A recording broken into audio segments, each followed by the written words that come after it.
India's IT capital is always buzz. It's literally a city that never sleeps. And I keep you ahead on all the Bengaluru buzz. Covering from the southernmost part of India over the last 23 years, I bring in-depth and 360-degree coverage from the Dravidian heartland. The land of Mishti is also known for its bitter politics. I have seen much water flow under the Howrah Bridge, covering Bengal in all its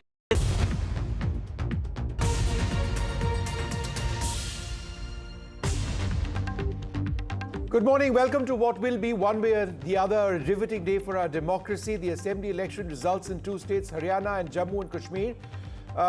What we are now seeing as we moved, it appears beyond the postal ballot stage. What you are seeing are trends now coming in. And if you take a look at what's happening in Haryana, the Congress, that's on the bottom right-hand side of your screen, is above the halfway mark. So if these trends hold true, then it appears that the Congress well ahead and well poised as expected to form the government in Haryana. What in a sense is closer is Jammu and Kashmir. The question is how close? Yes. And therefore the Congress and NC, will they be within striking range of forming the government, or is the BJP with 23 poised to put a big problem to them because it's 23 and potentially plus 5? Plus right? 5, yes. With the governor's nominated candidates adding potentially likely to the BJP's tally. So it does appear to be close. Professor Sandeep Shastri with us as well. We'll bring him in a moment, Maria. But, you know, Vishnu, 39, that Congress NC number that we are looking at, it's important to break that down further. What is the number of NC and what is the number of Congress? We were doing that. Because if NC... The Congress is doing very poorly. No, but I'm saying if NC... Yes. If NC has actually managed to get more seats, then it is actually the single largest party. Then that concern of the single largest party, that if the BJP emerges as the single largest party, then it can be a different story. That goes away. So we'll try and break that down further of how are the numbers placed between Congress and NC. So at the moment, these are early trends. Of course, it's 9 a.m. 73 seats. We have trends of, but this again, let's put a huge caveat right now. Postal ballots have come to an end. EVM machine counting has just about begun. We have Professor Sandeep Shastri here in the studio. My colleague Mayank is here. We also have Sajjan Kumar joining us. Sajjan, I'm going to begin with you, because I'm looking at those numbers because, more or less, as far as Haryana is concerned, picture clear ho chuki hai. There's nothing called picture abhi baki hai. In Jammu and Kashmir, that's where picture abhi baki hai. Exactly, and if you see the 24 seats that BJP is leading, it would be primarily concentrated in Jammu region. So that also shows that perhaps Congress is not doing what was expected by the Congress. So that is why we have to see 24 plus 5. For even NC and Congress to form the government, though they are closer, they need to reach out to not only the independents but also to PDP. So PDP also becomes a relevant factor if you see, take their... As per the last trends, of the 39 Congress NC, 12 were supposed to be Congress and around 27 NCP. And which means still you have trends from 12 more seats to come. Those 12 seats can be critical in whether BJP moves ahead or the alliance is going to cross 45. Suppose BJP crosses 30 plus, then it will be very closer. Well, BJP plus those 5 candidates would have likely crossed 30, in which case the role of independence becomes much, much sharper. Very true.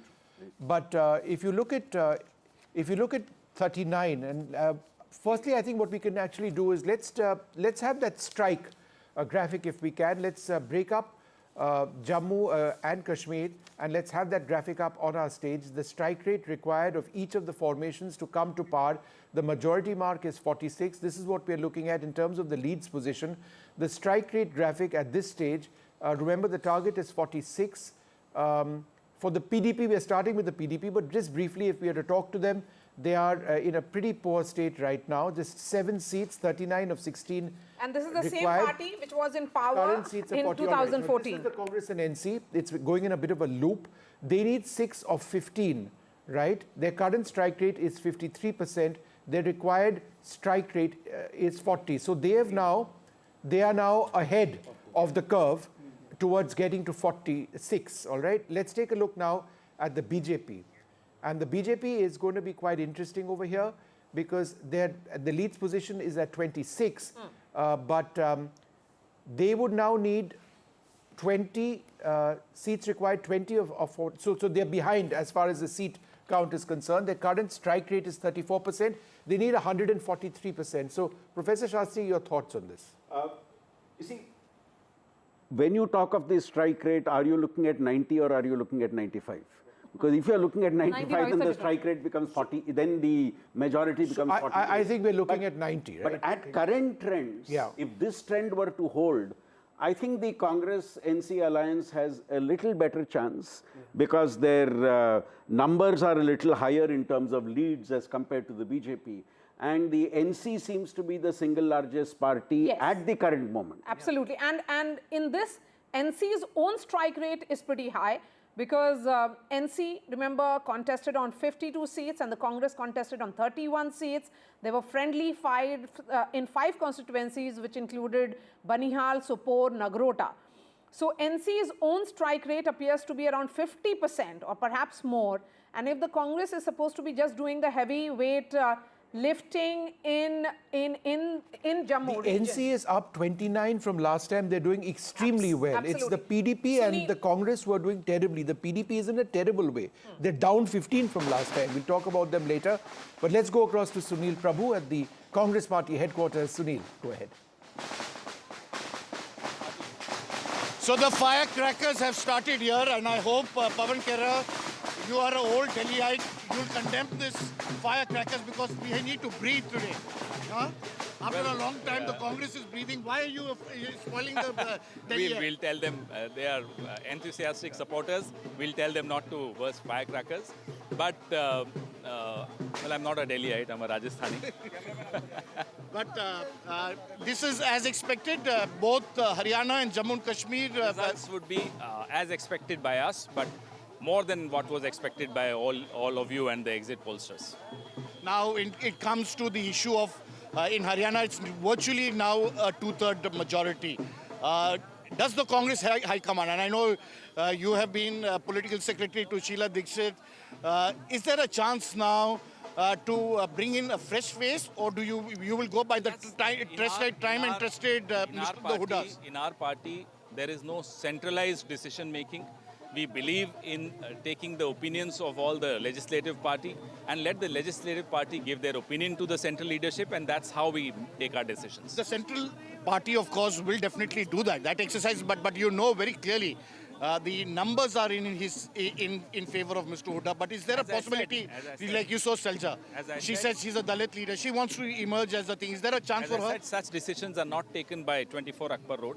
They are taken by the legislative parties. Okay, the issue about Jammu and Kashmir, how are things going to work out? Very good. We are very confident. We are very confident that we'll be able to implement our positive agenda in the state of Jammu and Kashmir, and we'll be able to heal the wounds of Jammu and Kashmir. What is your message to Prime Minister Modi as well as Home Minister Amit Shah? He should have a jalebi today. You should have a jalebi today. So here you have it. You should have a jalebi. Pavan Kera very clearly saying, finally the High Command will take note of the MLAs. Now, Sunil, we know that you are very fond of jalebis as well. By the end of the day, just make sure that, we're all getting old. Don't have too many jalebis now, Sunil. But let's focus a little bit more. Haryana seems to be quite easy, right? Sunil, a serious comment. I care about my colleagues' health. Let's go across to Jammu and Kashmir, bring up Nazir Masoodi in a moment. But let's just, as we bring in Nazir, go through the numbers. The numbers. The National Conference up 29 from last time. They are leading in 29, contesting in 56, leading. So far, they've got leads and results and leads in 47 seats, of which they are leading in 29. And even as you speak... the Congress is down 1. Yes. So, had it not been -2 for the now, NC, is that the case? Yes, the so, latest trend. -1, -2. So the Congress is doing quite poorly. So it's the NC, the single largest party. I think we are fair to say, Professor Shastri. We should note that the Congress-NC alliance is coming close to the halfway mark. They are at 44 now, and any moment. Entirely on the back of so that entire thing, who's going to be the single largest party, that has been pretty much resolved.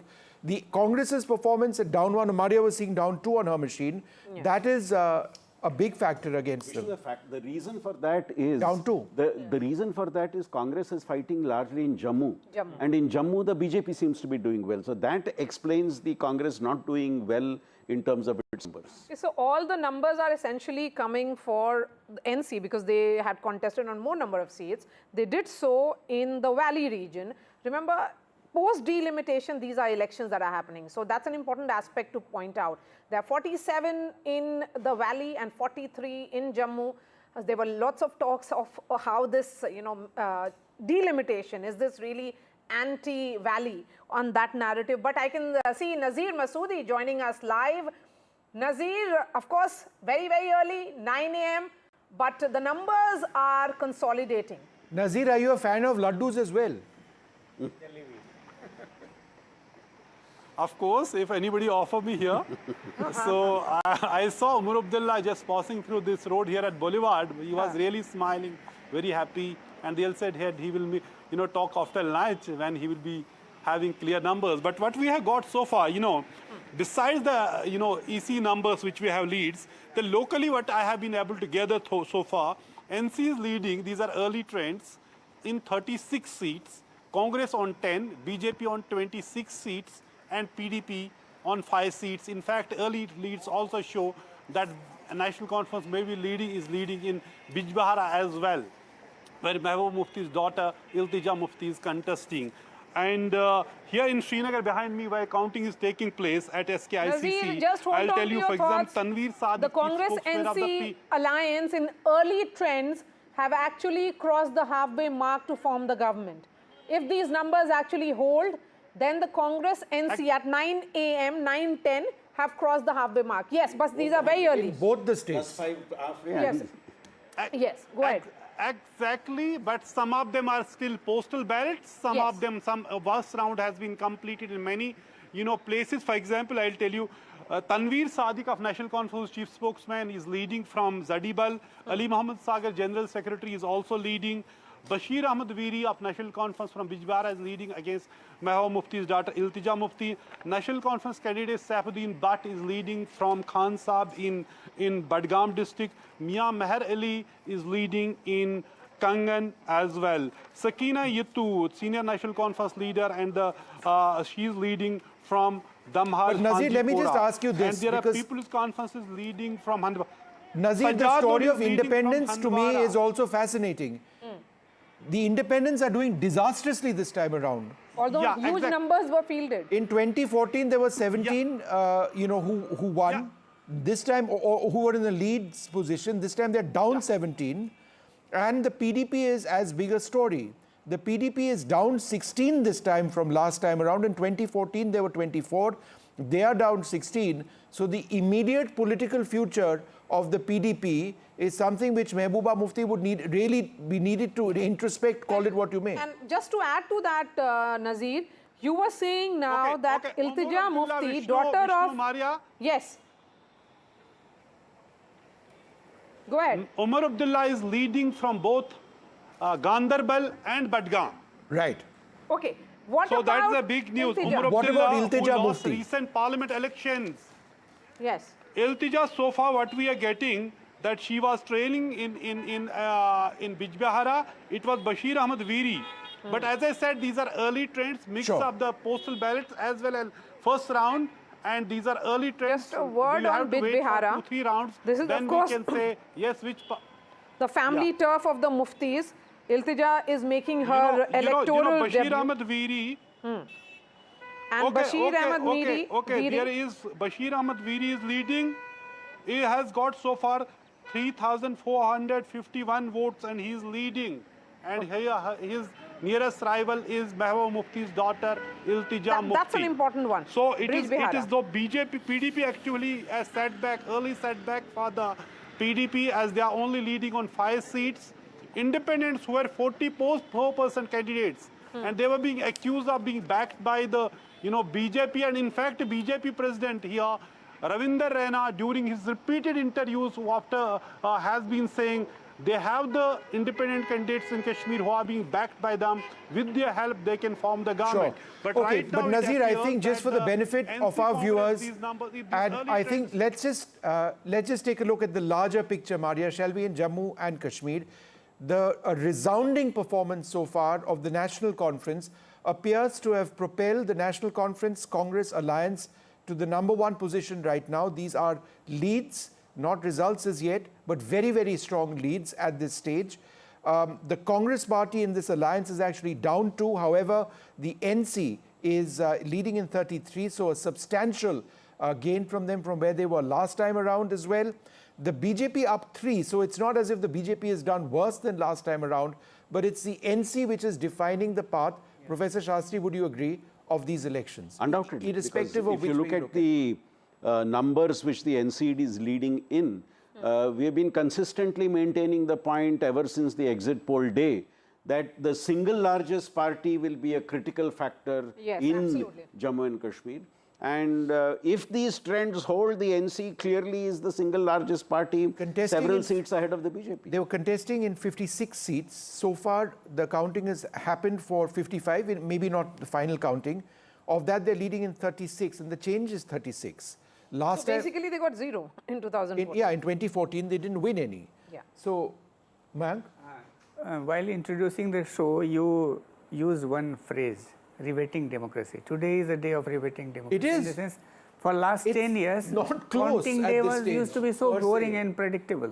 Yes. Counting day used to be so predictable up till now for last 10 years. Today, see, Congress has every reason to celebrate now. In Haryana, not so much in Kashmir. In both the places. Sure, they're in power. But BJP is just down, not out. Absolutely. BJP has, it seems from early trends, BJP has maintained its vote share. And after 10 years of incumbency in both the places, they look still at have. The BJP number, if it actually consolidates around this number, they had 40 last time around. Yeah. They had 40. 2019, they had 140, so they are down 7, which means there is a possibility that this could not be a huge dip in the vote share. Yeah. A lot of people predict that towards the end of the campaign, the BJP did pick up in Haryana also. There was an estimate of being less than 30, but if these trends hold, it seems to be going to be more than 30. A clear two-party competition is on the cards with the smaller parties being pushed to the side. I mean, one was not expecting above 30 for BJP, even in the best case scenario. People were expecting around 20, 25 sort of thing. So it's not a bad performance. It's a good performance after 10 years. Yeah. It's the JJP vote which has gone to Congress. Yes. BJP, which is consolidation. Much better for the BJP than expected over there. Just briefly, one more point about Jammu and Kashmir. Others, Professor Shastri, they're down 19. In 2014, there were 19 others who won. So all those independents we thought who might play a real factor, at this stage, there appear to be no factor at all. Trends are in from all save 2 seats. So it's very clear that the independents and smaller parties are not really so much in the race in the valley. And of course, if the trends change as the EVMs Okay, Professor Shastri, interrupting you now. We need to go across to my colleague Aishwarya, who's got a BJP spokesperson with him. Aishwarya, go ahead. Zafar Islam is with me, sir. Unlike of the Congress headquarters where the leaders have arrived, there are jalebis which are being distributed, firecrackers being busted, although altogether the leaders have told them not to bust firecrackers because of the air pollution, but no halwas and laddus over here at the BJP headquarters. See, one needs to wait because Congress party is actually celebrating very early. They will be disappointed once all the results are out. We are extremely confident that once all the results are out, Bharatiya Janata Party will be able to form government in Haryana as well as in Jammu and Kashmir because these are very initial trend, very initial trend. After the postal ballot, is the first round of counting is on at the moment. There are many rounds of counting left to be done. So we are confident that once at least 7-8 rounds of counting is done, then perhaps we will be in a position to assess where we stand, whether we are winning with 2/3 majority, whether we are winning with. Still confident of the victory in Haryana, but Jammu and Kashmir seems a different story. Your leaders have stated that in Kashmir there are independents backed by the Bharatiya Janata Party, but they have not done pretty well as far as the early trends are suggesting. How do you see that happening? No, the initial trend clearly suggests, of course it is an initial trend, but the initial trend suggests that we are currently around close to 37, 38 seats. And we, as you rightly mentioned, that we have like-minded people who are fighting as independent candidate in the valley. Definitely, if they win, we will have an alliance with them, and we will be able to. The party told the supporters not to come early in the morning at the headquarters. They should wait for the results. No, we do not communicate anything to our Karyakarta. They come on their own. So it is for them, up to them when they want to come. But definitely, once the victory is there, once we know the result, and of course the Karyakartas know the result, they will start coming to the party headquarters. They're still waiting for the results to come in, and in anticipation of the victory, Syed Zafar Islam, Bharatiya Janata Party spokesman, clearly had been stating that they are still hopeful that Bharatiya Janata Party will emerge as winner, but the early trends are suggesting otherwise. Okay. Aishwarya, thank you so much for joining us. But let's shift focus now to the winning side. Gurpreet is joining us from Rohtak. That's where the Huda Bastion is. Gurpreet, celebrations have begun already, and we could see those posters which said Huda Sarkar rather than Congress Sarkar.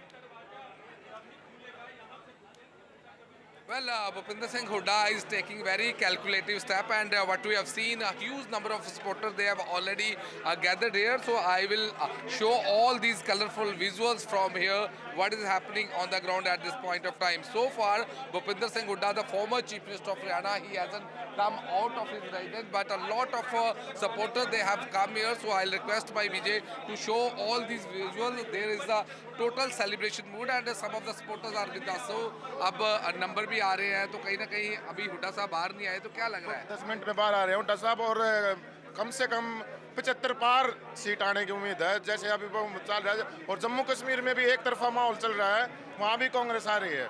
और अब CM Bhupendra Singh Hooda आज शाम तक 12 बजे दोपहर 12 बजे तक CM Bhupendra Singh Hooda होंगे। तो क्या लगता है, क्योंकि कहीं ना कहीं अभी बीजेपी के अभी स्पोक्स पर्सन है दिल्ली में, वो कह रहे हैं अभी तो फर्स्ट राउंड है, राउंड काफ़ी होते हैं, वेट करो, अभी we are not able to come up to some result, अभी रिजल्ट पे आने की जरूरत नहीं है। तो क्या देख रहे हैं आप?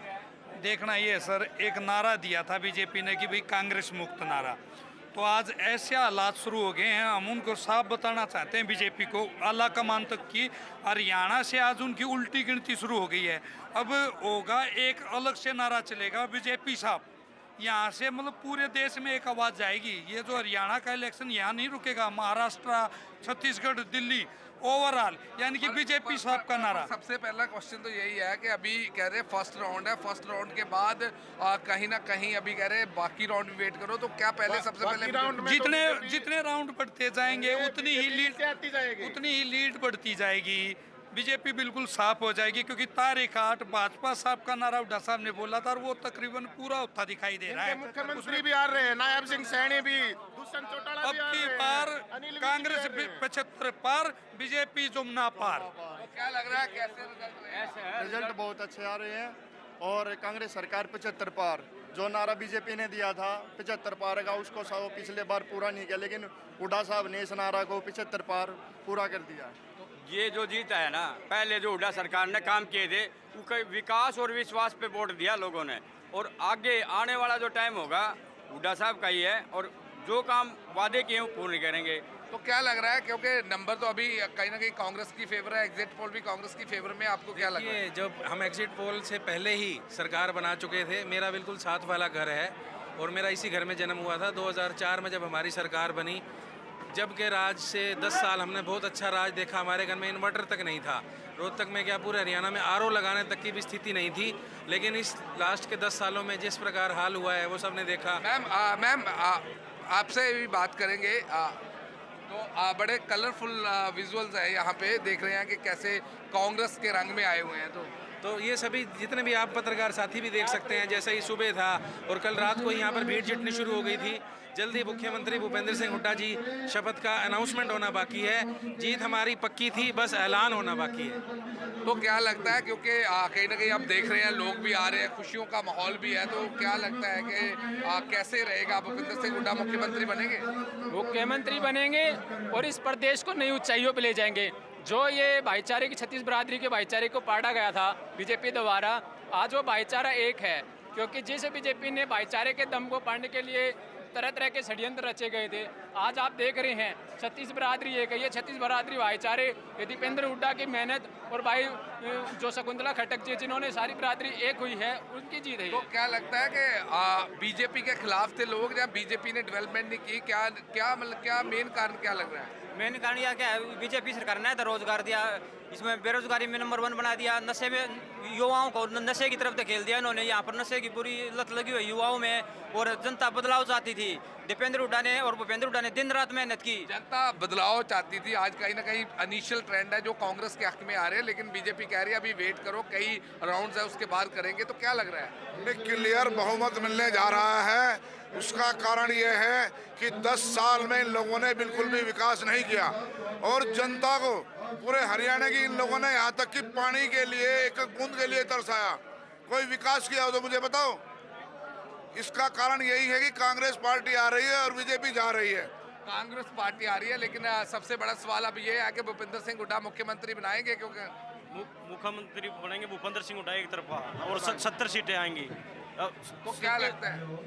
इसका कारण ये है कि 36 बिरादरी के अंदर पूरे हरियाणा में एक ही आवाज है, चौधरी भूपेंद्र सिंह हुड्डा मुख्यमंत्री बने। उसका कारण ये है कि जितना 10 साल में कांग्रेस के Okay, we're going to come back from Mr. Huda's residence, Gurpreet, in just a moment. But some news coming in from Jammu and Kashmir, where the Jammu and Kashmir BJP President Ravinder Raina at this stage is trailing from Naushera.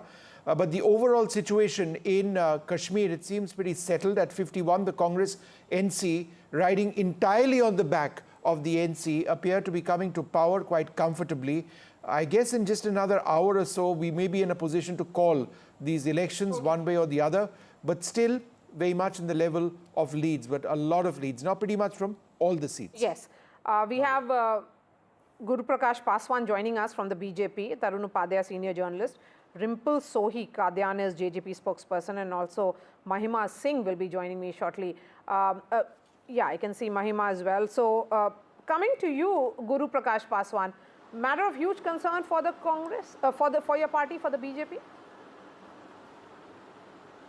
No, Maria, I think we have served for about 10 years in Haryana, and after 10 years, the Election Commission of India website is in front of me. What I see is that Congress is leading in 6 seats, BJP is at 4 seats, INLD is on 1 seat. So I think it's too early, the initial trends, postal ballot, and we could wait for another 35 minutes, 45 minutes to take a final call. I think it's too early to comment anything, Maria.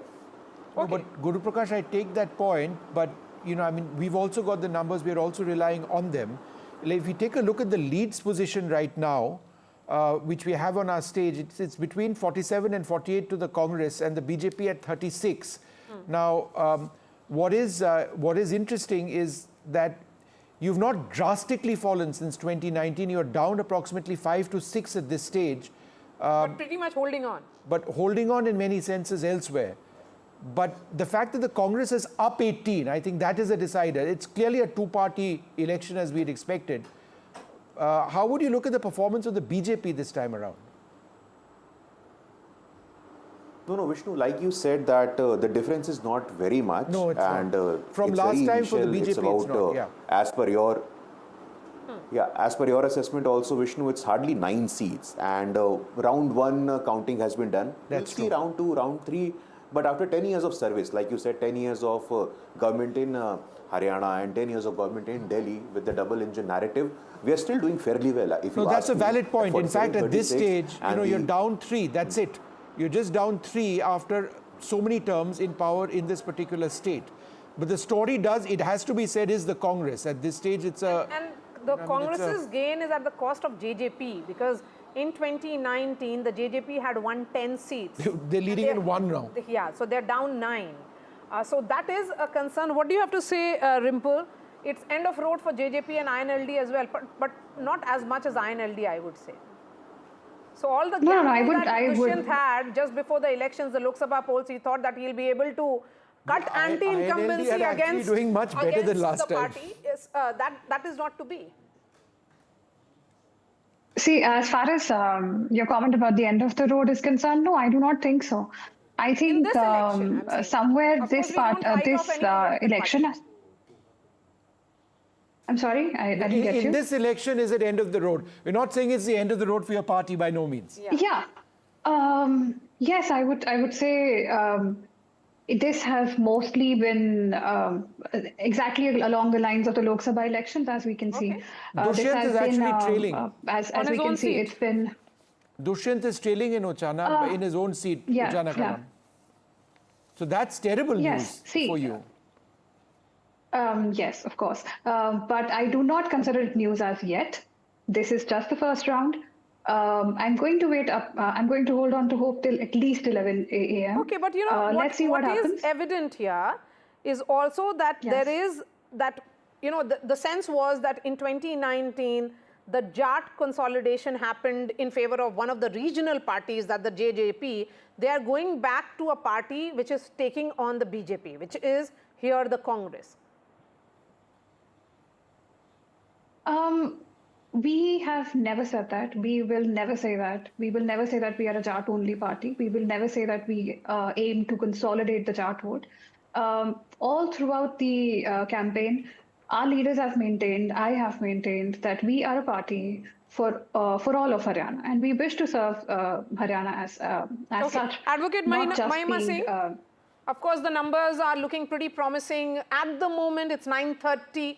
Still, you know, several rounds of EVM counting to go ahead. Is the Congress okay with its performance, particularly in Jammu and Kashmir? Are you satisfied?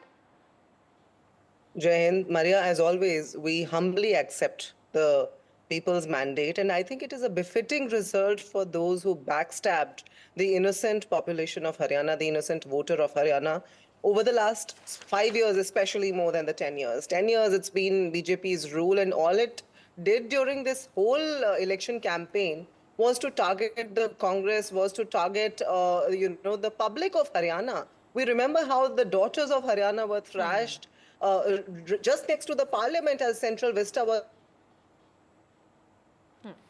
Our daughters were being thrashed, and it did not raise an eyebrow for the BJP, for the Prime Minister, for any of their leaders. So I think the state of Haryana, which takes great pride in its daughters, has given them a befitting response. The farmers have given a befitting response to the BJP and the JJP government that ruled for the last 5 years. And we are looking forward to a great mandate, to a strong mandate.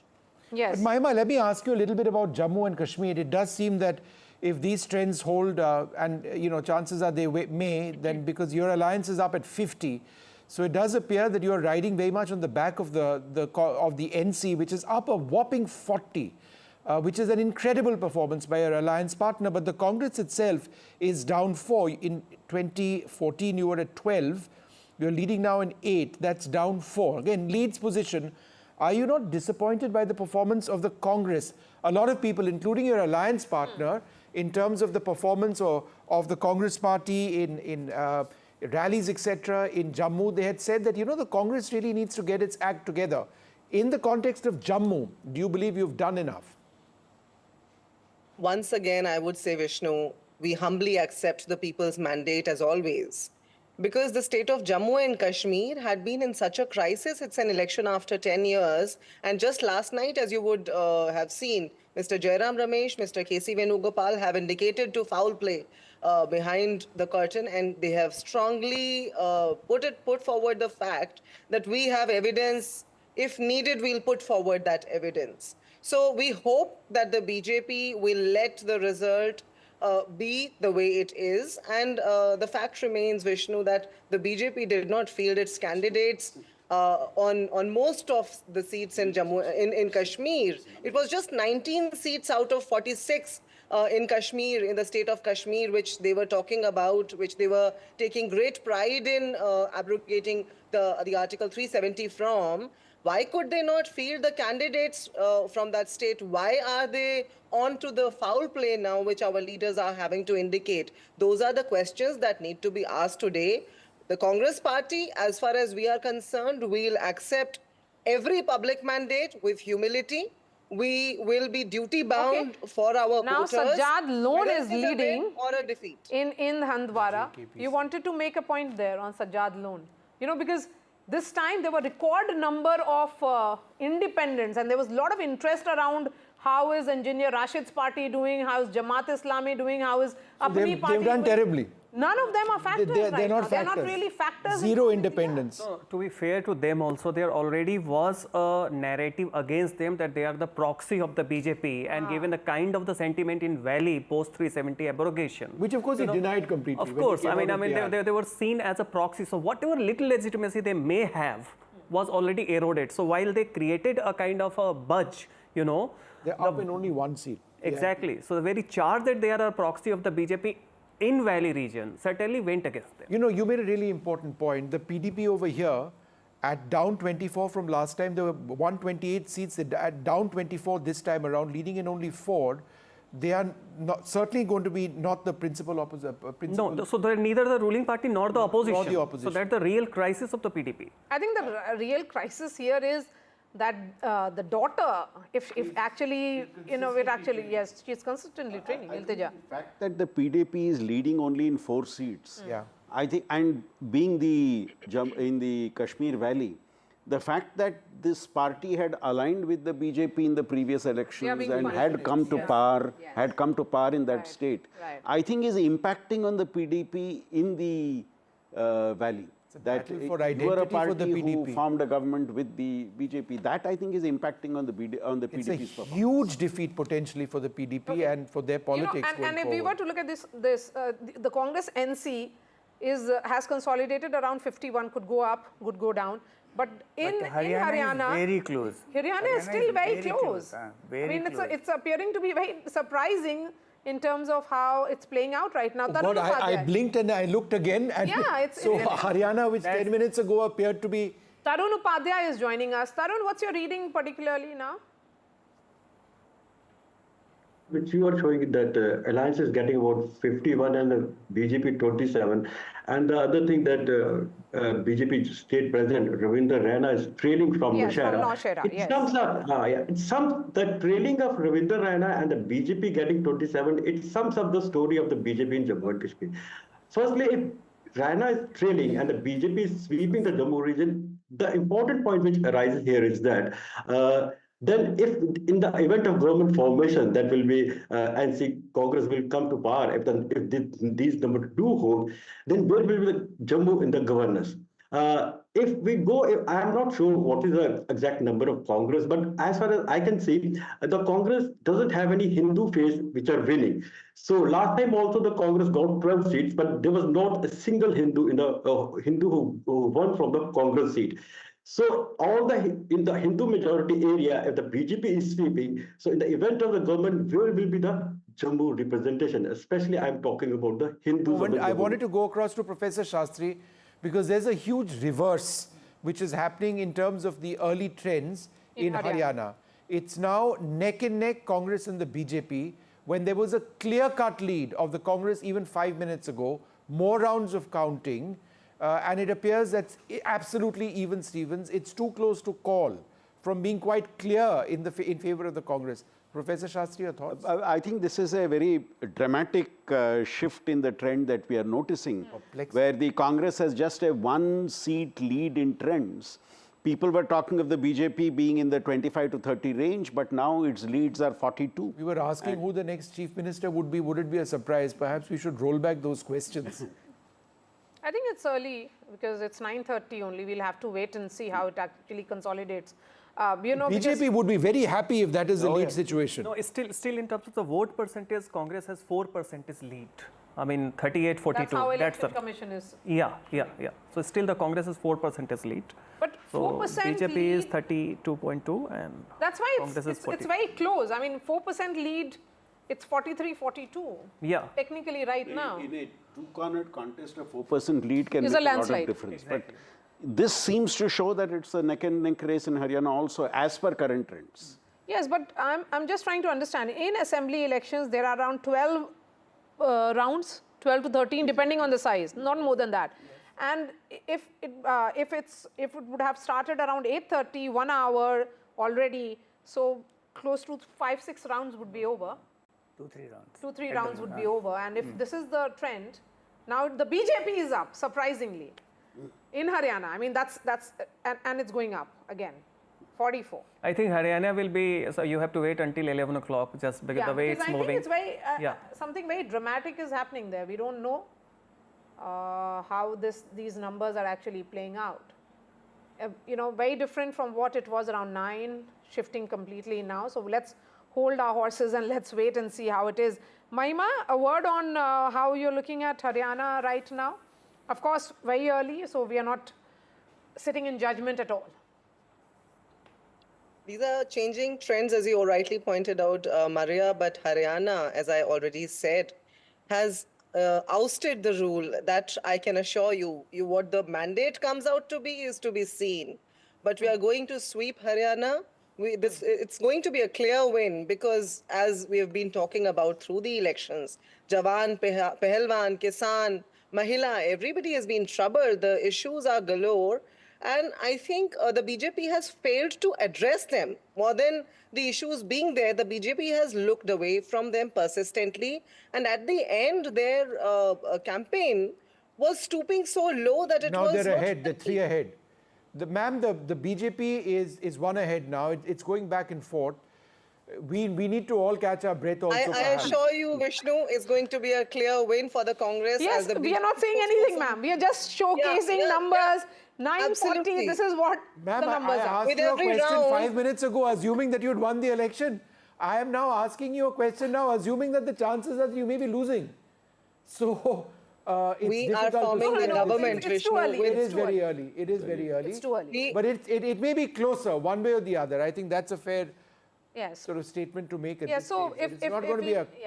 Maria. Yes. So, Mahima, continue. You were making a point, please. Go ahead. I was saying that we are forming the government with what margins needs to be seen. Sure. But we are forming the government because the people of Haryana, we were on the ground. We have seen how the people of Haryana talked about the agonies they have been put through over the past 10 years.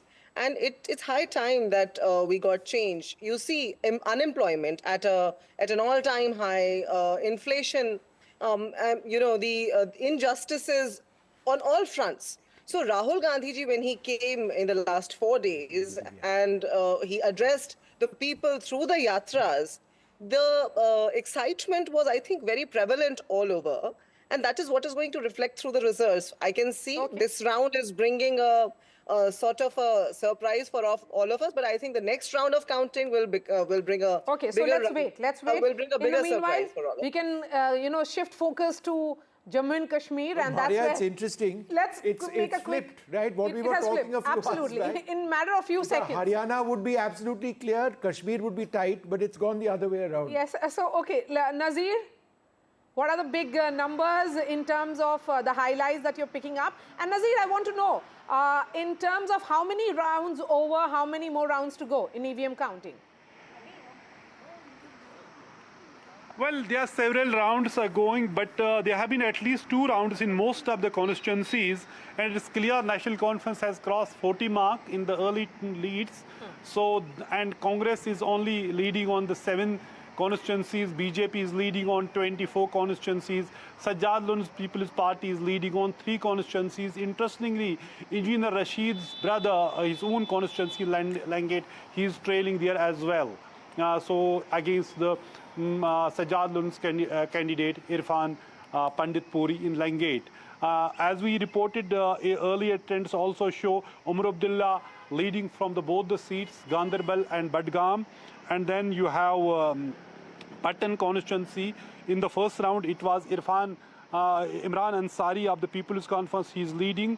And then you have Chanpora Altaf Bukhari, who was the first political party that was first political party that was launched after abrogation of 370, a party known as King's Party in Kashmir. He is himself trailing from the Chandpora, where National Conference candidate Mushtaq Guru is leading. And Gurez, where BJP was hoping to win, and Defence Minister Rajnath Singh himself and other senior leaders campaigned their Gurez around near the line of control in Kashmir Valley, and it was only seat where it was expected that BJP may win, but National Conference is leading there. So, and there are others, Handwara, as I said, Sajjad Lon is leading from there, and Iltija Mufti was trailing. But as I said, these are early trends, they may change, but right now it appears that PDP is doing very, very bad. It is first time after the formation of PDP, they are doing very, very bad if these trends don't change. And National Conference is doing extremely well. And their strike rate appears to be, as far as early trends are concerned, very, very high. They have contested only on 56 seats, but therefore now they're leading on 44 seats. That is phenomenal. And BJP is leading on 23 seats. That's right now I'm getting. All right, so Nazir, any reactions from Omar Abdullah? He's leading in Gandarbal at this stage. It's, I mean... In both these constituencies, in Badgam as well. Any, recent reactions a few hours back, he was apprehensive. With a comfortable margin. I see. What is the margin of his lead? Yes, he was very apprehensive because he was... Okay, in fact, Bhupinder Huda is speaking. Let's listen in.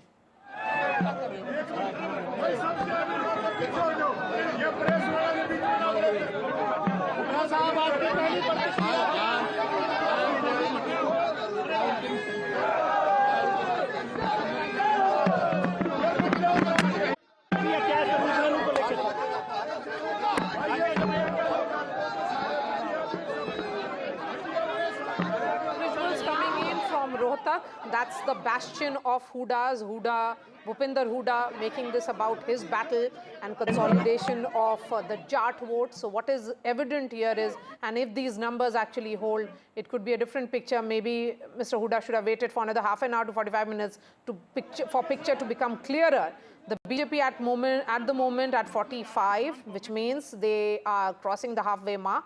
Congress at 40, there's a gap of just 5 seats. Of course, these are early trends, just 2 rounds of EVM counting over. But Bhupinder Huda, on the day of exit polls, had indicated, I would say, that he is confident of a bigger number. He had said that he is expecting a landslide victory. But, at 9:45, it may not be too much of good news at the moment, but it's too early for us to really make any conclusion. But just look at the numbers in terms of how it was, vis-a-vis various regions. Southeast. We are looking at various regions of Haryana. In South, the Congress seemed to have gained for 10%, 44, they are up 44.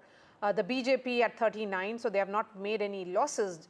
This is dramatically shifting, dramatically changing. In central Haryana, which is where Rohtak and other parts are, that's where 19 seats become very important, which are seen as the Jat land of Haryana. Congress at 43%, which means they have made a massive gain of 16%. BJP down slightly, just 1% down, Sandeep Shastri. They are not down and out. I mean, it's a party which is holding on pretty much. And just look at this, north of her... BJP is edging ahead of the Congress in terms of this lead situation, Maria, now. And I think this entire narrative that we've been talking about in the morning through of the Congress resoundingly coming to power in Haryana, that has to be questioned. It's Mahima Singh of the Congress telling us that she feels that they will form the government one way or the other. But it is increasingly going to be difficult for the Congress to do that with the BJP up ahead. In fact, if anybody at this stage, it's 9:47 in the morning. It appears to be neck and neck now. The BJP is up ahead. Yeah, so they're up ahead only 4 versus 2019. The Congress at up 10, but it's not enough. So if this is actually the picture, Mayank. Something interesting is happening in Jammu and Kashmir. See, if independents were proxies of BJP, they are gaining at the expense of BJP. Yes. See, independents are going up, others are going up, BJP is coming down. What is happening in Haryana is that the BJP is actually up 5 from last time. In 2019, the BJP were at 40. They are now leading in 45. So this indicates that the BJP is doing better. Now, this will result in all sorts of question marks. Exit polls will be questioned. The mood will be questioned. All of that's going to happen. Credibility of exit polls Credibility of exit polls. All of Voters that. have And the surprised all of us if again. this continues, will end up having one huge last laugh. But again, 9:50 in the morning, we thought by 10 o'clock. Professor Shastri, how does it work? Because we never get this right. When do we start saying that, you know, this is now going to be what the result is going to be? It's 10 in the morning. Yes. We never know when to say that. I think it depends on how many rounds of the counting have been completed. And I think Haryana still seems to be a very open race, and this would be fight to the finish. I think I'm not too sure at 10:30 also you will be able to say something in fact, Anil decisive on Haryana. The former Home Minister of BJP is speaking of Haryana. Let's listen in. हाँ, ऐसे ही रहेगा, आप देखना अभी ये जो है ना, जिस वक्त ये रिजल्ट बताए जा रहे थे, उस वक्त अभी पोस्टल बैलेट गिने भी नहीं गए थे। उस वक्त तो पोस्टल बैलेटों की स्कैनिंग हो रही थी। प्रोसेस है, पहले पोस्टल बैलेट खुलते हैं, फिर उनकी स्कैनिंग होती है, फिर काउंटिंग होती है। अब एक राउंड खुल चुका है, दूसरे पर गिनती हो रही है। ठीक है ना जी? जिस तरह के ट्रेंड आप श्योर है बीजेपी की सरकार बन जाएगी अंत में जब नतीजा आएगा, क्योंकि अभी आगे हो गई है बीजेपी, 38 पर बीजेपी है फ्रॉम अंबाला कैंटोनमेंट। हाँ हाँ, बिल्कुल बिल्कुल बिल्कुल बिल्कुल। Maria, the Congress needs to put away the laddus. I think they got the laddus out too soon. Way too early. Way too early. So yes, I think it's very, very surprising here because his main opponent, Anil Vid's main opponent, a word on Ambala Cant, he contested in 2019 and his main opponent is an independent candidate. In fact, he himself is trailing at the moment from there. Gurpreet is joining us from the Huda Bastion of Rohtak. Gurpreet, you know, the picture is very, very surprising. We do not know which way it will go. In fact, the BJP has now taken a lead of 6 seats against Congress. Okay, these are the visuals from Julana. That's where the daughter-in-law of Julana or Julana ki bahu, Vinesh Fogart, contested from Olympian. She was up against Aam Aadmi Party's Kavita Dalal. And, you know, she tried to position herself as someone who was wronged by the BJP and hence she, though, is also trailing. And she was the face of the Pahalwan, as we say, Pahalwan, Kisan and Naujawan, right? They were the big talking points of this election. Yes, go ahead, Gurpreet. Picture badal rahi hai. Kya Huda साहब फिर से वापस चले गए घर के अंदर? Well, Huda Saab has just left from his residence to a nearby palace where a huge number of supporters they are gathering because since morning we have seen a lot of supporters they have started coming here. Now we were trying to talk to some of the Congress leaders to understand what is going on, but as of now we have seen Bhupinder Singh Hooda along with his supporters. He has just left from here. So what we can understand, the BJP is also gaining. That could be possible reason why they are not very vocally speaking at this point of time. But some of the supporters they are with us. तो क्या लग रहा है अभी कहीं ना कहीं BJP भी गेन कर रही है, तो कहीं ना कहीं लग रहा है कोई इसमें कांग्रेस को खतरा है? कोई भी खतरा कांग्रेस को नहीं है, क्योंकि बीजेपी ने टोटली जात पात की राजनीति की है और कांग्रेस 36 बिरादरी की पार्टी है और चौधरी भूपेंद्र सिंह हुड्डा 36 बिरादरी के नेता है। चौधरी भूपेंद्र सिंह हुड्डा ने अपनी डेवलपमेंट, एम्प्लॉयमेंट, हेल्थ पर अब तो सारी गेम नंबर्स की आ गई है। नंबर में कहीं देख रहे हैं कि कांग्रेस के पहले बहुत ज़्यादा थे, 66 तक भी लीड हो गई थी, लेकिन अब कम हो रहे हैं। तो कहीं ना कहीं लगता है कि ये चिंता का विषय है। कोई भी चिंता का विषय नहीं है। कांग्रेस में भी 53 और 55 सीट कन्फर्म है। तो क्या लग रहा है आपको? बिल्कुल ठीक लग रहा है जी। कांग्रेस का पूरी पूर्ण बहुमत से सरकार आ रही है। तो क्या लग रहा है आपको, कहीं ना कहीं लग रहा है कि जो नंबर नीचे जा रहे हैं वो कांग्रेस के लिए चिंता का विषय है?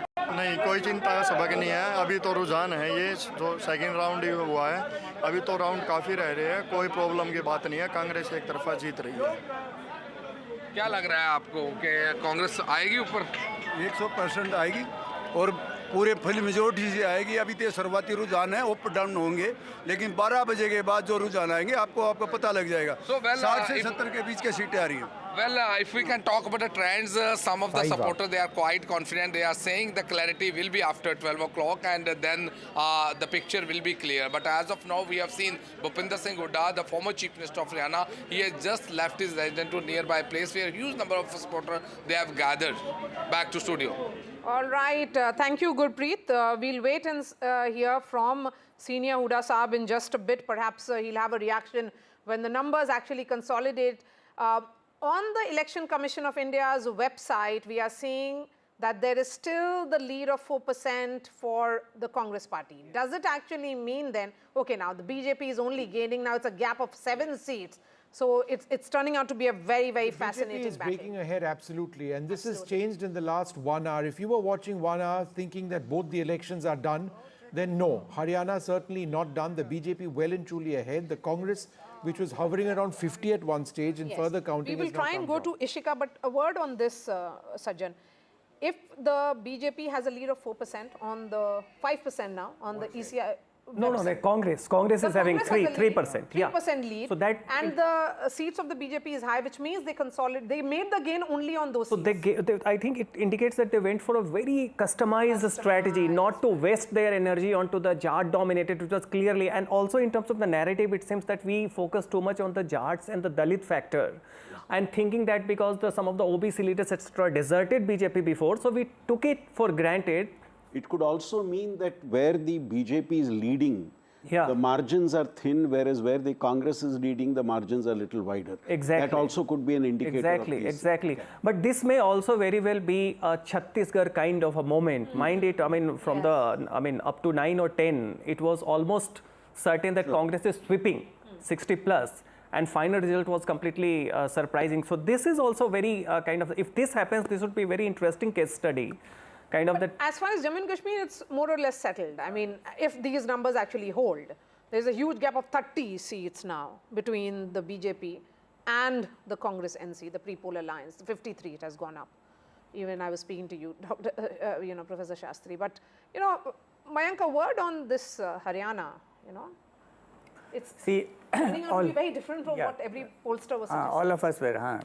Exit polls had clearly shown that BJP's vote share base has shifted upwards, and it has stayed at that level, even in this election. Probably Congress was expecting much more, and Congress was expecting transfer of votes from others towards Congress. That has not happened fully, which means BJP at elevated base and Congress not getting enough to match that or go ahead of that. That is probably the story so far. And also, I mean, whatever be the shift of JJP, I think INLD to some extent dented the Jat vote. That factor is also a seeming possibility that INLD perhaps, people did not give too much centrality. INLD is just up 1 in 2019. Vote percentage, the Jat votes. So JJP going down, does it mean that it has led to, who's gained at got the cost of JJP? Congress. Probably, Congress. The consolidation of the Jats. Congress may have, that's an open question. If the probably BJP some is of those up 5 from last time, what is to suggest that some of the JJP voters haven't gone to the BJP? They would have gone to the BJP also. has not lost, they've actually from last time. We have to see Devi Lal's kind of entire kind of this, lineage, INLD and JJP. So maybe a section, because Huda was a giant slayer in 90s by defeating Devi Lal. Now it may be possible that a section of the JJP vote may have shifted to INLD, whether they win or lose. And Congress may not have been as much a beneficiary, as we were expecting. Okay. Well, let's go quickly across to Anusha Kapoor, the BJP spokesperson who joins us. Thanks very much for being with us. It seems the BJP is now, inching ahead in Haryana. Is it your sense that you're going to win Haryana on the basis of the trends that you see at this stage? Jai Shri Ram and good morning, Vishnuji. What you see right now is the reality. We are not here to boost about the party, we are here to boost about the work, what we have been doing so far. That is why we have been elected and re-elected not only in the State Assembly but in the Lok Sabha. What we have done is the pratyashi of work on the ground with Panna Pramukh, with the booth palaks. We have worked tirelessly. Now Vinesh we have Fogart is seen leading. the difference. Just a lot a of few people minutes are back she talking was about trailing. Now the details that are coming in is that she is leading. So it's not really that two-third or a clear trend. It's a very surprising trend which is appearing at 10 a.m. Go ahead, ma'am. Vinesh Fogart is in another reason where she's been used by Congress. She is an Olympic leader where Modi ji had, done for any Olympic person what could have been done. But Congress made it her as an scapegoat. And what you see, the Dalits, how Congress reacts towards the Dalit, whether it is Mallikarjun Kharge or Haryana Shailja ji, look at it, the way they treat them. I would not be surprised when we say that the Congress is the one who just talks about themselves. We have always been speaking about Sabka Saath, Sabka Vikas. It is okay. We have always seen and worked for the nation first and the party second. There are times when you lose, when you win. But we are very happy for the work what we have done in Haryana as well as in Jammu Kashmir. And what we are seeing right now in your area also, when we talk about BJP is leading, this is something is always a news which never dies out, because what our former CM has worked, what our present CM has worked for, we have worked for the betterment and the life, the poverty for what the people are talking about. We have worked for them. We have worked for Antyodaya person. So you have seen how Congress makes its own money. You look into the states of Congress. Okay. And you've seen in Karnataka, in Himachal Pradesh, you see how they are in Telangana. Can you talk about toilet seats where Modi ji has has made the toilet free? They are talking about tax concern. I have seen this. It's a very sad figure for Congress. They just talk about politics. Only for the elections so now they come, have changed and then they are seen nowhere. It's become very close now between BJP and Congress. But the vote so share I think of INLD is quite significant significant at 5%. Wait before you jump the gun and yes, Sir, INLD is 5%. INLD is 5% vote. Margins, I think, in all these. So the changes are keeping on happening. Yes, it's very close. Professor Shastri, a word on how it is playing out in Haryana. No, I think very clearly in Haryana the contests are very close, and with every round there seems to be a change happening. So I think there will be a lot to talk about in Haryana in the remaining 1 or 2 hours now. Yes, but if these numbers hold, because it's 10 a.m. already, nobody got it right. Yeah, undoubtedly. Pollsters get several elections BJP's wrong, but leads are 3 more than what it won. Even the BJP was not anticipating this. They have got 3 leads more than what they won last time. Right. And as was being discussed earlier, it will be interesting to see which regions are those leads in. Yes. And now the lead has come down to just 1 seat, 43 to 42. So I think we will need to go do a region-wise breakup of where these leads are coming from, yes, so if the that's BJP possible. is ahead in Haryana. What we were thinking, it's a completely different picture in the matter of a few minutes, I would say. My senior managing editor, Nikunj Garg, is joining us here. And, it's fascinating to see how numbers are playing out. But Haryana is where the story is. As far as Jammu and Kashmir is concerned, the picture is more or less clear. BJP at 22, the NC Congress alliance, which was a pre-poll alliance, having a clear lead of 30 seats. Others again become important because that is where the high percentage or high number of independents play out. But Haryana is where we do not know which way it will go. 43 to the BJP, Congress at 42. That's the reason why Bhupinder Huda, though, stepped out of his house but did not say a word, Nikunj. Well, Maria, one thing is clear, and Nirja, bear me out on this one. One thing is clear, the way most of the pollsters, the way most of the people who had gone to Haryana were seeing Haryana elections, it is certainly not turning out to be that way. You know, I went to the Ahirwal region. It was a takkar between Congress and BJP. It's a stronghold of BJP normally. But you know, what is very interesting is that Dalit was much more assertive. They wanted a non-Jat CM. They talked about, they feared the return of Jat Shahi. Ye sab unhone kaha. But they said they will anyway vote for the Congress, but hope that some kind of a, you know, formula could be worked out, pass sharing formula could be worked out, which would involve the Dalits, Shelja, Uday Bhan, Ashok Tanwar, who's come into the party. Now, if this is the case, one, the BJP has fought back hard. This is in the BJP's DNA. They don't sit back. And the Congress has celebrated. They continue to fight even the losing battles. You see, look at their star power. You know, any other set of circumstances, the Home Minister, the Prime Minister, at least will pull back. At least will pull back and say, look, this looks like to be a lost cause. Let's not take too much of our prestige into it. But that's not the case. How BJP fights it. That's not the case. Congress tends to celebrate too early. Absolutely. Yes, they did that. Even today. Looks like they did that. Looks like at the moment. Yes. At the moment, lot of caveat. We are not calling elections. It's 10 a.m. You know, we do not know which way it will go. You know, it's turning out to be like Chhattisgarh, where it was going in one direction, but now that gap between the BJP and the Congress is increasing. It's 6 seats. But as I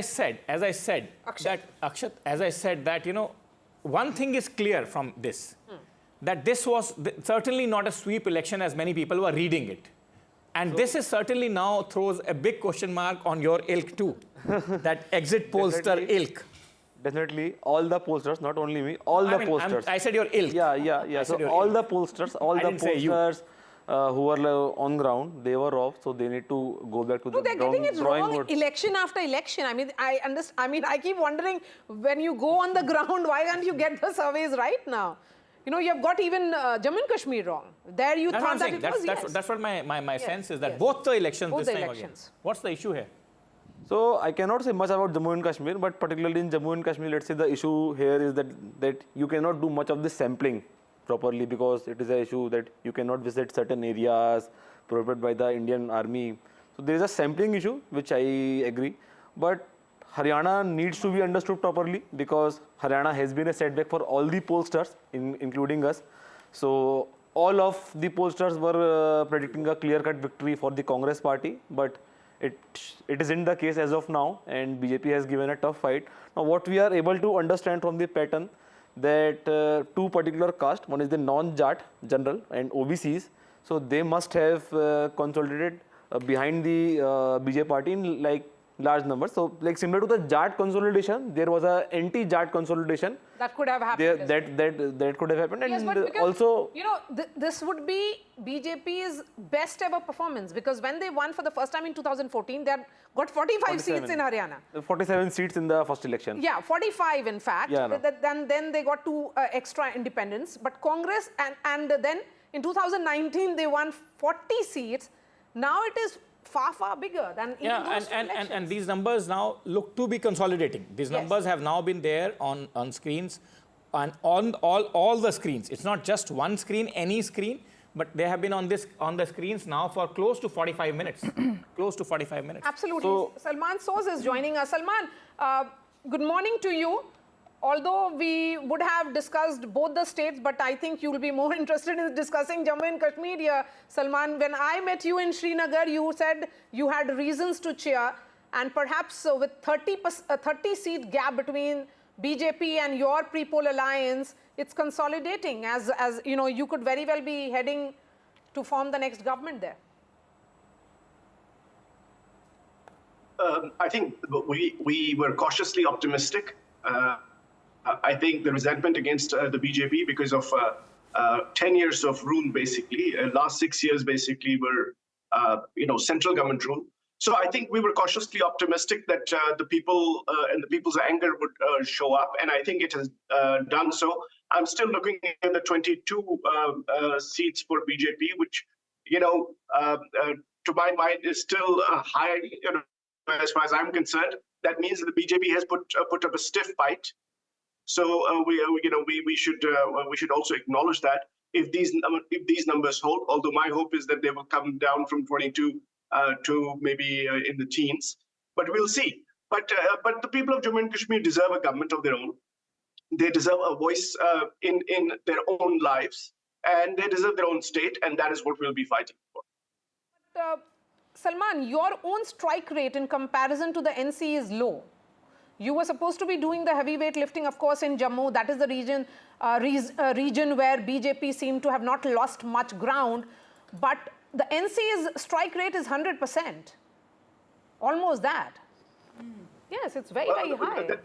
The National Conference, of course, we expected the National Conference to do really well, because in the Kashmir Valley especially, but the National Conference, I'm sure, has done reasonably well in regions of Jammu as well. But in Kashmir Valley, National Conference became the default anti-BJP voice.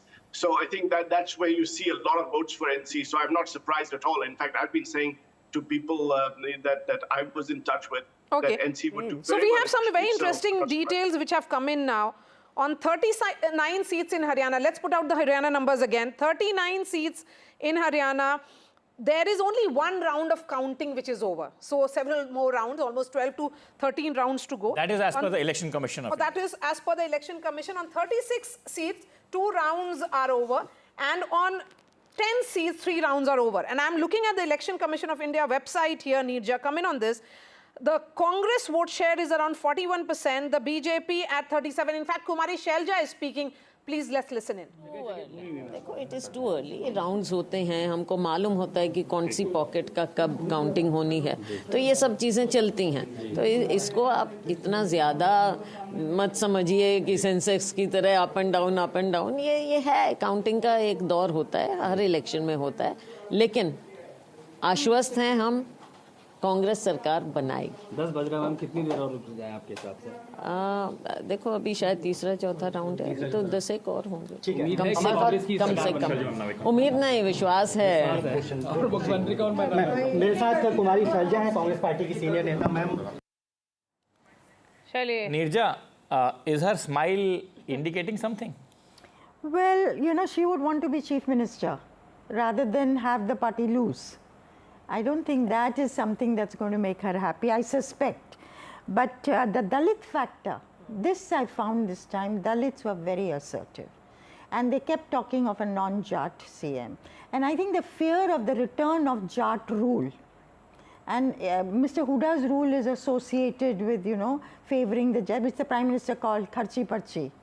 And I think that did it work? People who voted for the Congress in the Lok Sabha election, the Dalits and the OBCs, did they go back to the BJP this time, fearing the return of Jat rule? And particularly because of the change of the chief minister also. And did Naib Singh Saini's face work more than we all thought it would, given the short time I want to add a point as well here. So as Maria said, that so Congress vote share is at 41%. Yes. And BJP's vote share is at 37%. So despite a 4% gap for Congress, so we also predicted a 38% vote share for BJP and 43% vote share for Congress. Now issue here in most of the pollsters is the vote share to seat share conversion. Yes. So Vote Congress, share to wherever seat Congress is winning, it is winning very big in the Jat land, and wherever BJP is winning, it is just able to pass that gap. So if that actually works, then it's, they could have got their strategy right, but too early. Yes, yeah. Aishwarya is joining us from the BJP headquarters. Perhaps the scene would have changed by now. And we also have Sunil Prabhu joining us from the Congress headquarters. Sunil, celebrations too early for the Congress, or are they still optimistic? I can see a smile on your face though. They're still quite confident. They're quite sure, but definitely I think somewhere down the line they also know that there was that simmering tension. Kumari Shelja is speaking to us. Let's listen in. 11 सीटें जहाँ पे कांग्रेस को बढ़त दिख रही है, अगर पिछले चुनाव से आप कंपेयर करें, क्या वजह है कि कांग्रेस का जो शेयर है वो बढ़ता दिख रहा है? ये स्वाभाविक बात है. भाजपा के 10 साल जब निकल गए, पहले हमारे भी 10 साल निकले, तो एक तरफ तो एक फटीग होता है. जब फटीग होता है तब शायद इतनी बात, लेकिन मिसरूल रहा भाजपा का, और भाजपा का मिसरूल एक बहुत बड़ा फैक्टर. उसके साथ साथ जो इलेक्टरेट है, लोग हैं, वो अपने भविष्य की ओर देखते हैं.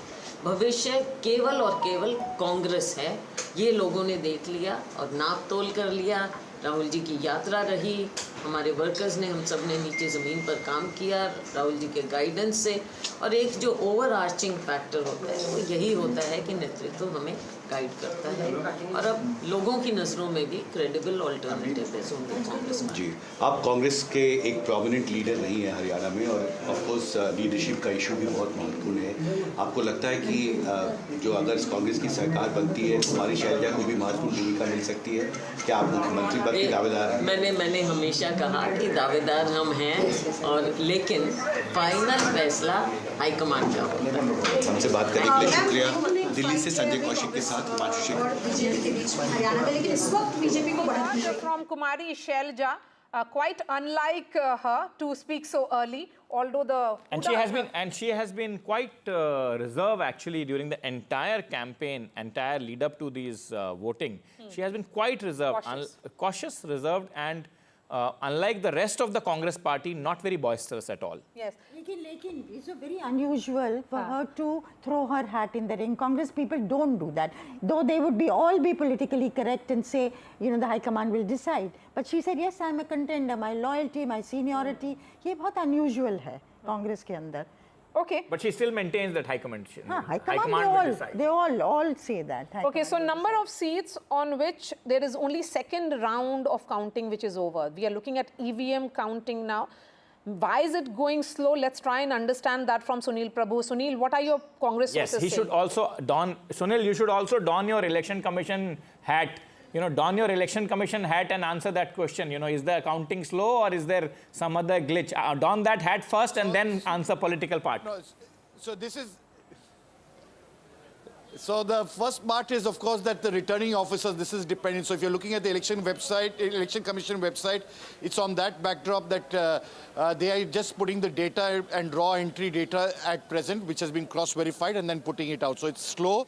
It's initial trends, and you'll have to keep watching that data very closely. Probably closer to 11 o'clock, we'll get a very, very clear trend about how things are playing out, be it in Haryana or in Jammu and Kashmir.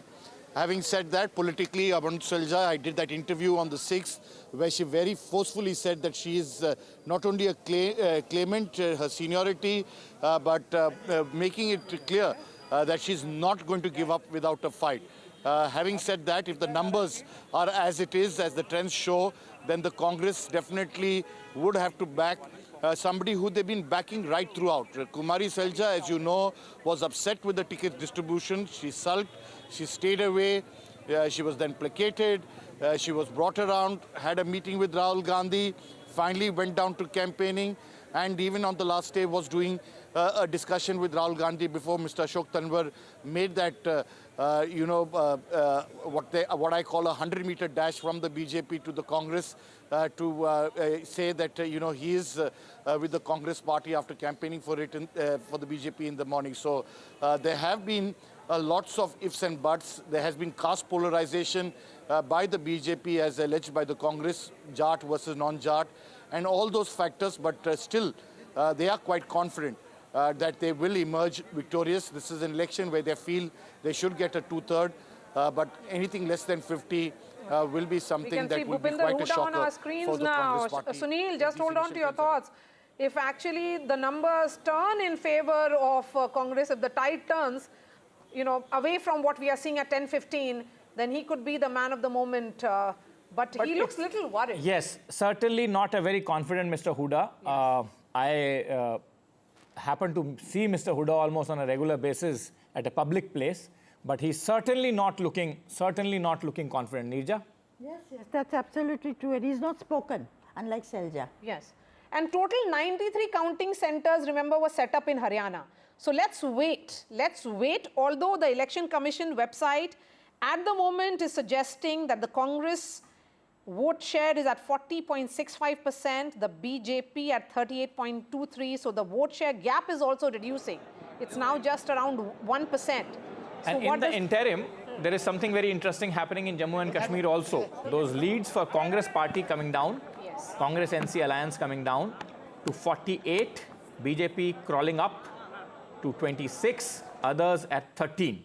At 48, of course, the alliance still remains above the majority mark, but it's just a wafer-thin majority. Yes, absolutely. And we were wanting to go to Aishwarya. Yes, Aishwarya. Just to assess the mood in the BJP camp, which I'm quite sure would be now jubilant. Aishwarya, what is the scene like now? Are the laddus now finally being made? Jalebis or laddus? What are you seeing? Because, well, it's buzzing now a bit. It was deserted in the morning. Nobody was here. Halwas and laddus were not prepared early up in the morning. But unlike of the AICC headquarters where celebrations already took place, now a lot of people are coming. Altogether, the media personals are here. But most of the spokespersons are clearly waiting. And what the BJP leaders have been stating is, they are waiting still, and wait and watch policy is something that the BJP has still adopted. They're very confident, as being stated by many of the Bharatiya Janata Party leaders in the morning as well, that please wait till at around 11 a.m. because anything can happen. They're very confident of the work that they have done in the last 10 years and the report card that they have presented in front of the people. And therefore, the reason suddenly when the things are changed, the breakfast had opened up for the media. Earlier, the main gates of the BJP headquarters were locked. But now, the BJP has, the leaders are very happy. They're smiling. And they're saying now the numbers will pile up. And certainly, this is the trend that we are looking forward to. Aishwarya, tell me something that have you been able to speak to some BJP leaders or spokespersons since for last 1 hour or so, since past 9 a.m.? Have you been able to speak to them? And if you have been able to speak to them, what has been their reaction? I mean, has there been a change in tonality? Well, I spoke to Syed Zafar Islam just an hour back, and he clearly stated that these are the initial trends. We have not communicated to our Karyakartas to just come into the BJP headquarters, and they have stated that whenever the results will come, of course, they will come because they are very confident of their victory. And, the spokespersons over here also stated that, this is the kind of trend, the work that they have done will certainly... Bhupinder Huda is speaking. Let's cut across to him.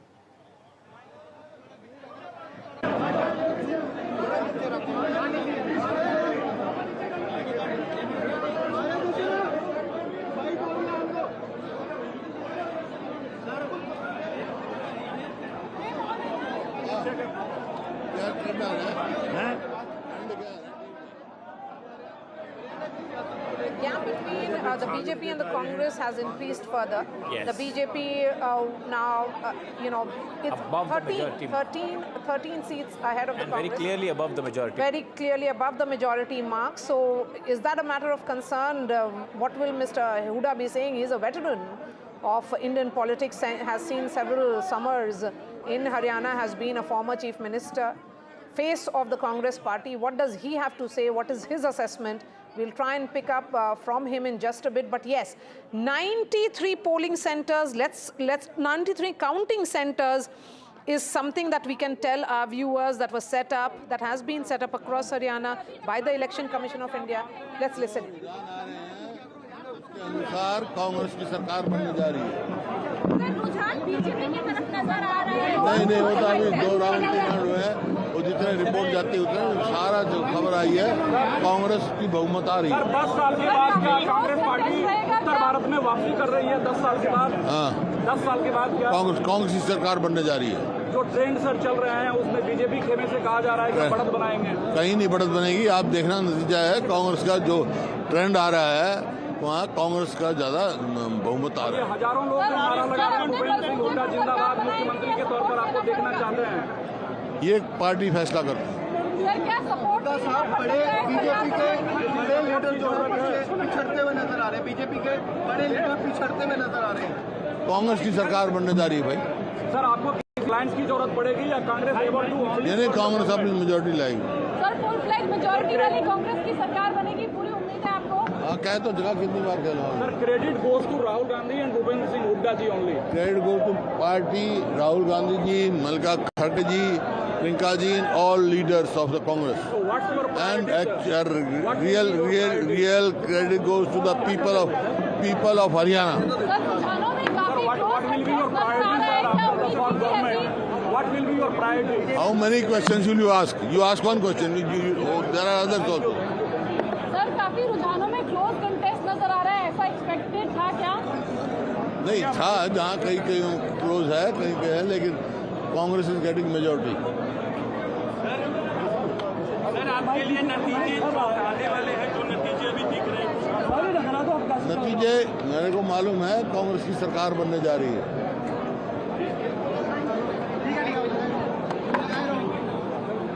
अरे नहीं जलेबी खुआ सबने. ठीक है sir, बंदे हो गया बेटा. अभी ऐसे जो थोड़ी देर बैठा हुआ सर लोग दिल्ली से आए हुए हैं तुम आ रहा अभी बैठा हूँ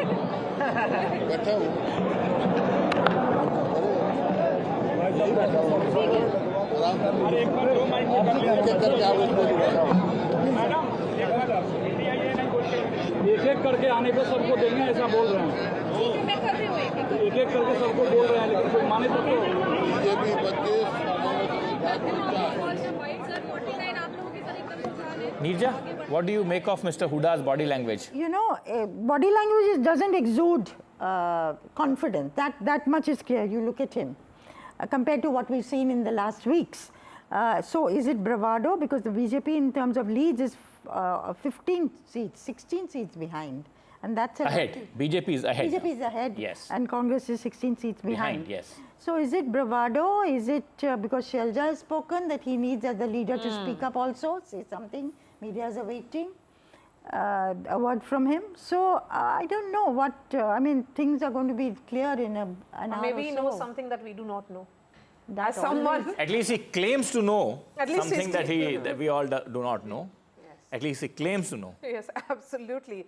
Salman Soos, we can see Bhupinder Huda, quite unlike what we saw him say just few days back, couple of days back, when the exit polls had predicted a landslide for the Congress party. He looks a little worried, but at the same time, he's sounding confident. He's almost given his victory speech. Salman, if you have to unmute yourself, Salman. Ready. Elections are nail-biting things, especially for those people who are participating, who are basically combatants in this battle. So I'm not surprised that even I'm grim too, because my party is right now, according to the data that you're showing, is trailing in Haryana. At the same time, I know that in Haryana as well as in Jammu and Kashmir, there's been a lot of resentment against the BJP. I think people, frankly, are unhappy. So I think when the final tally comes, I think we will basically beat the BJP in both places. Well, the BJP has crossed the halfway mark, and it's leading. 10:30 now, Salman. So let's cut across to the BJP spokesperson. Harish Khurana is joining us. Harish, surprising results if actually these trends convert into actual results. So first of all, hello to all your viewers and hello to you guys.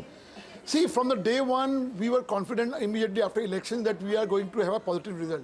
The reason was the positive feedback from our booth level workers, Panna Pramukhs, and the booth level workers. We got a positive response that we are surely going to form a third-time government in Haryana. We're pretty sure about that.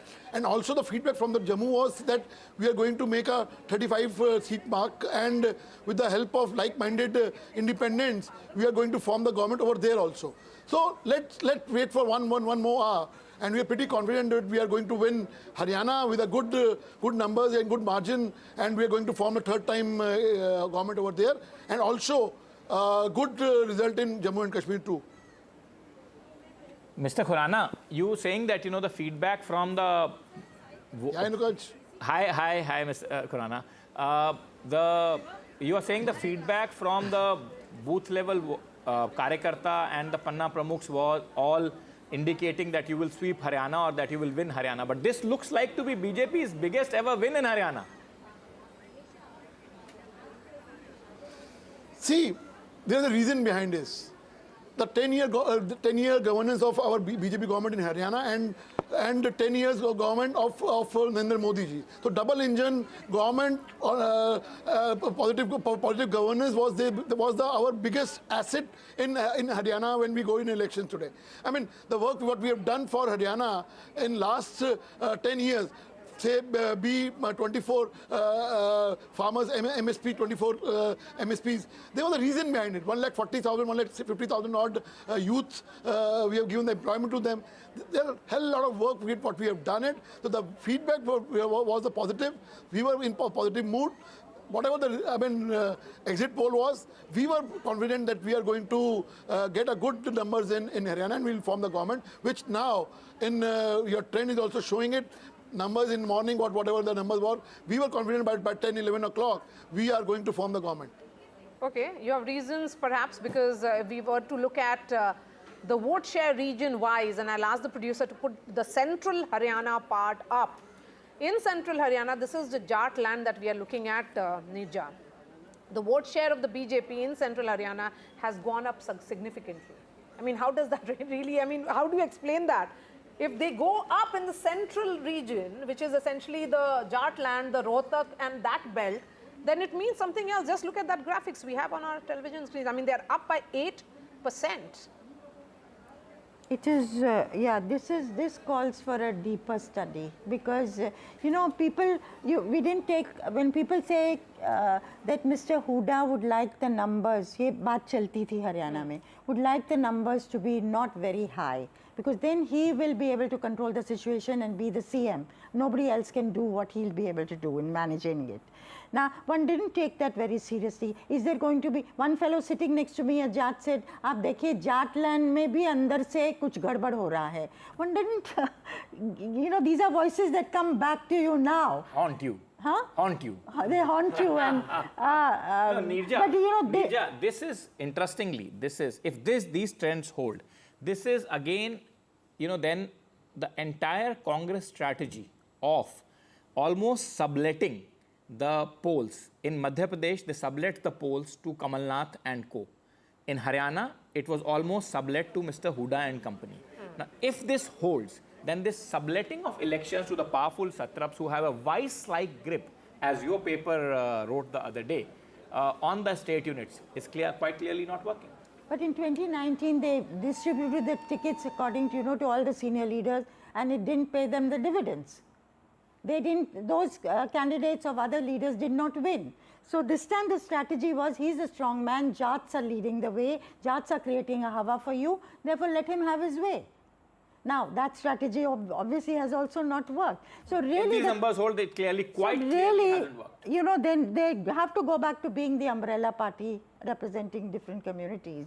And they thought that was happening. You know, it was in anti-incumbency, not a non-Jat versus Jat consolidation, which it's turning out to be, as in the last 2 elections. I think we need to do a, Haryana calls for a deeper study. We've all got it wrong. Yes, because, you know, 15-seat gap now.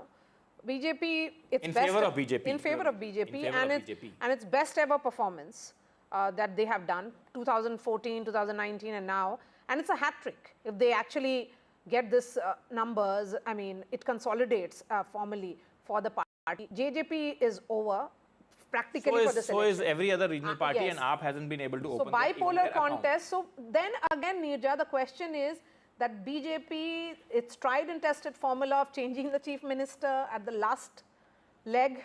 It happened. You got Naib Singh Saini here, OBC face. Again, the same narrative of social engineering that the party has been trying to do in Haryana. It is working. I think it's fear of, mujhe jo lag raha hai, it's fear of what they call return of the Jat Shahi. Jat Shahi. You know, the rule by Jats, they will have their way. And somewhere all the way. They will have their way all the way. Some people said Mr. Huda was much more pro-Jat than other Jat CMs in the past. Bansi Lal phir bhi auron ko consider karte the. And Devi Lal also. But somewhere I think the fear of the Jat rule and complete consolidation, if the Dalits have gone back, in Lok Sabha they voted for the Congress and now they're going back to the BJP again because of this fear. Then this is something. And then quite clearly the attack by the Prime Minister and the Home Minister and the brass of the BJP that Congress has scant regard for its Dalit leaders. Look at what they are doing to Kumari Shailja. So the Shailja factor also worked. It looks like, because something certainly seems to have gone drastically wrong. Not wrong, drastically wrong. Of course, it has gone dramatically wrong for our Kholsa friends. But एक चीज और, you know, in a Dalit basti, this is very interesting. Again, words that come back to haunt you. They said Shailja sat at home for a week or 2 weeks, whatever it was. अगर वो ज़्यादा wait और घर पे बैठती तो BJP जीतती, Congress हारती. Now, पर हम लोग कांग्रेस को वोट दे रहे हैं. Did they not vote then? See, the fact is that the point to consider for that community and for the marginalized communities, it sometimes become a very strong point that, you know, if this is the scenario before they have won the polls, that our leader is being humiliated in this vein, then what would be the scene after the massive victory that everyone is proclaiming? That fear was there, and they talked about a part sharing formula in which the Dalit that quite leaders clearly, would get the due. numbers that are showing the Congress has not been able to convince the people that there can be a genuine power sharing with is there the a Jat possibility chieftains. also, Nikunj, that there were certain Jats who were upset with the Kisan Andolan? Maybe the BJP sensed it, the Congress did not. You know, the Kisan Andolan became like a rallying point. Kisan, Jawan and Naujawan, right? That was the talking point. Pahalwan. But did they get that assessment also wrong? That there could have been a significant percentage who would have been upset with the Andolan? So I personally feel so. I if would want to answer this. So if you look at the Punjab elections, Lok Sabha, so BJP got 18% vote share in the state, despite that like massive resistance in the state against BJP.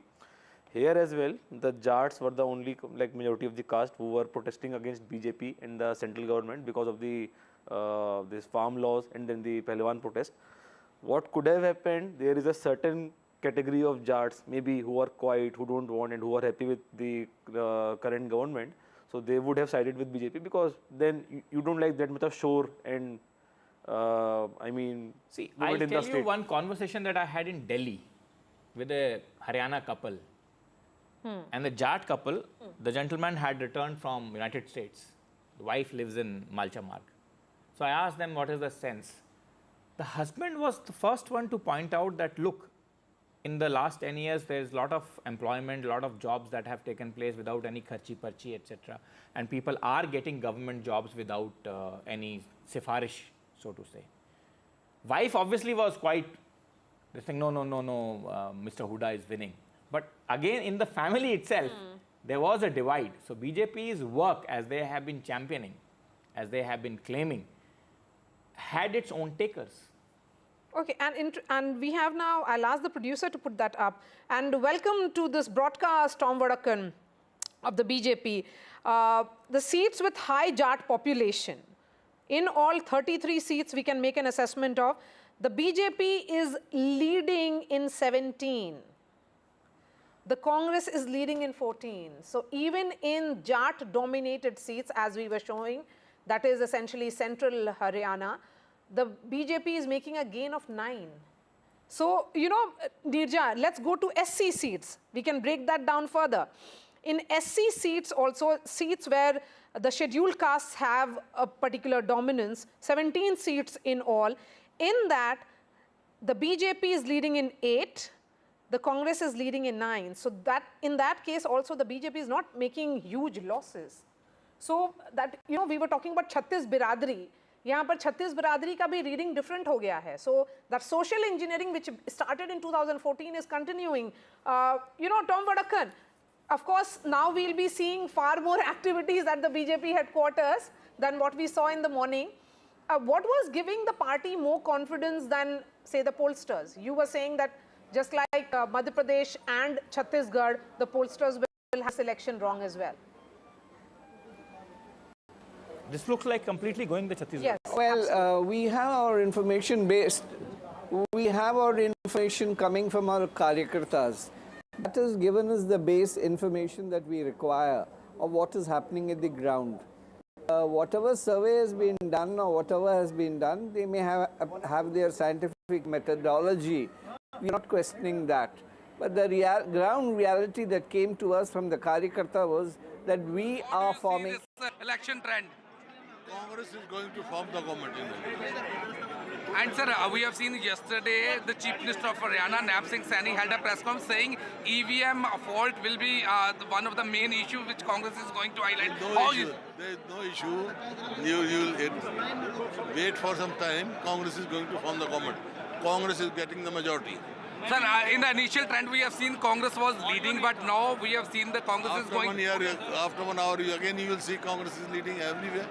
I have got the reports, Congress is going to form the government. So, well, we can see this is very clear-cut answer from Congress leader Huda, who has already said the Congress will come back, and the trend which initially he has seen, it was a clear indication, and now he's also quite confident once again this the lead will be taken by the Gurpreet Chinna there speaking to Bhupinder Huda, and the news that is coming now is that yes, thank you for getting us that exclusive with Bhupinder Huda.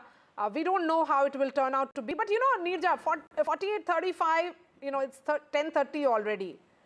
13 seats gap between the two sides, and you know, the high prestige battles that we are looking at, even Nab Singh Saini is now leading from what it was earlier.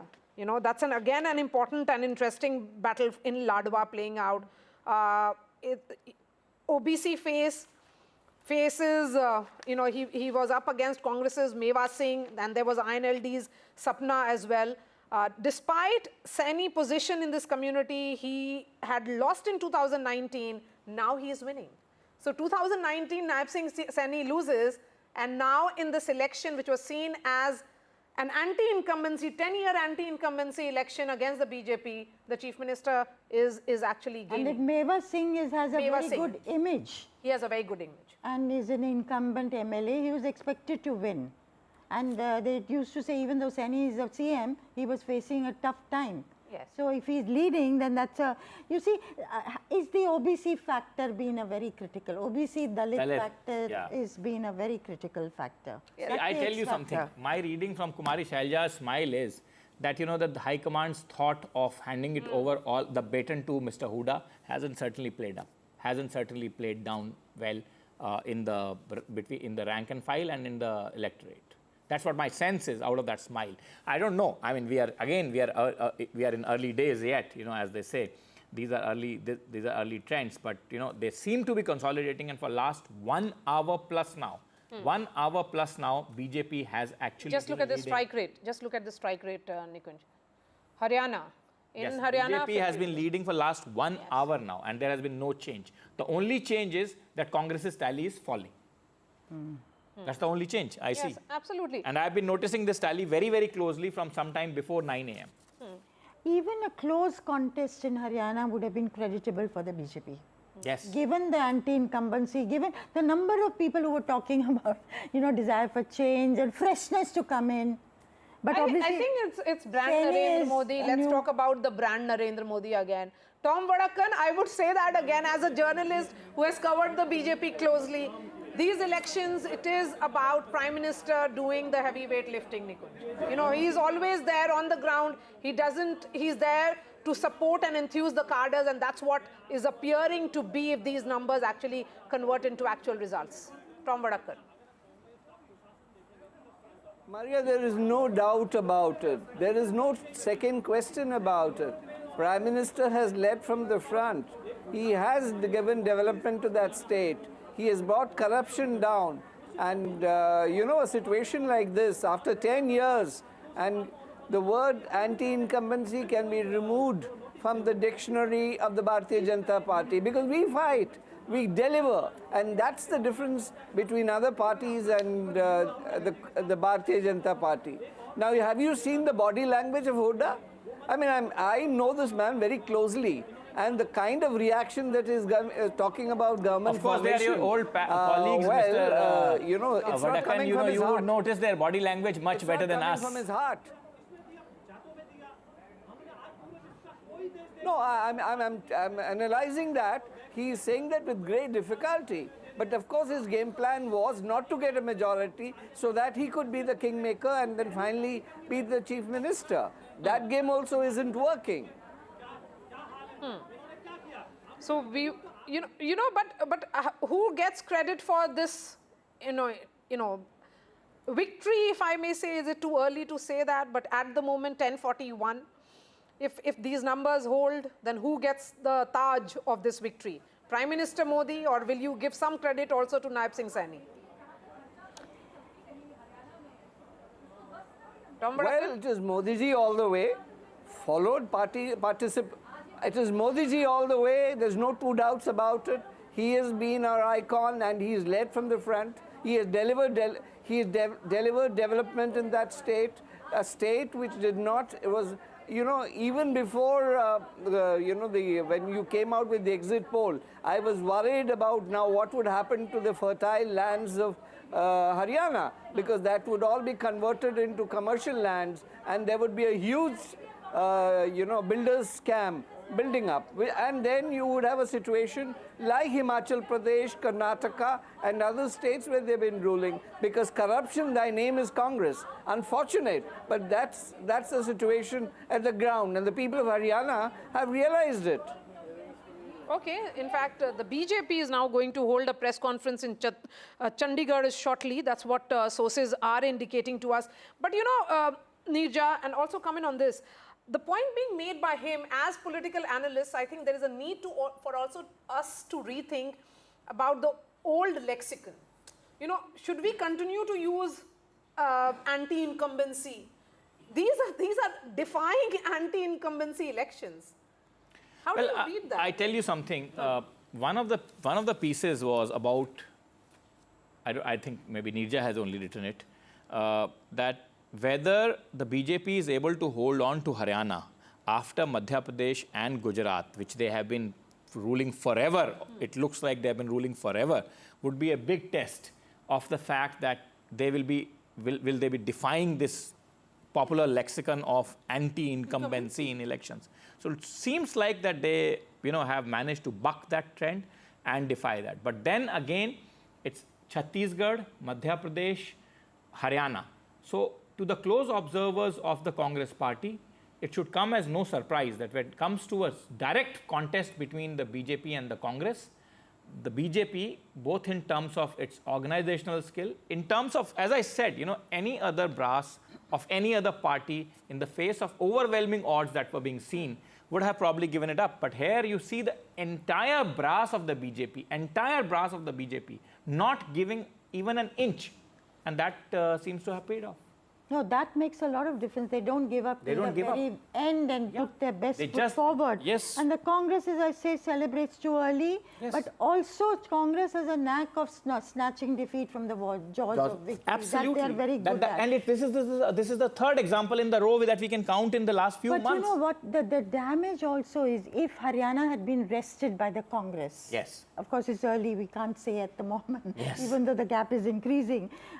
It's narrowing, increasing. It's seesaw kind of a situation. If you put it aptly, it's a seesaw. The worry would be for the BJP, for it, the Hindi heartland has been like an impregnable fortress. And the Congress has not managed to make inroads, barring Himachal Pradesh and denting UP. If they'd managed to get Haryana, that whole scene then opens up of the heartland. If BJP retains Haryana, तब वो कह रहे हैं हम नहीं आने दे रहे आपको अंदर. Yes, and that is why one of my top bands on that story has perpetually been that can Congress make a comeback in Hindi heartland?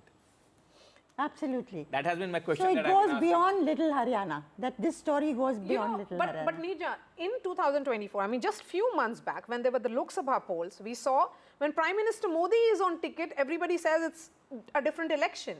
But Haryana voted differently then. Right now, it's voting completely different when Mr. Modi is not on the ticket, but it's his party and he's leading the campaign. So I think there is that messaging which is also shifting here. So he remains that overarching figure and he is empowering others. There is no doubt about it. Absolutely. There is no doubt about Absolutely. it. See, the BJP campaign minus the Prime Minister. Yes. Forget about the boldness, forget about the initiative. The sheen itself goes away. Yes. I mean, whether you are a fan of Mr. Modi, you like Mr. Modi, you don't like Mr. Modi, but that fact remains under any set of circumstances unquestioned, and that is that the campaign, the entire sheen is led by the Prime Minister himself. Okay, so I don't think there are two ways about it. There are visuals now coming in from Farooq Abdullah's residence. This is, of course, he is the grand old man of Jammu and Kashmir's politics, and should I say Indian politics. This is outside his Indian politics, and you can see women celebrating. Do you want to dip in and listen to that audio? Perhaps it's very, very fascinating, the songs that they sing. And why, people should always be shown, you know.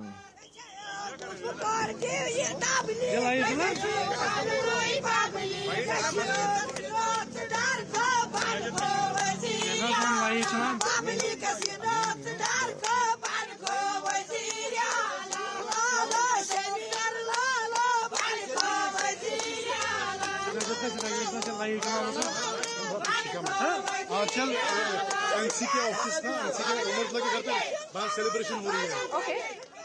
Outside Gupkar residence home of Farooq Abdullah, celebrations have begun, and what a comeback for the National Conference here, Tarun. We have seen them fight, and it is, I would say, again Farooq Abdullah leading from the front for his party. He was the man, Akshat, who ensured that alliance with the Congress party. He scripted it, was the architect of this alliance, and ensured that, he understands. I mean, he's the veteran of the politics there, so he understands how to make that comeback. I think PDP at 4, for a party which was forming the government, which had Mehbooba Mufti as its chief minister in 2014 to now, many would say they are being punished for an alliance, but the Congress NC getting their alliance right. So agree to this. So in case Congress wouldn't have any alliance with NC, so NC would have been able to get any seats, maybe like without alliance in the Jammu region, and without that, the government formation in Kashmir is very, very difficult. So I guess NC played a smart move, and Congress also played a very smart move that during the Lok Sabha elections, Congress was with PDP. But after the Lok Sabha elections, they saw that the PDP is not as popular now as. I mean, they were part of an India alliance. But still, they were not fighting against I mean, each they're other. part of an India alliance. Okay. So. And Tom Vadakkan, BJP till now is not leading on a single seat in Kashmir Valley, although you're leading in Shopian. But clearly, as far as the Jammu and Kashmir, your consolidation. Shopian is not less. Shopian is the heartland of militancy. Militancy. Shopian is, the hotbed of anti-India activity. Yes. So Jammu. Or at least used to be. Absolutely. So, your influence continues to be in the region where you had the influence, which is Jammu region. They have not been able to extend the arc, is what you mean to say. Well, Maria, that was that has been the trend earlier too. It's something that is new. But let me add one thing. This is the victory of the people of Jammu and Kashmir. This is the victory of a free election. This is the victory of the Election Commission. This is the victory of people have come out, 80%, 90% vote percentage in some of the constituencies. Never heard before.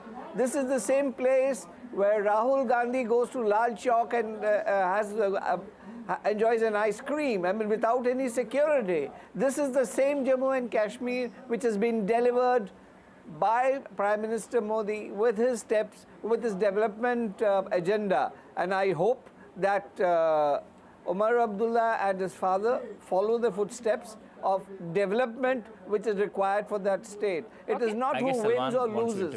We need Jammu and Kashmir as a powerful state. Okay, Salman Soz wants to come in. Go ahead, Salman. Although Tom Vadakkan is a former colleague, I will not let his disinformation pass here. Jammu and Kashmir has voted less this time. The voter turnout in Jammu and Kashmir is less in 2024 than in 2014.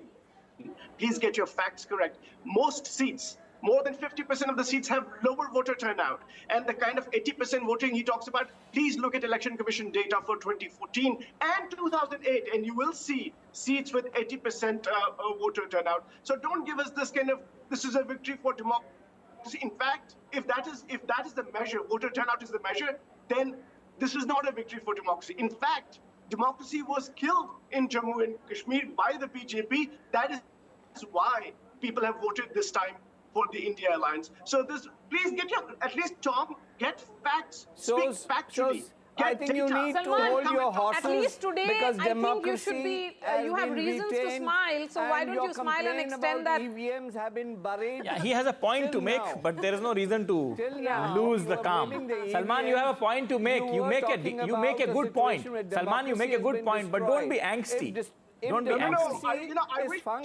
I wish, quite frankly, I wish TV anchors would do the job that I have to do as a fact checker. I am a politician. I should not be fact checking these people, but I have to. Tom, you're lying on national TV. Why are you doing this? Tom, you don't have to spread disinformation. I'm sorry. You're spreading disinformation. Now you can come on television, scream out that democracy has been saved, but the reality is Salman, one by one. Celebrating. One by one, guys. One by one. One by one, guys. One by one. You cannot. One by one. Salman, you finish your point. Salman, you finish your point, then let Mr. Vadakan speak. Salman, finish your point. Spread disinformation when I'm on the other side. I'm sorry, you cannot do that. You speak about data, you get all voter turnouts for all 90 seats. In fact, if you have to do a proper comparison, because there were only 87 seats last time, 4 of them went to Ladakh, so 83 seats. Compare those 83 seats after delimitation with 83 seats, and you will see that voter turnout is down. In what world are you living?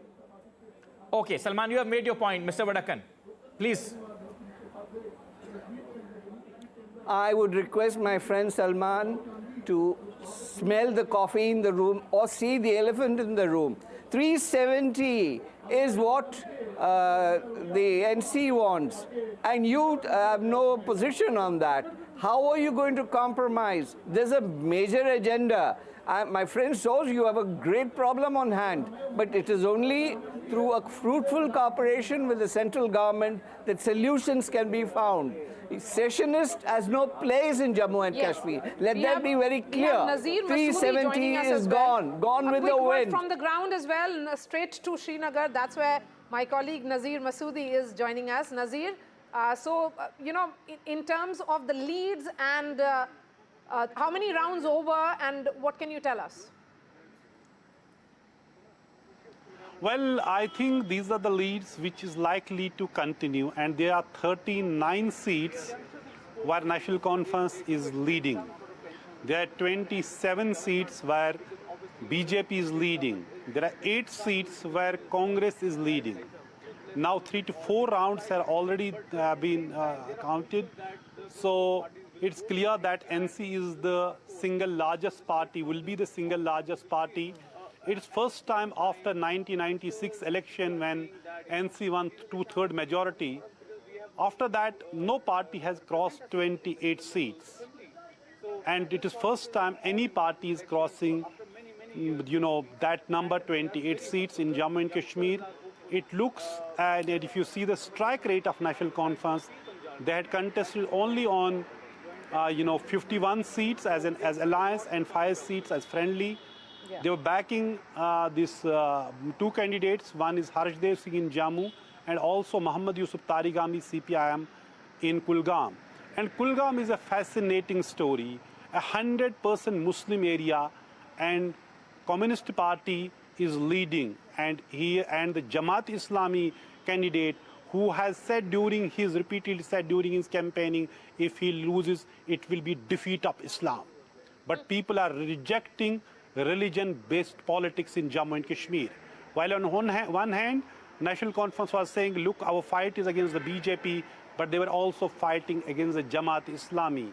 And we don't see anywhere Jamaat Islami is winning by a single seat. Nazir, I want to ask you one interesting question. Is it a sweet revenge for Mr. Omar Abdullah, who lost just recently, very resoundingly in the Lok Sabha polls? Sweet revenge for the young man? Well, he's not a young man. He's 55. As old as I am. Young by the standards of the Indian politics. Okay, yeah, that's correct. So it looks like double victory for Umar Abdullah from both Ganderbal and Bandipora, and more than his own victory, it is a big victory for the National Conference, the way trends go. And Umar Abdullah was really shocked, and he didn't speak to anybody for a long time after his defeat, which he had never expected. Engineer Rashid, while in Tihar jail, he defeated him with near around 2 lakh votes. And people actually, the NC said it was a sympathy vote, because what we see today, Engineer Rashid's candidate is only leading in one seat, that is Shopian. And that appears also with few hundred votes. Earlier, BJP was leading from that seat in Shopian. So Umar Abdullah will be a happy man, and I'll certainly ask Nikunj the same question to him when I talk to him, will interview him today. Hopefully by around 12, he has given me that time. So let's see what he has to say, because perhaps it surpassed NC's own expectations the way they are leading these seats, but it's also redefining the politics in Jammu and Kashmir, because it is first time one party is winning so many seats after a long time, several elections, when the vote here used to be fragmented, divided between different parties. One important thing is that despite having 44% independent candidates, they all seem to be decimated. They are not winning many seats, only few are winning across Jammu and Kashmir, though that's not the case, just 8 or 10, they may be leading right now in both in Jammu region and in the valley.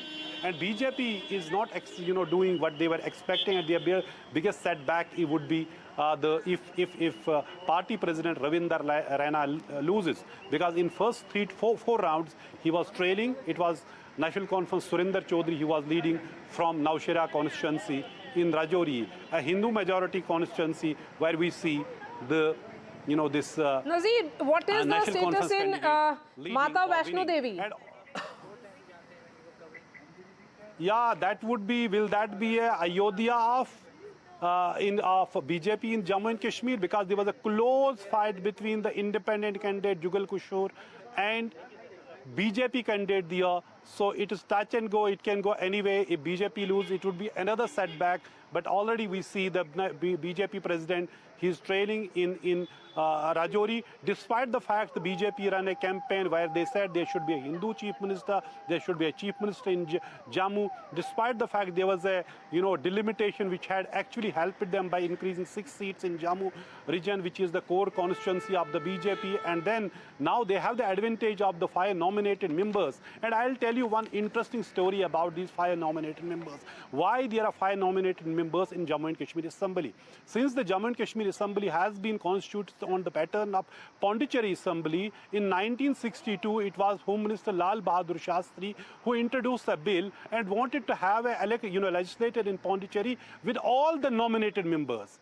But that time Hari Vishnu, of the Parija Socialist Party, he introduced an amendment bill, and Lal Bahadur Shastri accepted that amendment and accepted that there should be the elected members and there can be some nominated members. After that, there have been 3 nominated members and rest are the elected. On that analogy, the Jammu and Kashmir Assembly was also constituted after a reorganization of Jammu and Kashmir in 2019, but that time there was no Hari Vishnu Kamath in the parliament to introduce a amendment bill, and there was not also Lal Bahadur Shastri as Home Minister as well. Having said that, this is the constitutional scheme of things. There will be 5 nominated members in Jammu and Kashmir Assembly.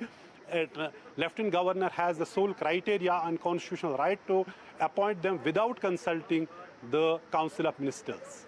All right, Nazir. Thank you so much for joining us right here as you head to Umar Abdullah's residence to get the newsmaker of the day from Jammu and Kashmir for NDTV. We have Ankit right here in the studio. Ankit, what's really happening in Haryana? I mean, what 14. A turn of events. It just takes an hour where the Congress party was celebrating an early Diwali. At this moment, it looks like a complete knockout, at least on the face, because, Haryana, Mara, till yesterday, when we were talking about what to look forward to and going by all the exit polls, which we kept underlining, can go wrong. Jammu Kashmir was supposed to be something which was to be the edge of the seat finish. At this moment, This is historic what is happening in Haryana. And I don't think at this moment the Congress party and the supporters of the Congress party have been able to wrap their head around what really went wrong. What really went wrong. Because, you know, if you look at this, like we were seeing on the ground, there is complete decimation as far as the regional parties are concerned. But for the Bharatiya Janata Party, after being in 10 years in power, and you know, people are from the Congress party are saying, look at the vote share, and there is still going to be some sort of a difference. No, actually not now. No, but I'm saying, looking at the numbers that is coming in from the Election Commission's website, the vote share between the BJP and the Congress is actually reduced further. Yeah, it's I think a 2% gap now. Yeah, less than 2%. Less than 2%. But the fact remains that even if there is, because it's a 15 round of counting for most seats and only 2 or 3 rounds have been done as of now, it's not going to be a wild swing that most people are expecting. Most of the seats that you are talking about, what gives you a sense of how the margins that we are putting out. This is the margin calculator. Remember, this is very, very important. Who is leading where with this kind of a margin? These seats are evenly distributed between the Congress and the BJP. So it's not that it was with one party in a disproportionate number and suddenly it will swing towards the other. It looks like it is evenly distributed. So, you know, the best case scenario for the Congress party possibly could be, you know, they touch about 40-41. The BJP is also in the similar range. The fact remains, even after being in power for 10 years, there was anti-incumbency. If the BJP is able to put out this kind of a performance, their best ever. It needs much more thinking as far as the Congress's election management is concerned. Yes. And let me just make one more quick point, because, you know, if you look at the region-wise, where was the Congress, Maria, hoping that they are going to sweep this election? That was in the Jat belt. There are about 30 seats in Haryana which have more than 25% population of Jats. I'm not essentially talking about the Rohtak and other districts where the population goes even further, but largely if you look at it, there are 30 seats which have population of more than 25% concentration of Jats. Even on those seats, the Bharatiya Janata Party has been able to make inroads. It also tells you the election management. I'll give you an example. Take for Julana, though Vinesh Fogad at this moment is trailing, there are 12 Jat candidates in Julana, chipping away little bit of anti-incumbency Jat vote. And that is exactly how election management works on the ground. And that is what BJP is proving at this moment. Yes, absolutely. I think there has been a non-Jat polarization as well, which is becoming clear, knowing that there would be some kind of Jat Shahi. The concerns are that around that entire GT road factor, which we had constantly been speaking about, farmers were seen as disruptors. So those who backed farmer protests could be sending a message again. But so anomaly is the Kurukshetra area. Yes, anomaly is the Kurukshetra area where that the there are Congress is still multiple leading. readings in this, but it's a complete switch from what we have seen. Absolutely. I can see Gurpreet joining us. We also have Sunil Prabhu. Sunil, before I come to you and get a mood in the Congress headquarters, Gurpreet, what is Senior Huda, saying now? I mean, it's 11 already. It has consolidated in the favor of the BJP. It's unlikely that it's going to change anymore. There's a gap of 14 seats between the Congress and the BJP. It's BJP's best ever performance. So the Jats could have very well ditched Mr. Huda. Well, if we can talk about the former Chief Minister of Haryana, Bhupinder Singh Huda, very clearly he says in some of the seats he is getting feedback and margin is very low, and any time the Congress graph will be able to come up. But that seems a very difficult scenario as of now. We have seen Bhupinder Singh Huda along with all the supporters, he has shifted from his residence to one of the palace where we have seen all the supporters of the Congress party and specifically former Chief Minister of Haryana Bhupinder Singh Huda. They are sitting here, they are watching this television also. We will also talk to them to understand.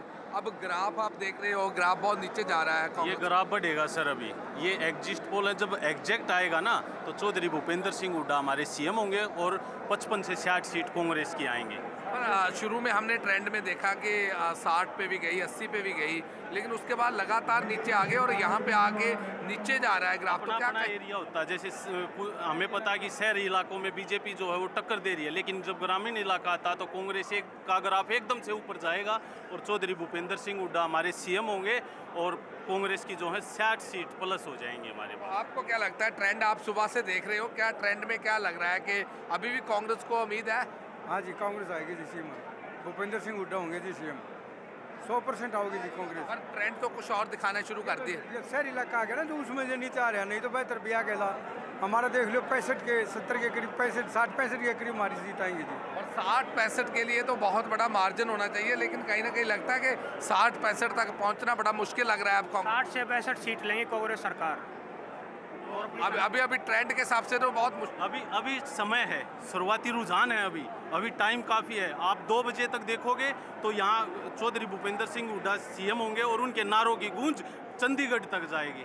तो आपको क्या लग रहा है? आप भी हम देख रहे हैं सुबह का लगातार टीवी को देख रहे हो, कहीं ना कहीं ट्रेंड पहले ऊपर गए फिर नीचे गए, तो क्या लग रहा है कैसे? ये जो है ना मीडिया पे की हो रहा है ना उनका प्रभाव चल रहा है, ठोक कर वोट गिर रखे हैं, देखे नतीजे अपना बदल जाएंगे। अभी उम्मीद है ठोक कर बढ़ावा उम्मीद के सरकार मारी है तो क्या एक तरफा जी हमारी पूर्ण बहुमत से सरकार बनेगी। अभी गांव की वोटें नहीं खुली, अभी शहरी वोट खुल रही हैं, इसी कारण कोई कहीं 20 वोटों से बीजेपी आगे है, कहीं 25 से। एक तरफा आप देखना 55 से प्लस सीटें हमारी आएंगी। So well, if we can talk about the supporters there, so I'll request my Vijay to show a visual of former Chief Minister of Haryana, Bhupinder Singh Huda, because at this point of time, these visuals have a lot of political importance. One side we have seen the BJP graphics going up, on the other side we have seen the Congress graphics going down, but the former Chief Minister of Haryana, Bhupinder Singh Huda, he is with his own supporters. So क्या लग रहा है?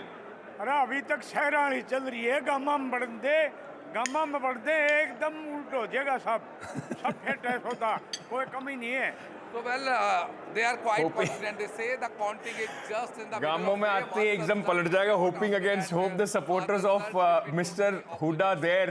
You know, one thing when I was traveling across before I go to Sunil Prabhu, one thing I kept hearing, and this is what people used to say in Haryana if they had to speak about their leaders, कि नेताजी के hard Kapan लग रहे हैं. That means that Netaji is shivering right now. So at this moment it will be Mr. Bhupinder Singh Huda उसके hard Kapan लग रहे हैं. Sunil, is this Chhattisgarh redux for the Congress party election that was seen as the party for them to win or for them to lose at this moment, the worst nightmare for the Congress managers coming true if these numbers hold? Absolutely, and a lot of lessons to have been learned about the fact that the caste polarization. They were warned about Jats versus the non-Jats, which the BJP, as they alleged, was doing in the state of Haryana, caste polarization. Even though now it's quite clear that the BJP is all set for a comeback, and you can see here the Congress party is completely deserted. The doles are off. The people who were blowing the conch are all now keeping quiet, watching. There are only media persons here. That crowd has dissipated. Clearly, I think the writing is on the wall for the Congress High Command. The decision of going ahead and putting all its egg in one basket, that is with Mr. Bhupinder Singh Huda, ignoring the claimants like Kumari Selja as well as others, have created a clear issue for the party, and I think it's a little bit too late. Rahul Gandhi himself wanting Huda and extracting that demand that, let's have an alliance with the Aam Aadmi Party for the India Alliance in thing, but that was not to happen because the seats that Mr. Huda was ready to give were not more than 4 to 5. So if this trend continues, it's going to be curtains for Bhupinder Singh Huda, and I think the Congress will have to go back to the drawing room to restart once again in Haryana, which is... Because virtually, Maria, the party was outsourced to Mr. Huda in Haryana to go away with in the ticket selection, more than 70 seats that he had given. And also, like the BJP would rejoice and say, while the BJP was trying to fight the campaign on the ground, the Congress leaders were busy claiming chief minister post even before the first vote was polled. I think that is where, and we have seen that in Chhattisgarh, we are seeing this in Haryana as well, the Congress, getting ahead of themselves, getting carried away, that the victory is already in the bag even before the campaign is over, and then talking about the chief minister's post. And a word now, and as I bring in Pradeep Bhandari of the BJP, Karan Chautala of INLD, and Professor Sandeep Shastri here, a word on Dharmendra Pradhan. Yeah. Election in charge of Haryana. He doesn't give interviews, doesn't speak much. He was camping in Kurukshetra, in the entire Panchkula area and in Rohtak. And he gave confidence to the party leadership. I mean, he's a nuts and bolts man. I mean, completely different picture he presented to the party from the numbers. Just look at this. Wherever he has led the party campaign, he has always been somebody who has been a very low-key operator, yes, never coming before the media. But understanding the ground reality as it is, that is something that he has been known for. Yeah. And we are still unsure as to which direction the Haryana result would go, because you have very, very small margins and just 2 rounds or 3 rounds of counting. But whichever way it goes, I think clearly the BJP has performed or is performing in a manner which is very different from what a lot of people expected it to. Definitely not the way the exit polls thought that this. Maria, before you go to Pradeep Bhandari, let me just put out one more interesting data point at this moment, which is coming in from Haryana. Because the assumption was, and you heard that Bhupendra Huda supporter saying, "Abhi gaon ke vote khulne do, hum aage nikal jayenge." At this moment, even in the rural belt, it's not. The Congress and the BJP are even keen. They are 28 playing 28 in the rural belt, while the BJP has an advantage of 20 seats over the Congress party in the urban area. So they have held on to their stronghold, and they have not done badly in the rural areas, which usually we used to see a contest between the INLD and the Congress and the JJP and the Congress. So while the decimation of the JJP might have helped the Congress consolidate the vote, but the BJP has become the party, in fact, the only poll against which the Congress is fighting, even in the rural areas. Absolutely. They have been able to hold on to the rural areas as well. You know, Pradeep, the point here is that this is the biggest surprise for the party perhaps as well. But you have leaders who are solid backroom workers who ensure that they can turn the tide. This is essentially will be seen as turning of the tide. From the Lok Sabha polls to now, even in Lok Sabha, you had a loss of 4 to 5 seats in Haryana. Just look at the results. If these numbers hold, it's 11-15 already. Not much of the trend will change post now. But this is good news for the BJP. It's a hat trick for you in Haryana. It's historic. Well, Maria, what is happening is historic, because never in the history of Haryana, as Ankit was saying, that any government is repeated for the 3rd consecutive time. We are very, very confident that this trend will stay, because all the close margin seats are evenly poised.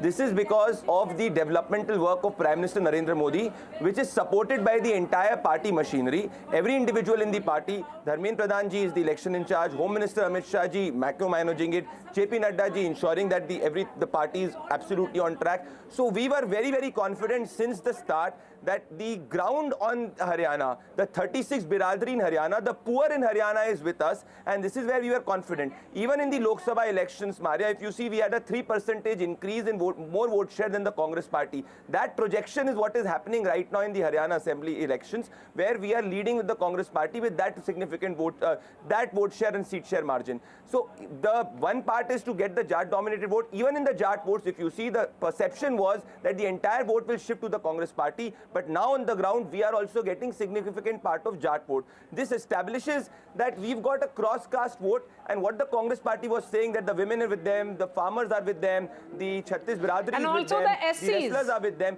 All of this is completely fallen flat on the ground. Yes, you know, Pradeep, you make an interesting point. Then I'll bring in Professor Sandeep Shastri here. You know, Professor Sandeep Shastri, in the Lok Sabha polls, we did see that shift of the Dalit voters. That Dalit vote is back with the BJP. But can I just make one distinction here? Even with the Dalit vote, even in the Lok Sabha, the Valmikis were still with the BJP. They did not shift to the Congress party. And also the Jatav vote, which was the BSP vote, stayed with the BJP. The challenge for the Congress party was to ensure that the Ramdasias still vote for them, and they get a chunk of the Valmiki vote as well. But Professor Shastri, like Maria was saying, if you map this according to the Lok Sabha election 2024, the BJP was 44 seat advantage, the Congress was 42 seat advantage. It almost, I mean, the BJP is at this moment +4, but it almost is playing exactly like the Lok Sabha election. So it was not disadvantage to the Congress party. They were not being able to gain on that momentum. Undoubtedly, these results hold, the trends hold. What it clearly shows is the consolidation which the Congress was hoping in the Jat vote has not happened. because the INLD has been able to snatch off a part of it.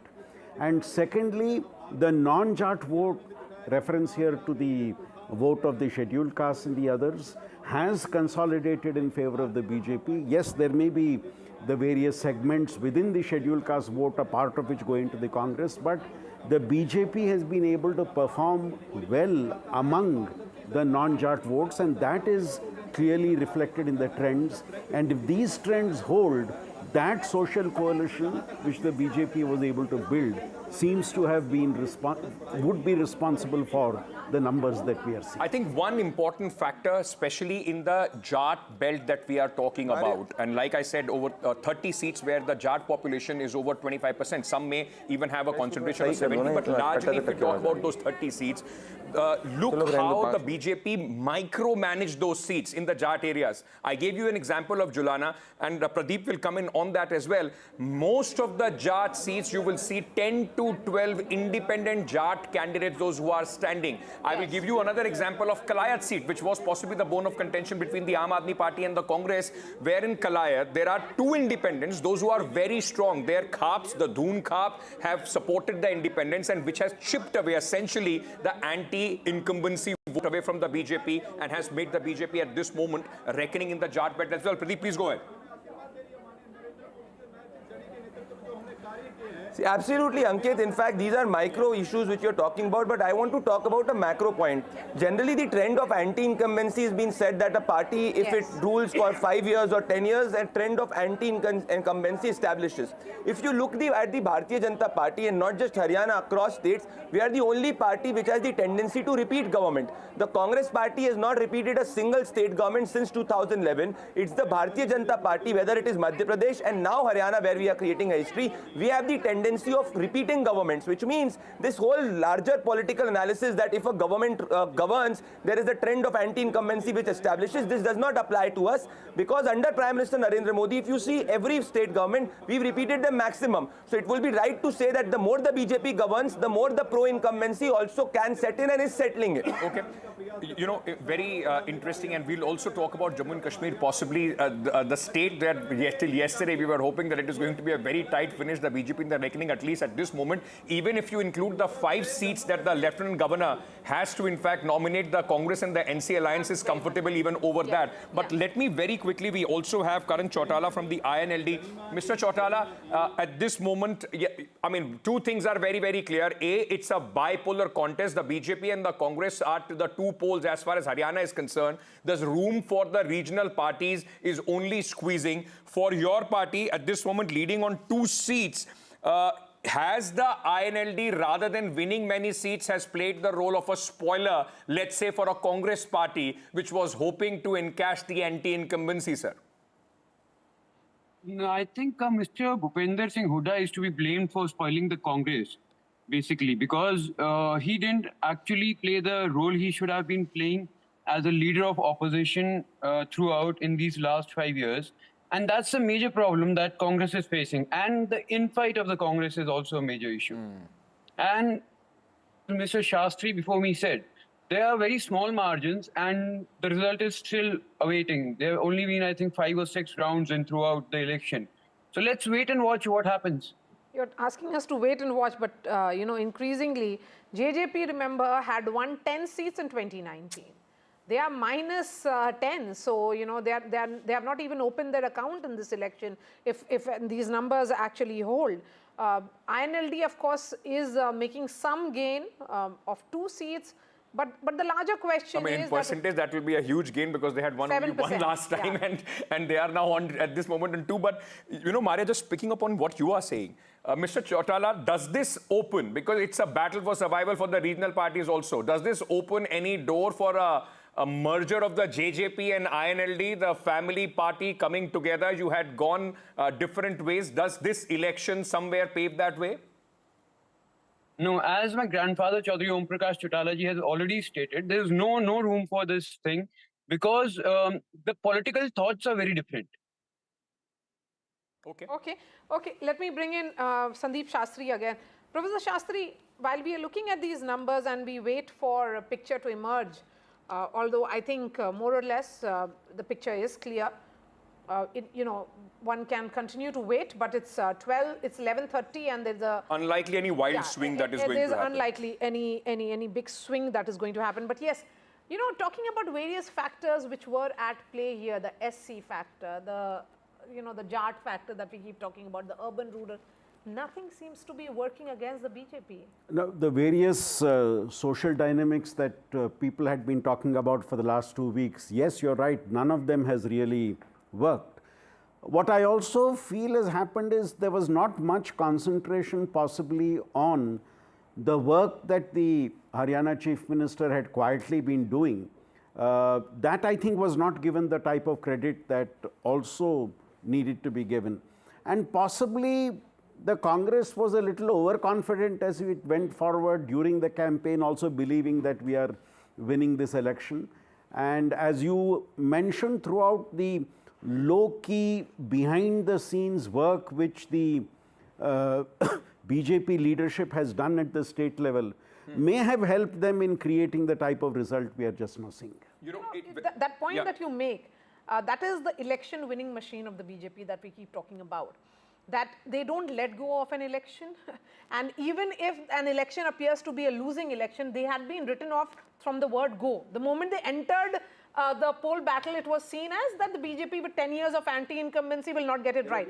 Many elections where you have said Congress has snatched defeat from the jaws of victory. That is and this could possibly be one of them. Here also. What we are putting out on your screens at this moment, ladies and gentlemen, is the urban seat matrix that we are getting at this moment from Haryana. Urban seat stronghold of the Bharatiya Janata Party, but look at this, what is happening at this moment, and this tells you the story. The strike rate of the BJP in the urban seats. Out of the 30 seats, 21 is where the BJP seems to be, in fact, in the lead at this moment. The Congress only in 7 seats. That exactly tells you that the BJP has been able to hold on to its most crucial middle-class voter, despite all the anger against jobs and that we kept hearing on the ground. The BJP has been able to hold on to that. And then, of course, they have consolidated in the Jatland and the rural vote as well. Dr. Ajoy Kumar is also joining us at this moment, spokesperson of the Congress party. Sir, thank you so much. But let me start by asking you, if these numbers hold true, not a good day in office for the Congress party. 35 is playing 49 at this moment in Haryana. Though the Congress-NC alliance seems to be, in fact, in a comfortable position in Jammu and Kashmir, but that will largely be because of the national conference. What happens for the Congress party from here on, sir, from a state which looked like coming in your kitty to an absolutely different picture? What do you think went wrong? So, look, I know that you would have heard it repeatedly, but it's important that it's only the 4th round or 5th round. And the margins, so see, if you look at the difference, I mean, sometimes you see 36, sometimes you see, so just imagine the difference. I'm just taking some basic numbers of 48 and 36. The difference is technically only between 6 to 7 seats, right? Because the margin, if there are 14 seats lead, then the difference between two parties to tip the balance in your favor would be somewhere close to 7 to 8 seats. Now, if you look at all the seats, around 31 seats are within the margin of 1,000. What intrigues me definitely is that we got 41% of vote share, but we're still trailing in this numbers. And I'm not saying that these numbers are, to be mocked at. They're definitely serious numbers.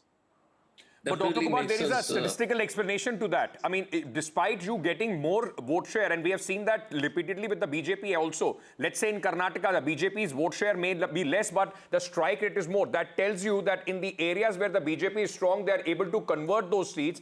And in the other areas, even if they draw a blank, the Congress is maybe widespread, but the conversion rate of the Congress party is not as good as the BJP is concerned. On the other hand, sir, like you are saying, till yesterday, the Congress was talking about an Andhi, a Tufan and a tsunami. Today, even at this moment, you are conceding that it's a difference of 5-6 votes. So, despite the BJP being in 10 years in Haryana, and, for the last 2 years, the noise that we have heard about farmer movement, Kisan, Pahalwan, Jawan and everything, Congress is finding it very, very difficult to dislodge BJP out of power, sir. So the issue is, I mean, and Shastriji, I've been listening to Shastriji speaking, the fundamental issue is, and candidly, did we manage it better in terms of, if we look at all the independents who've been fighting, let's imagine the so-called chart belt. if you look at 12, 13, 8 to 10, 12 candidates, independent candidates from the Jat community, each of them cutting 2,000, 1,500 votes. So fact is, look, it's easy for us to, it won't be appropriate for me to blame the way it has happened. But the fact is that, look, you need to also, we also need to look at how we strategically fight elections. I mean, it's absolutely clear that, because it's not that the popular vote is with them, but the problem is that they are putting up candidates tactically. I mean, is that an admission, sir, that the Congress party needs to still learn how you fight election, not just carried away by the narrative that you are already winning the vote even before the first vote is counted or polled? No. So, Ankit, look, so there are two main questions in it. So I'm not going to hide the fact that there are certain requirements to look at it, and Shastriji presented it appropriately. I'm the last person to look at these numbers and say, look, there's something which needed to be done from our side.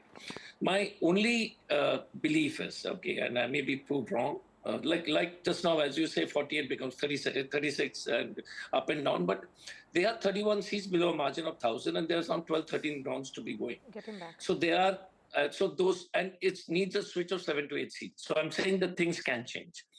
But the issue for sure is, we need to relook and definitely relook at, tactically, strategically, tactically, how we doing our, fighting the Bharatiya Janata Party. I mean, and the fact is that even if you have the people's mandate in your favor, by and large, that's what the mood was there. I mean, I was in Haryana for some time and I saw it.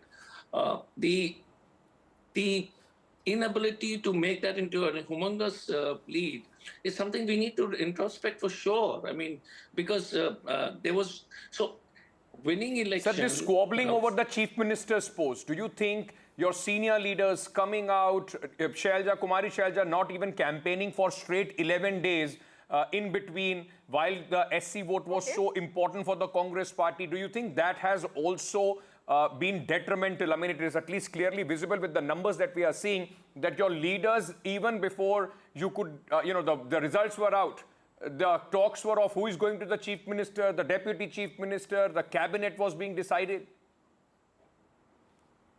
So, was it arrogance or complacency? No, look, I mean, you cannot be arrogant in one place and not arrogant in the other place. So whether it's Jammu and Kashmir or I don't think it's, I think this results if it continues. First question is a significant impact on the way we fight. Okay, because I'm just telling you that candidly, the people were with you.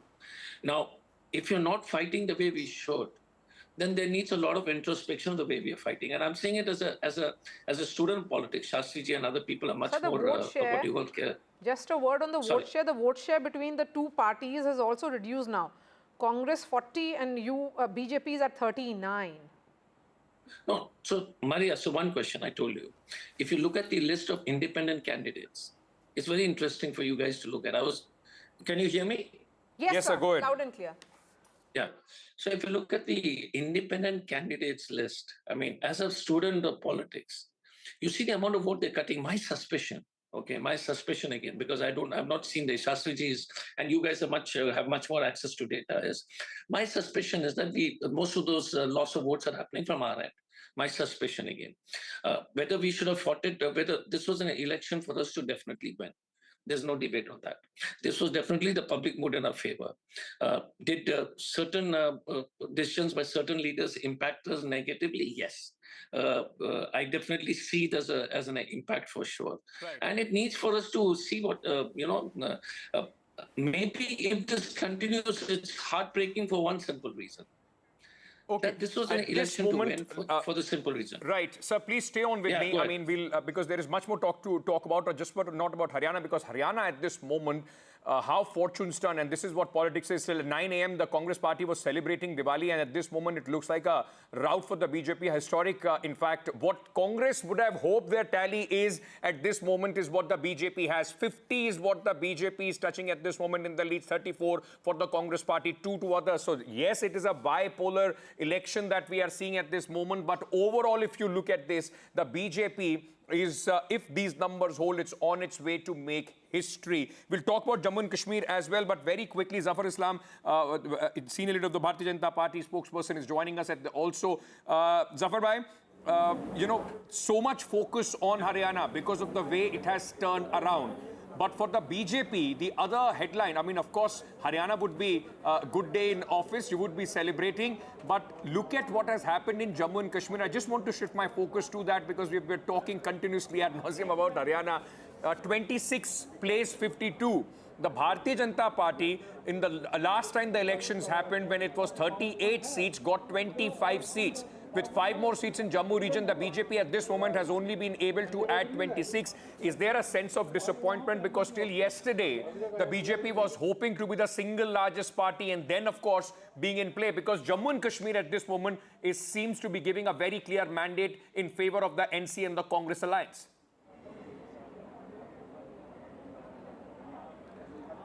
Well, if you just analyze the survey, exit poll, both all these surveyors have actually discounted Bharatiya Janata Party, both in terms of both in Jammu and Kashmir as well as in Haryana.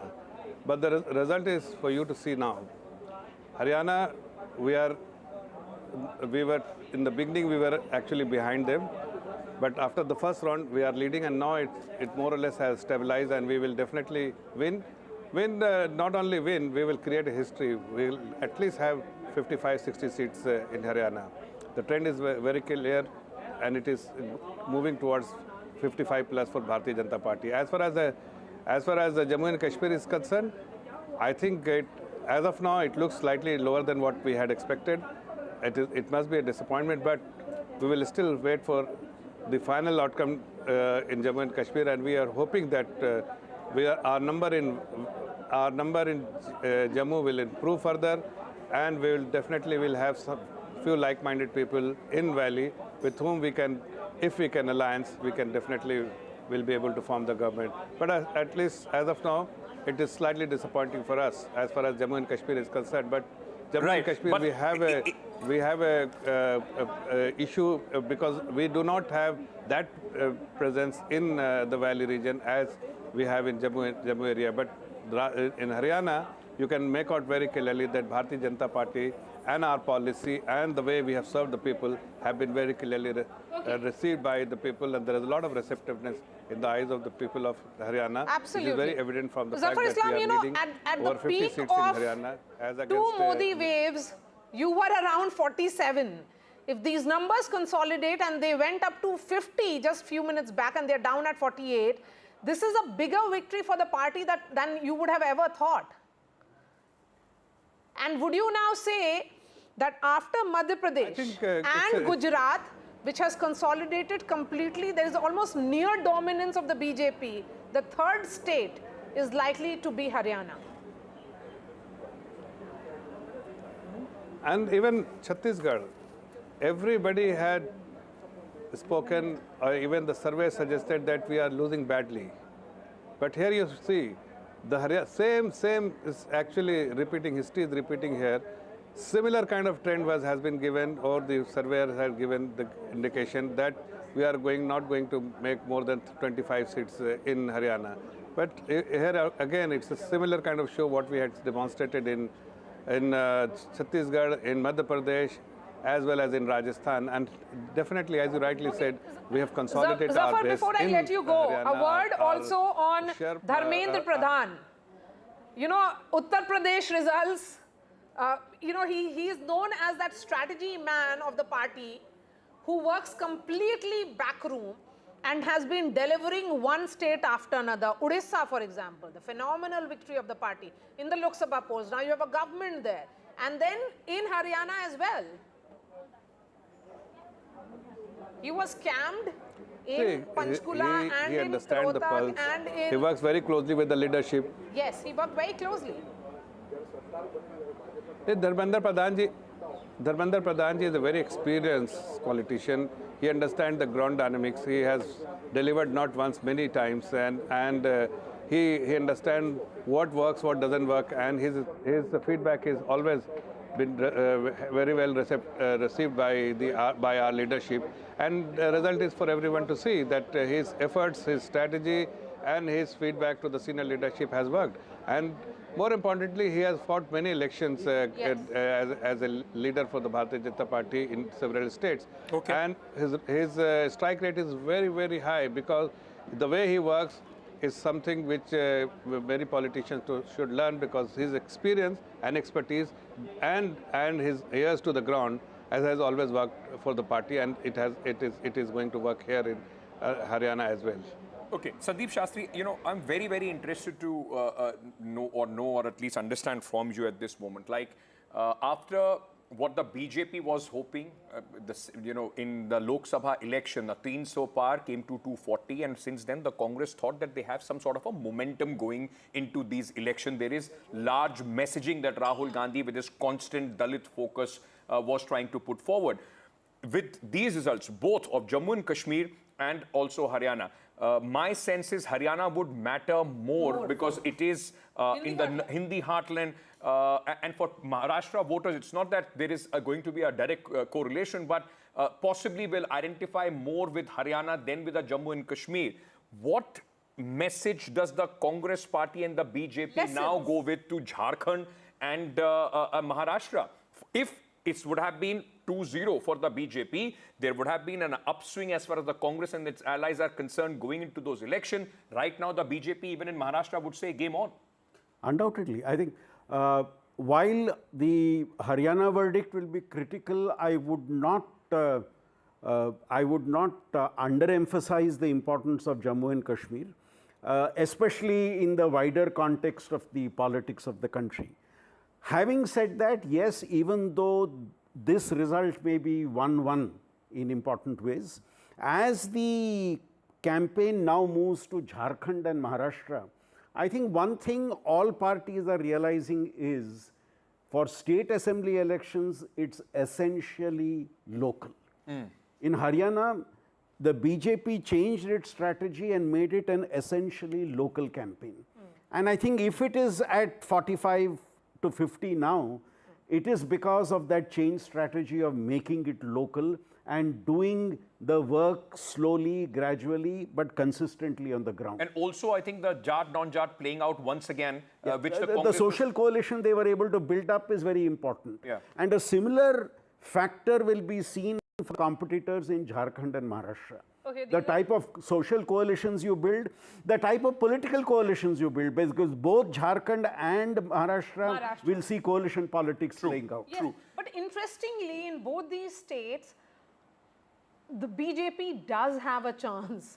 Nobody was giving the party a chance, even a chance in Haryana. I don't think so many BJP leaders were themselves hoping that this will be the result. But just look at the results. I mean, if this consolidates firmly, and if it is not about what some sources are indicating that yes, there are gaps which could be narrowing. But yes, let's hold on and wait. But it's increasingly becoming clear that Haryana BJP is heading for a hat-trick. I think every state election is a different story, is a different strategy, is a different way in which it has to be dealt with. Yes. So while there would be lessons from Jharkhand and Haryana, I think lessons from Jammu and Kashmir and Haryana, Jharkhand and Maharashtra will be a totally different ballgame. And interestingly here also, Sandeep Shastri and Zafar come in on this. The fact was that the BJP usually runs a very loud campaign. We hear a lot about narrative setting, trying to control the surround sound. In case of Haryana, you let the Congress run away with that. It's opposite. It was Congress completely ran a opposite. very high decibel campaign, BJP a low-key campaign. Yes, and BJP managed to send that message that it was completely localized, looking at issues, ensuring that they fix the booth management, ensuring that they fix the rebel disgruntlement. All those issues were handled much more effectively here in Haryana. Zafar, if you heard me.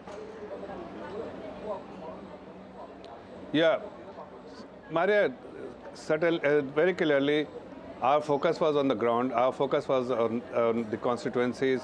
We were definitely very focused on what exactly needs to be done in each and every constituency. We were not going on the noise, what the noise the media was making, what the noise the Congress party was making. We were more focused about the outcome we wanted in each and every constituency.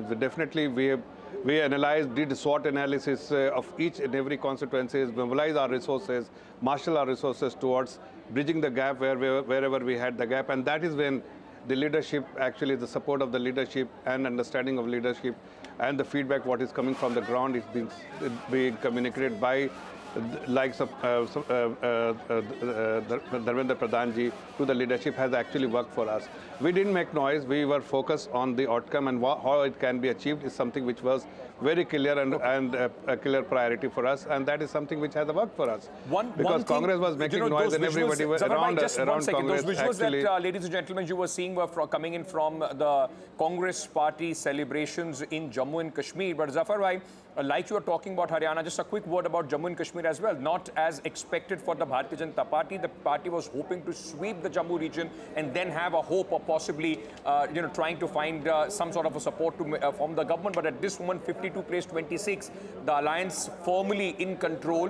The bigger worry for the BJP in Jammu region also would be that the Congress and the NC has not performed as badly as it was expected. Even the state unit president of the Bharatiya Janata Party, Mr. Rana, at this moment is trailing on his constituency, sir. Actually, if whatever the indication is as of now, if it really translates into number of seats for Congress and NC, then it will be definitely a disappointment for us. I mean, we must agree that we were not expecting this kind of result in Jammu and Kashmir, because especially in the valley, we were expecting that we'll be definitely we'll be able to open our account. We will get a lot of support purely because the people of Jammu and Kashmir, and particularly in the valley, had rejected likes of Umar Abdullah, likes of Mahbooba Mufti, because their policies and priorities were very different, and they have never targeted the resources of the state for the welfare of the people. But now if the result comes, what it is showing today, just now, if it really with the final outcome, then it will be a disappointment for us, because we will definitely interpret where we went wrong, because we were expecting definitely better outcome than what it is today. Dr. Ajoy Kumar, even in case of Jammu and Kashmir, the big chunk of the seats is actually coming in from the National Conference. So again, when it is a direct contest, say in the Jammu region, the BJP has made all the gains, and you seem to have not performed as well. When it's a bipolar contest in Haryana, you are losing whatever was seen as a winning battle. Look, I mean, Maria, if I rewind the TV show to 9 o'clock, the conversations were very different, right? Yes. You said the Congress is, everybody kept saying. So the issue is, I don't want to be an amateur analyst of what's happened. I think the alliance management in Jammu and Kashmir was good. And I think that's a smart move on our side, definitely. Whether NC is a bigger player there, yes, but it's an alliance. I mean, at the end of the day, it's a tactical voting. And I think we did, and we were able to work better in Jammu and Kashmir for sure. Now, I told, and I've been very candid with you on the show, and I continue to say that the people in Haryana were very much in our favor, for sure, because what I saw, I mean, especially in the regions near Faridabad and Ballabgarh and that side, if the margins are 31 plus seats are somewhere close to less than 1,000.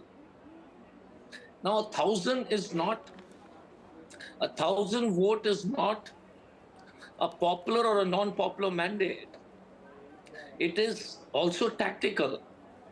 So much as it looks, where was the shortcoming? It's tactical, absolutely, because I can understand a margin of 5,000 plus or 8,000 plus. I mean, at least in this Vidhan Sabha, where the if I remember, the Haryana voting total number of voters would be close to 2.5 lakhs.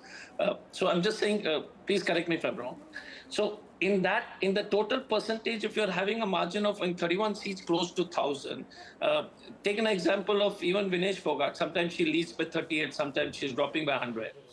So there is definitely a need for us to, see why is this happening? I mean, why is it that our political opponent is able to get the 1,000 plus on their side? And why did we get on the 1,000 minus on the 1,000 right, minus like you quoted the example of Vinesh Fogart. Because I went to Julana, and it's not traditionally a Congress seat. It's a tough seat for the Congress party. Correct. Julana, for the last time it was the JJP. Before that it was the INLD. It has not been traditional Congress seat. But the fact remains, this election, the narrative was favoring the Congress party. The Kisan Jawan Pahalwan was a narrative that the Congress party built on. At least, despite what the result is, I can say one thing for sure. It was not an election where the Congress party was not seen active on the ground for the last 2 years, though it was only Mr. Huda, but the Congress party was seen on the ground as well.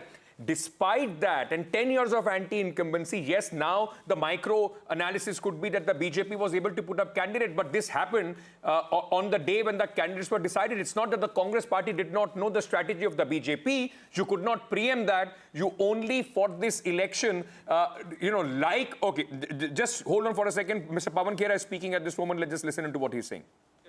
In Jammu and Kashmir, you are getting live data as for with every round that is being counted. But in Haryana, it's not so. Why? Okay, so the Congress is still being optimistic and cautious at the same time. But Dr. Ajoy, come in on this. Of course, BJP is doing much better than it had expected. The Congress doing much poorly than it has expected. But the larger question is, what now for the Congress party? Just like Madhya Pradesh, where you relied completely on Mr. Kamal Nath, did you rely or over-rely on the Hudas? No, look, I'm not the guy who's in charge in Haryana. So for me to say that, what happened, what went wrong would be, I have a visibility probably as good as yours, because you are much closer to it. But the fact is, I say that the amount of support on the ground for the Congress was very strong. The thing which disturbs me is that, how much was the Aam Aadmi Party vote share in all these seats which were tearing by 1,000 and below? How much was the independent seats of the similar community? And then we need to look back and see, look, you not only have the people's mandate, you need to make sure that you win those close seats, especially especially in elections, which was fundamentally for, at least on present trend, fundamentally for us to win. That's definitely it's in a huge as a student of politics and somebody who is very concerned with the way the Bharatiya Janata Party is doing their politics in this country and the way they are trying to I feel fundamentally harm the interest of the nation. That's my perspective. Okay. Again, the BJP will have obvious. Sorry, go ahead. I just want to give an anecdote, and that possibly, Dr. Shastri, would also help us understand what was happening on the ground. Like when you go in Haryana, I was in Karnal. Karnal traditionally is a Bharatiya Janata Party seat, but we were in the Sabzi Mandi area. That area has a lot of low-income group people coming from the OBC, SC, and also a lot of Punjabi community. And when you speak to them, we were doing a show, and after the show, there was we sat down and spoke to them. They said, even if यहाँ पर एक जाट भी खड़ा होगा, तो ये जो 10 आदमी आप बीजेपी की बात कर रहे हैं, ये चुप हो जाएंगे. Because one jat would tell you that अगर हम खड़े हैं, तो तेरी हिम्मत कैसे हुई बोलने की? Is that the fear that has once again played out for the Congress party, the Jat Shahi? Because people started saying in the end कि जाट हर जगह बोलते फिर रहे हैं, या तो हमारी सरकार बनेगी या फिर हम अपने लठ लेके आएंगे. Is that the sense that the Congress party, that the other communities which were quiet went again and voted for the BJP, and the Jats which were this time overwhelmingly talking about Mr. Huda coming back to power hurt their chances? I'll just add to this because it's similar narrative as to the Yadav community being very loud decibel, high decibel, when they in UP, see, yeah, in UP or Bihar, when they see power coming very close to them, and that's where the narrative starts shifting. We have been consistently maintaining that Haryana would be decided by the type of social coalitions that are formed. And now as you see the result, it seems clear that this Jat consolidation which the Congress was attempting resulted in a counter consolidation. Yes. The fear of the Jat consolidation and the fear of the Jats coming to power and maybe having their chief minister led to this counter consolidation among other social groups, and that to a certain extent could very well explain the results that you are seeing. Can I ask you also one question? And this is a lot of people on... Okay, just hold on to your thoughts, Sandeep Shastri, and let's bring in our newsmaker now. Union Minister Krishan Pal Gujjar is joining us. He's BJP MP from Faridabad. बधाई अभी दे दूं आपको या आप थोड़ा इंतजार करेंगे बधाई लेने में? बधाई दूंगा आपको। मैं तो पूरा हरियाणा का भी देख रहा हूँ जी, और फरीदाबाद का भी रिजल्ट सामने आने वाला है जी। अधिकतर सीटें फरीदाबाद लोकसभा की हम जीतने जा रहे हैं। और जी मैं एग्जिट पोल के बाद भी मैंने सभी मीडिया चैनल्स को कहा था कि मैं इस एग्जिट पोल से इत्तेफाक नहीं रखता, क्योंकि एग्जिट पोल हमेशा सही होंगे ये संभव नहीं है। हमने उत्तराखंड में देखा, मध्य प्रदेश में देखा, छत्तीसगढ़ में देखा और आज हरियाणा में देख रहे हैं। और हमको हरियाणा की 36 बिरादरी पर पूरा भरोसा था।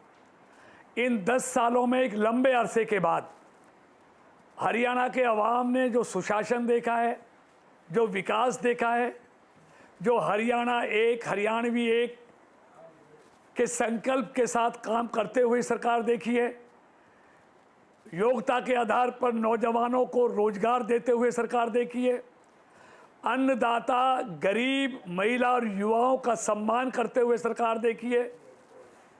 इस सब के कारण हमको पूरा भरोसा था कि हरियाणा में तीसरी बार नायब सैनी जी के नेतृत्व में भारतीय जनता पार्टी की सरकार बनेगी। ये मैं पहले दिन से बोल रहा था चुनाव कैंपेन में, और एग्जिट पोल के बाद भी मैं यही बोला था जी। और आज वो तस्वीर सामने है, क्योंकि मैंने कहा था मैं ज्योतिषी तो नहीं हूँ। अगर मेरी एग्जिट पोल या चुनाव से काउंटिंग से पहले के मेरे बयान आप देखेंगे किसी भी चैनल पर, मैंने कहा मैं ज्योतिषी तो नहीं हूँ, लेकिन कॉलेज से लेके आज तक 46 साल से मैं चुनाव लड़ रहा हूँ। मैं अपने अनुभव के आधार पर कहता था कि जीत भारतीय जनता पार्टी की होगी, क्योंकि हरियाणा के लोगों के खिले खिले चेहरे, चमकते चेहरे, क्योंकि वो समझ रहे थे। सवाल ये है कि ये जो नंबर्स आ रहे हैं, जो आंकड़े आ रहे हैं, वो आपके पिछले सारे रिकॉर्ड को बीट कर रहे हैं। 2014, 2019 सारे रिकॉर्ड को बीट करके आगे बढ़ गए हैं। वो कैसे देखते हैं? वो कैसे आंकड़े इतने ज्यादा दिख रहे हैं? मैं यही तो कह रहा हूँ, मैं वो ही बता रहा हूँ आपको जी। आप कांग्रेस का 2005 से 2014 तक का आप ट्रैक रिकॉर्ड देखिए। केंद्र में उनकी सरकार थी मनमोहन सिंह की, हरियाणा में हुड्डा साहब की सरकार थी। 2005 में ये 67 सीट जीते थे और 2014 आते आते ये 15 सीटों पर सिमट गए थे। 67 से 15 सीटों पर। भारतीय जनता पार्टी 2014 में 47 सीटें जीती थी और 10 साल बाद फिर सरकार बना रही है। तो ये बताता है कि जहाँ जहाँ बीजेपी की सरकारें हैं वहाँ प्रो इनकम्बेंसी है, और जहाँ जहाँ कांग्रेस की सरकारें रही हैं वहाँ एंटी इनकम्बेंसी रहा है। और क्योंकि हरियाणा का मतदाता अच्छी तरह जानता था कांग्रेस इस देश में और प्रदेश में अराजकता का माहौल पैदा करना चाहती है, शांति और भाईचारे के रास्ते पर चलने वाले हरियाणा की 36 बिरादरियों में फिर से ये झगड़ा पैदा करना चाहती हैं।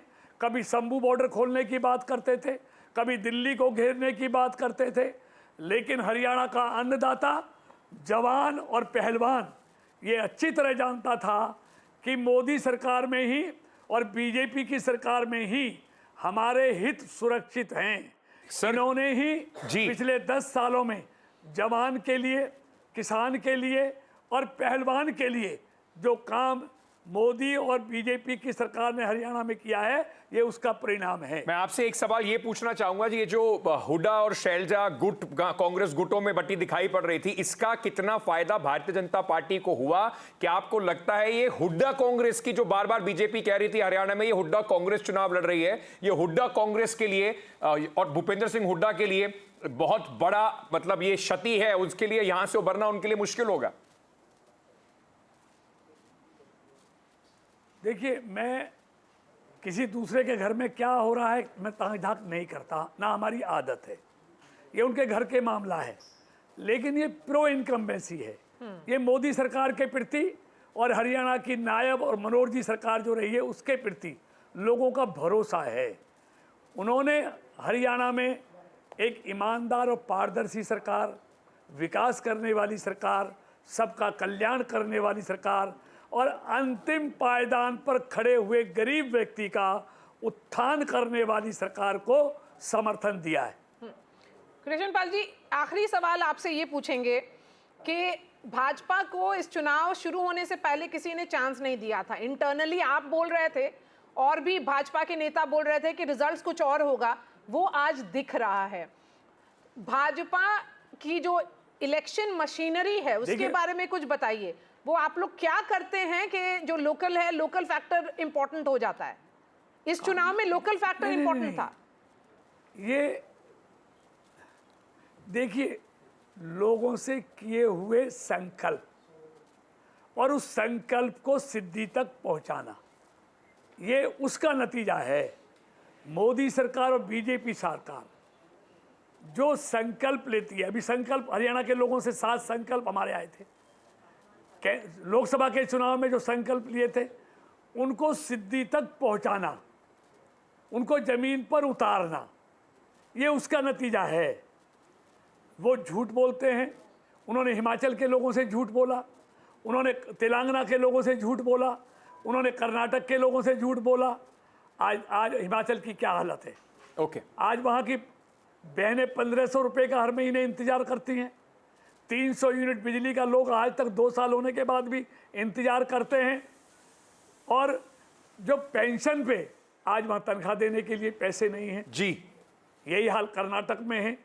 तो ये कहकर मुकरने वाले लोग हैं, हम संकल्प को सिद्धि तक पहुंचाने वाले लोग हैं, इसलिए विश्वास बढ़ रहा है। ठीक है बीजेपी के प्रति। सर, बहुत बहुत शुक्रिया हमारे साथ जुड़ने के लिए। अभी कम से कम ये बिल्कुल साफ दिख रहा है कि भारतीय जनता पार्टी एक हिस्टोरिक जीत की तरफ हरियाणा में बढ़ रही है। बहुत बड़े उलटफेर क्या इसमें होता है नहीं होता, अगला शायद आधे पौने घंटे में और लगेगा, लेकिन एक बहुत वाइल्ड स्विंग का at least at this moment is not expected. Thank you for joining us. Sandeep Shastri, very quickly I just want to ask, because a lot of people are asking this, where does this leave the political pundits, the pollsters, the exit poll, because from the Lok Sabha election, the way in fact the pollsters got that Lok Sabha election wrong, and now even with both the states, Haryana and Jammu and Kashmir, the picture is absolutely opposite to what the pollster was saying. They were in fact hinting at a very tight race, a hung assembly in Jammu and Kashmir. We are seeing a clear mandate in Jammu and Kashmir. On the other hand, this picture is absolutely reversed to what the pollsters were in fact predicting in Haryana. Where does that leave their credibility?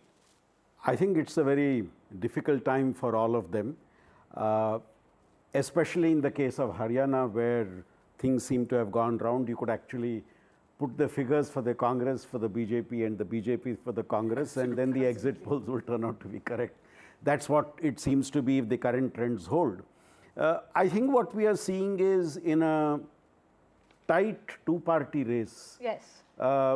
And when there are a lot of new uncertainties which come into the campaign, it becomes a little difficult for pollsters to actually tap the real issues that are impacting on the poll.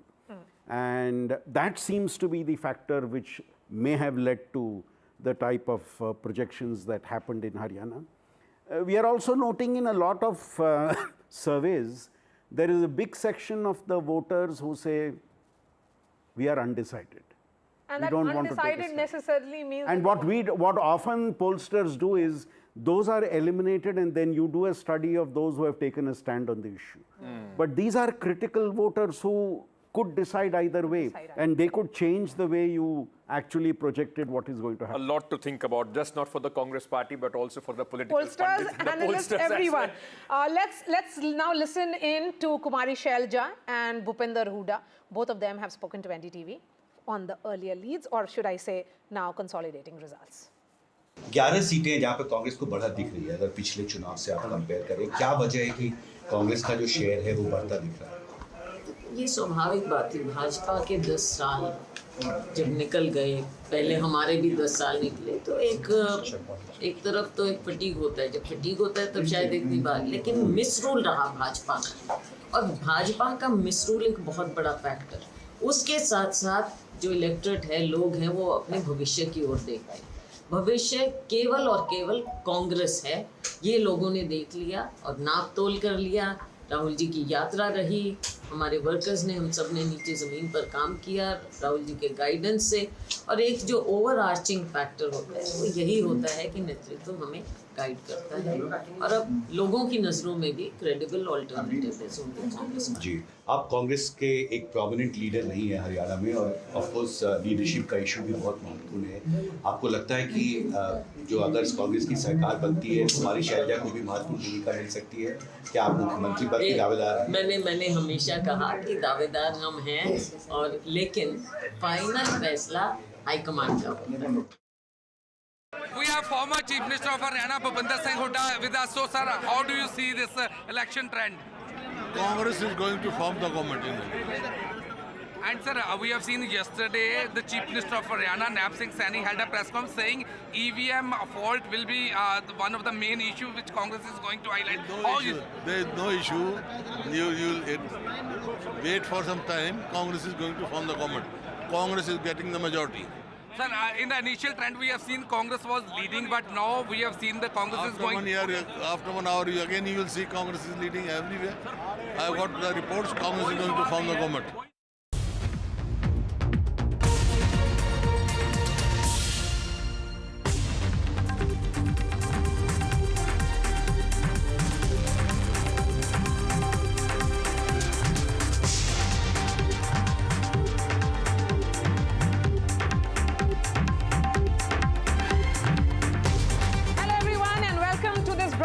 As we continue our coverage on the election results, it's 12 noon and the numbers have consolidated. It's good news for the BJP in Haryana. They're heading for a hat-trick, and for NC Congress Alliance in Jammu and Kashmir.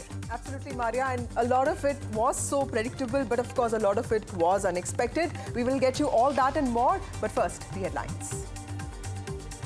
BJP surges ahead in Haryana, headed for a hat-trick in the battleground state. Congress pauses celebrations. Congress loses early leads in Haryana. Congress's bid to make a comeback in the heartland state fades, even as party fails to dislodge the BJP. Infighting within the Congress dampens the grand old party's comeback efforts in Haryana. Cracks within the Congress party and infighting during the campaign boomerangs for the party. National Conference, Congress Alliance comfortably ahead in the leads in Jammu and Kashmir. First Assembly poll results in 10 years.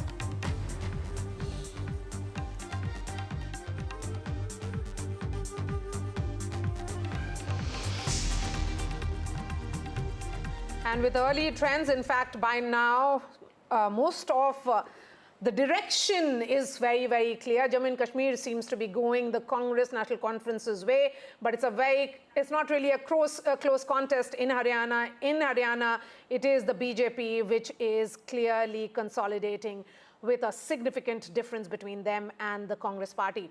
The big question right now is what happens now in that alliance in the NC Congress?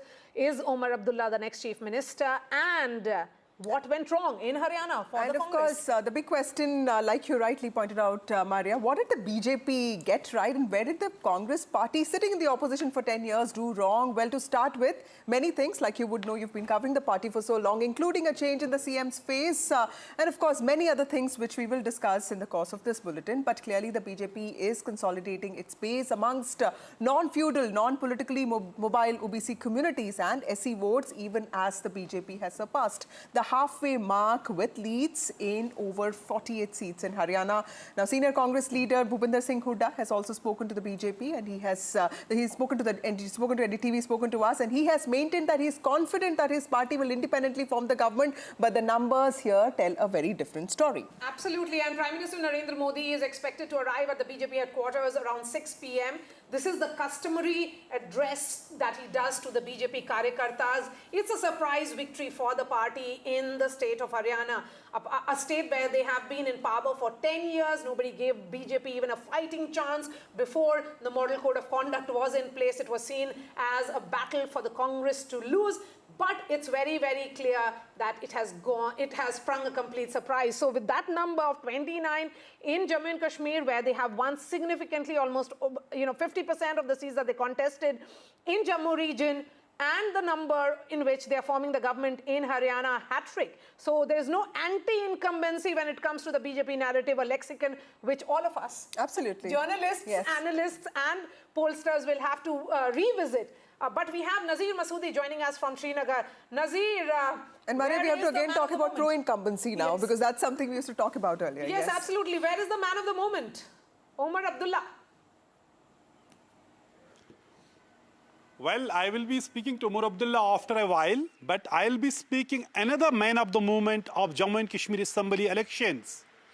It was actually the bigger fight than any victory or loss.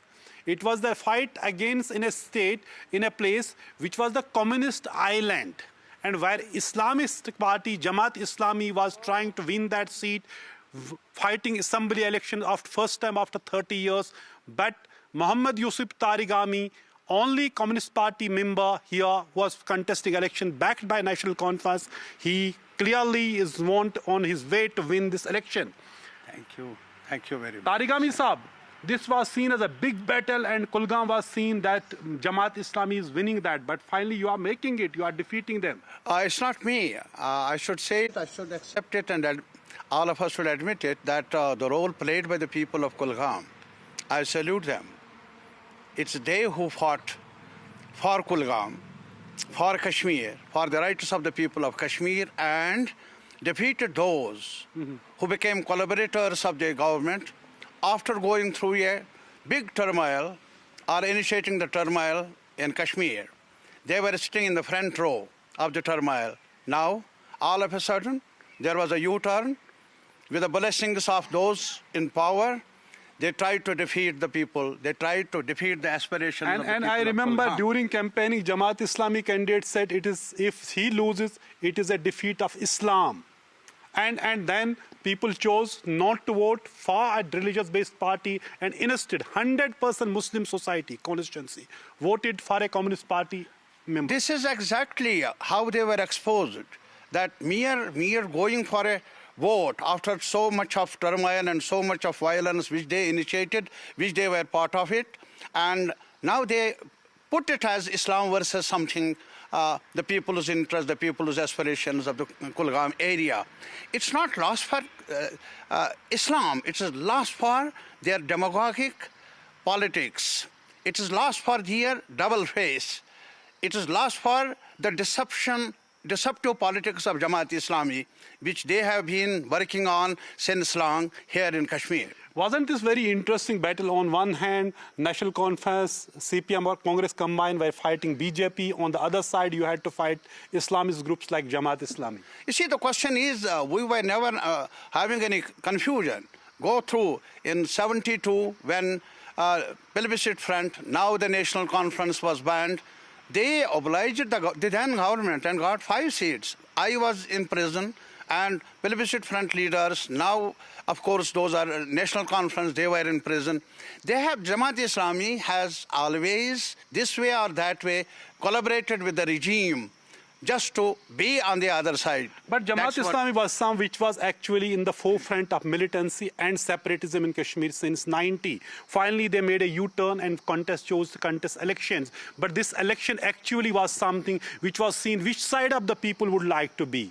Will they go with the Islamists, religious-based politics, or they will support someone who is kind of a atheist type of politics? Here, Tarigami Saab, Tarigami Saab, it is, because communists is seen as who don't believe in God. It is a political party, not the faith. But the point is something, when in a Muslim society, when you see the separatist movement, when we talk about radicalism in Kashmir, your victory defines something bigger than just winning a seat. That's what it has been confirmed by the verdict of the people now. They have on the one hand rejected BJP and on the other hand supported the Secular Alliance, National Conference, Congress, CPM. And you see the wisdom of the people is such. So again, it's not the question of atheism versus something religious based and all that. It is because it is between the two, something which is real on the ground. Real means the interests of the people of Kashmir, the Kulgam area, and those who have been advocating something till yesterday. They have been, you see, you and me, all of us know that they were telling whosoever participated in election is a Indian stew, is a traitor, they were being killed. And I must tell you, today's vote is a tribute to all those people who have been killed because they were believing in democracy. They will be believing a right to vote. Thousands of people have lost their lives, including members of Tarigami Saab's party, and his own relatives, his own brother was killed by militants, but that was the same group when he comes and contests election, and he defeats them today. So as I said, this is an important development. CPIM member M.Y. Tarigami defeating Jamaat Islami in Kulgam. So Tarigami contesting from Red Island of J&K Kulgam. That is a M.Y. Tarigami. We also have Sunil Prabhu joining us now, and also Radhika Khera and Shama Mohammed. Shama Mohammed from the Congress Party and Radhika Khera from the BJP. In the studio, we have our panel of esteemed guests. We have Vanija Chaudhary, reputed author and senior journalist. We also have Akshat Goel, who is the founder of Dhruva Research. Thank you all of you for joining me on this show. Starting with you, Shama, clearly the Congress Party in Haryana was banking on Kisan, Jawan, Pahalwan, but would you agree that a lot of it was probably a lot of noise and probably a little less substance? See, I'm looking at the EC website even now, and right now it's not even said one. I want to know if the 49 are won. Still they are leading, and we are trailing. We are leading by 35. So unless and until there's a victory there, I'm not going to talk in a way where the Congress has won, where the Bharatiya Janata Party has won. I still feel I was campaigning, I was there in Haryana, and what I saw was there was a lot of wave for the Congress Party. So I'm a bit shocked what exactly has gone wrong. And if there are internal issues, then it has to be sorted, whatever it is. But what I saw on the ground is completely different from what I'm seeing in numbers out here. Radhika, how do you look at your own party's performance in Haryana specifically? Because this looks like one of your best performance, clearly the best performance till date. BJP was not even a serious player in Haryana till about 10 years ago. But so this is clearly, it seems to be quite a big surprise, and congratulations if the leads were to hold right, and it's quite some time now, so we can say that for sure. So how do you feel about this? Jai Shri Ram. I remember I was on a show a day or two back with Maria ji on NDTV itself, and we were talking about the opinion poll that was coming in, and even that day I had said that we are going to form the government again in Haryana, and we are seeing history being created over here. No party has been able to form a government 3 times in a row in Haryana, and वो कहते हैं ना हिंदी में कि काट की हांडी बार-बार नहीं चढ़ती, and that is what is happening with the Congress Party. They built a false narrative during the Lok Sabha elections where they said संविधान खतरे में है, and they said Rahul Gandhi has come on 99, he is doing a yatra in Haryana, oh we are going to win Haryana, and he was also making jalebis in the factory. But the people of Haryana gave him a befitting reply for making jalebis in the factory, and also playing with the emotions of the women, playing with the emotions of the sports people, playing with the emotions of the kisan. हर बार ये कहा जाता था किसान खतरे में है, जवान खतरे में है, महिला खतरे में है, पहलवान खतरे में है. What happened? Vinesh Fogart herself is trailing. You forgot that there are 3 three people who won the Olympic medal from Haryana. But where was Dipinder Huda and Rahul Gandhi when they were coming back to India?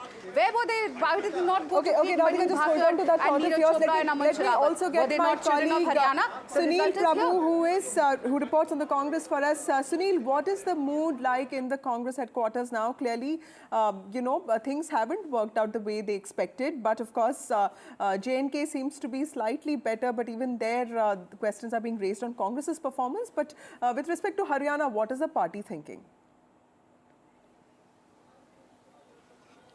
That's right. To take Jammu and Kashmir first, the strike rate of the Congress, especially in the Jammu region, hasn't been very encouraging. Just an update from the Congress party that they will be officially complaining to the Election Commission. They believe, for example, one of your spokespersons from the BJP was talking about Vinesh Phogat. They say that she, as president after 9 rounds, is ahead in 5,200 votes. And we are demanding that the Election Commission take immediate action to update the information on the website. So that's, of course, the complaint that that the Congress is giving to the Election Commission. Be that as it may, as I've been saying, for the Congress, with putting all its eggs in one basket, depending on Bhupendra Singh Huda and clearly the caste polarization which the BJP did, Jat versus non-Jat, has had an impact, and it's that which is costing the party dearly. It's back to the drawing room for them, drawing board in many ways in Haryana, if they are not able to make it. If these trends continue the way they are, this is a complete shocker for the Congress party, something that they had not anticipated. Clearly, the Congress High Command, despite being told by people like Kumari Selja and others about the fact that you can't give, so many tickets to only the supporters of Mr. Huda. That being the case, they have now learning the hard way that those mistakes should have been corrected, and definitely it isn't something that the Congress was expecting at all. Right. Let's also get in Aishwarya now. Aishwarya is outside Manohar Lal's house. Manohar Lal is, of course, the former Chief Minister of Haryana. He was replaced by Naab Singh Saini. Naab Singh Saini, of course, in the last few months has transformed, and today's results are also a testimony to the fact that he has in some ways helped the party, and that decision, probably that gamble really paid off, isn't it, Maria? Yes, and where is Mr. Khattar, and will he speak so soon? Or will he also wait for numbers to consolidate and perhaps speak after the Prime Minister arrives at the BJP headquarters? Ash.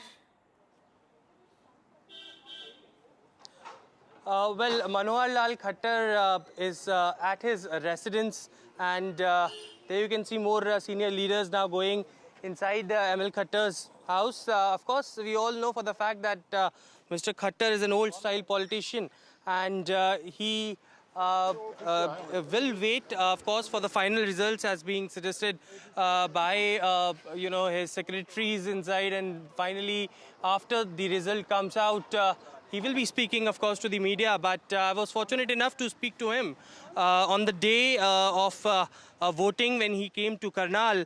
And for 15 odd minutes, when we spoke to him, he was very confident of the victory. And Bharatiya Janata Party tried to address that anti-incumbency after him being sent to the central government, being elected as the union minister, and also Naab Singh Saini being appointed as the chief minister. And therefore, the reason perhaps in Karnal as well, his close aide is leading. And therefore, Mr. Khattar also stated that he will be the one who, he's the one who had campaigned across Haryana, and he was very confident of the work that his government did for 9.5 years and what Naab Singh Saini is taking forward. But shortly, the BJP got right, because they changed the chief minister. They also increased the income ceiling of OBCs to about 10 lakh. And then they also brought in MSP for almost 24 crops. So a lot of policy announcements were made in the last 6 months. Do you think some of those policy announcements sort of like really helped the BJP sort of get this result? And do you think it stayed away also from the surround sound completely? I mean, did not run a high decibel campaign. Yeah. It was very localized, it's right, yes. Like a very localized campaign. I don't know the answer to that. How much of the social welfare schemes, because the Congress on its side also They talked about MSP for 24 crops. Congress said legal guarantees for MSP. So it was one against one in terms of what they were promising in terms of welfareism. Of course, it does matter. Jobs is what was exercising young people, and Haryana is made up, 70% of Haryana is young. So, Mr. Khattar had given jobs, and this Kharchi Parchi did have some traction with people. That will it be? There was fear. And all of us who travel through Haryana, I'm just reeling under this because what I saw was people wanting change of all communities. Now, obviously, what has happened is in the last days and hours. And my question mark is as follows. Has the non-Jat consolidated solidly in favor of the BJP? Because the Jats consolidated in favor of the Congress. Yeah, of course, at INLD they are showing static for many hours at 2. And that's in the Sirsa area probably. So I don't think they took away huge chunks of the Jat vote. But they seem to have taken the JJP vote, right? Because some JJP vote. Remember, it was 10 seats last time. This is 2 seats of INLD. So this is a vast difference. But interestingly, the vote share gap between the two parties is just 1%. That's right. That is the interesting part of the story. So the Jats have voted overwhelmingly in one constituency, huge numbers, whereas the others have not been that large a number, but spread over. But have the non-Jats afraid of the comeback of Jat Shahi, which I heard Dalits speak about? Yes. And they feared what would it mean for jobs, what would it mean for businesses, enterprises, how would they get affected? That was being talked about. They kept talking about a non-Jat CM that they would like. So I think have the people of Haryana driven this election, whether it's in favor of the BJP or in favor of the Actually, the other non-Jat voters, not so much the parties. Other non-Jat voters, the silent voters, also the tactical voters now, they're not really telling people who they're voting for. Remember, we also saw this in UP and of course in other states, where in Gujarat also. Is there some kind of underestimation of these silent voters? And you know what tends to happen is there are these communities which, when they see power coming very close, then they become very high decibel, as I am emphasizing. I've seen that in Uttar Pradesh, I've seen that in Bihar. Yes. Absolutely. You know, it was almost like that Tejasvi Yadav was at a striking distance in 2020. That was not to be. So, do you think that becomes a problem when they see that okay, the Kumari Shelja is speaking again, let's listen in. Okay. So we'll come back to her. Yes, Akshat, you were making. So definitely there has been an issue that Jats have been very much vocal in the state, and not only in Haryana, but we also saw the case in Uttar Pradesh as well in the 2022 elections when Jats were very much vocal about the farm laws, but BJP was still able to win in the Jat areas of Western UP, be it Meerut, be it Saharanpur. So I think it helped in the further consolidation of the non-Jats, which is OBCs and Baniyas, or Brahmin, or let's say Rajputs, who are roughly 48% of the overall population of the state. But however, I also feel that BJP has been able to win a few seats. So, Congress seat share is only as of now up by 3 or 4 seats since the last time. So it's BJP which seems to have gained from the loss of INLD, or let's say the loss of JJP. So even among the Jats, there seems to be a clear-cut division. Someone who is very much vocal and someone who is silent. He is working hard. He is enjoying the benefits of the government, and they are happy with the government, whatever it is happening. So, and you know, that's what the concern is, Shema Mohammed, that you ran a campaign which visibly appeared to be a winning campaign. But did you rely too much on the Hudas? Yeah. That here was Kumari Shelja who was saying, I also matter. I can bring in the SC votes. Just like in Madhya Pradesh, that was again an election which was seen as for the Congress to lose, and then we saw the results. See, I believe more than that. Of course, that might be one of the things, but I think more than that, coming from Kerala, a Sangathan is very important. And I'm not so sure if there is a properly done Sangathan in Haryana. And there were some issues which should have been sorted out, but I still feel that since we have not yet got the numbers, I'm not going to go ahead and talk about that we have lost yet. I'll let it come out and then only I will, you know, there's a lot of echo. Okay, we'll try and fix that. Whenever I'm talking, there's a lot of echo. We'll try and fix that. So that has to be for one last point. Radhika, I just want to tell Radhika, she said that Bharat Jodo Yatra, whatever he was saying, Samvidhan Khatre mein, yes, we did get 99 out of that.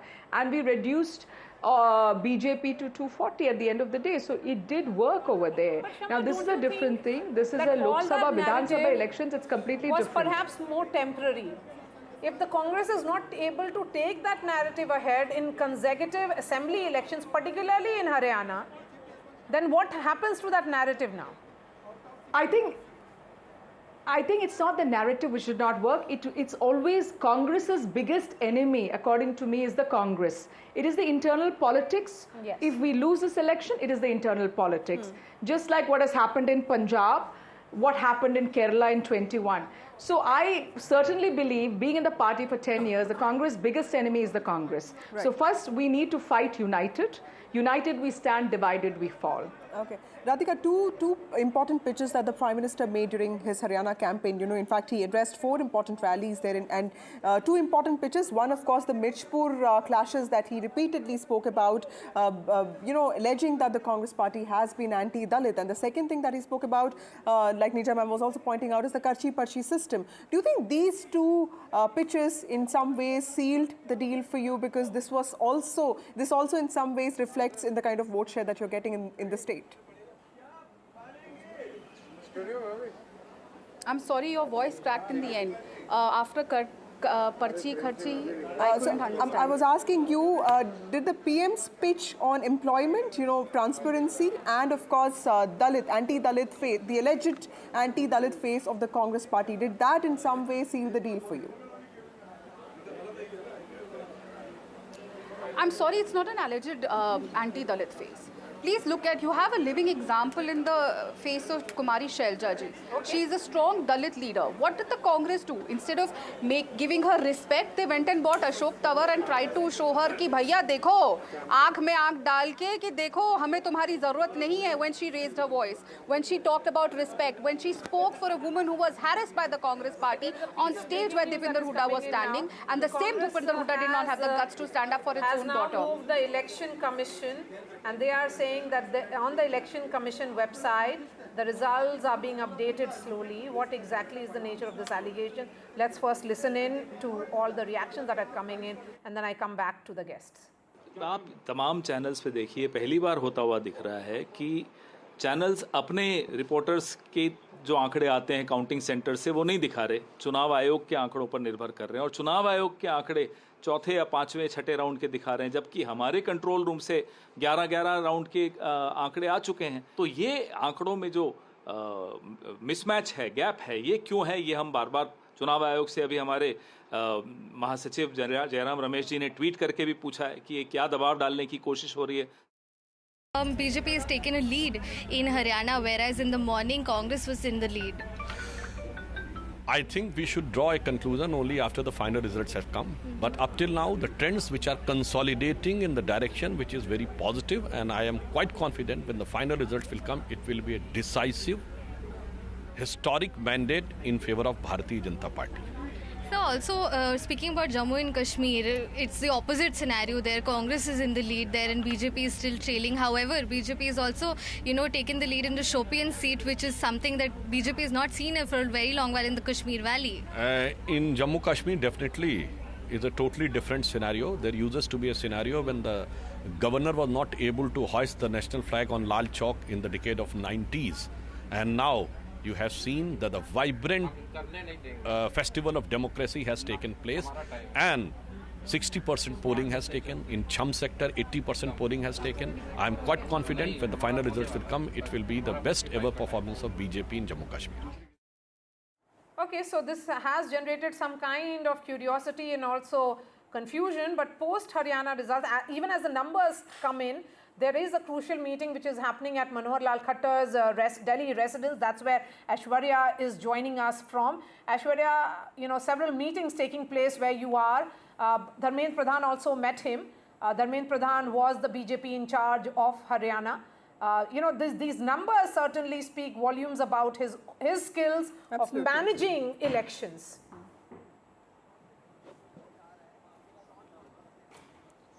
Well, certainly, and most successful one for the Bharatiya Janata Party in the state of Haryana, and that's something the BJP leaders have also not predicted early. But at Manohar Lal Khattar's residence, where I'm reporting from, a crucial meeting has begun as far as Dharmendra Pradhan is concerned, who was in charge for the Bharatiya Janata Party for the state of Haryana. He had arrived at Mr. Khattar's residence. Apart from it is Surendra Nagar, Bharatiya Janata Party co-in charge as well, who has also arrived. We have been told that Biplab Dev might also arrive very shortly at Manohar Lal Khattar's residence. And this is all about what's going to happen next, because it is Bharatiya Janata Party who had time again stated that it will be Nayab Singh Saini, the Chief Minister, who will continue to be the Chief Minister of the Bharatiya Janata Party. And under his leadership in the state, the entire Bharatiya Janata Party unit had fought elections. But Dharmendra Pradhan played a very crucial role as far as ticket distribution are concerned, and those late night meetings for the